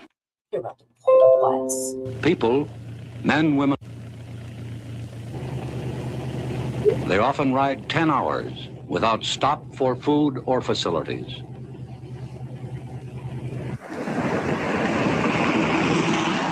first stop is normally at Yulee, Florida, 1 mile from the Georgia border, a checkpoint for farm labor leaving the state.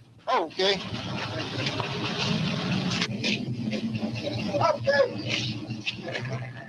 There are other stops. Kingsland, Georgia, for bread and sandwich meat. Darien, Georgia, for facility.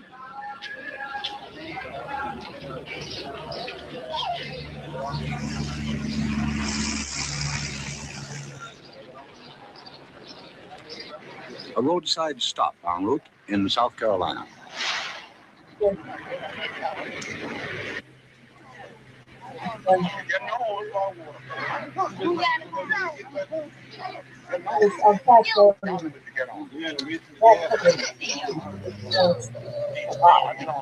"1,000 miles north of Belgrade, Florida, by way of U.S. Route 17 and 301.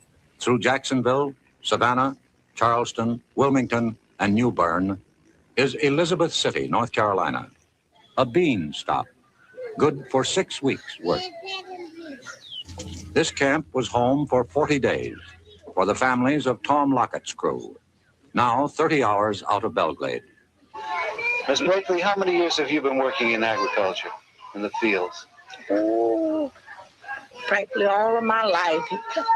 I haven't did no other work much but in the field all of my life. I raised all my kids working in the field. I noticed that there's some straw over there. What is that for? Well, that was the straw they brought for the people to sleep on. Well, weren't mattresses supplied here? They used to be, but they ain't now. Mrs. Blakely, where is the water supply over here? That's it right there. For how many people? For this and that over yonder, they all use the same. And how many bathrooms are there here? Now. Where do you use the bathroom? Where are the facilities? Don't have one. We use our tin tubes. Mrs. Brown, how did the children fare on the journey up north? Well, they got kind of fretful, and got so riding, handling them. But we made it. Miss Brown, may I ask how old you are? I'm 37. Mrs. Brown, how many years have you been working in the fields? All my life. Do you remember how old you were when you started? I was about 8 years old. Would you like to get out of this work? I sure would. Do you think you'll ever be able to? I'm hoping so. Do you think you'll be able to, though? I don't know.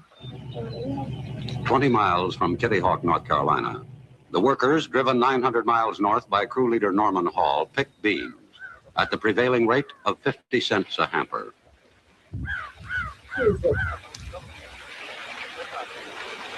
Lunch is not a picnic, whether brought from the labor camp or purchased at the open-air kitchen, or in a bottle, heated by the rays of the sun. In a survey in 21 states conducted by the National Council of Churches, the migrants themselves listed the evils of labor camp life. Bad housing, flies, mosquitoes, dirty beds and mattresses, unsanitary toilets, and lack of hot water for bathing. One employee... Charles Schumann, president of the American Farm Bureau Federation, was asked how his organization felt about unions. I think that the agricultural worker needs to have the right to change jobs, freedom to move about, freedom to quit if he doesn't like it, freedom to protest, freedom to negotiate, or they are organized, but the right to strike at the time of harvest ought to be regulated in some manner. The AFL-CIO Organizing Committee in California thinks differently. Earlier this year, they called a strike meeting of cherry pickers in Stockton. They make a poor living. In other words, sometimes it's just like the farmer. Sometimes when things are... And Carl and a little red. Has this ever happened before with any crews coming up north? Once I remember, on the trail in North Carolina. What happened? Everybody got killed. Every year, As predictable as the seasons, there are accidents resulting in death and serious injury to these laborers. On June 6, 1957, at the intersection of U.S. Route 301 and State Highway 102, 9 miles from Fayetteville, North Carolina, 21 migrants were killed, 17 males, 3 females, and the baby boy. The police report stated one of the causes of the high loss of life was the packaging of the occupants of the truck. Today, only 6 states have laws providing for the safe transportation of migrants within their borders. The state of North Carolina is not one of the 6. Secretary of Labor Mitchell. Hardly a year goes by that we don't read in the paper of some very serious accident. Keep your hand upon the dollar. That's us, Belly, not them. And us. a dime for every pail. And they brought in others. The question posed by thoughtful men is, must the 2 to 3 million migrants who help feed their fellow Americans work, travel, and live under conditions that wrong the dignity of man? Howard Van Smith. Of our way of life. And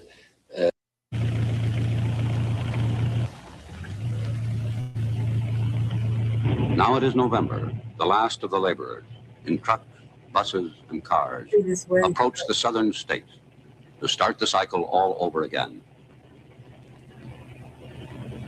That's our people. That's our people. All that stuff. But yeah, no, I think we picked it up.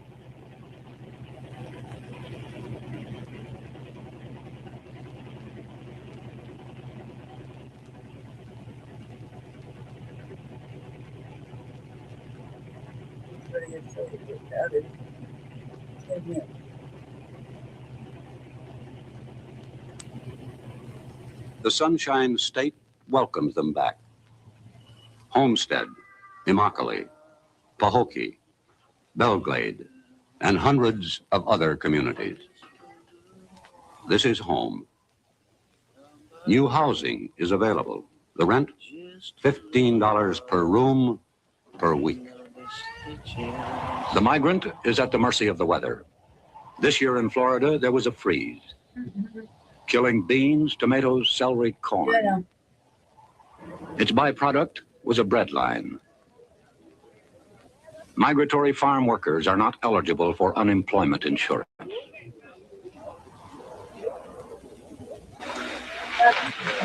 This happened. So I think that we've more than picked enough motherfucking fruits, vegetables, and everything else you can think of. Fair use. Yeah, y'all. Thank you for watching the Revolutionary Agenda. Thank you to everybody who came in. Twin, Jesse, and our Voice Global, whatever that is. Thank you. Thank you, little eyeballs watching. I got a little bit out. I'll carry on with this little with another RVA. Who knows when? I'll have to work on it. But right now, I can transfer over to city council, so and get some fluids in my system and stretch. So stay black, stay dangerous, obviously. Stay informed, stay out the way.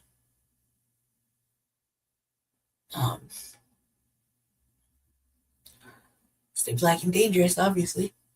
And have a great fucking day. So we will see you later on this evening after City Council for Frontline Black News, Part 3. Who knows what Jesse has lined up for us. And then tomorrow for Shabaka's Black Experience Enhanced. And I may squeeze something in between. We'll see. Anyway, thank you for staying with me and watching. And yeah. See y'all soon. Thank you for watching the Revolutionary Agenda.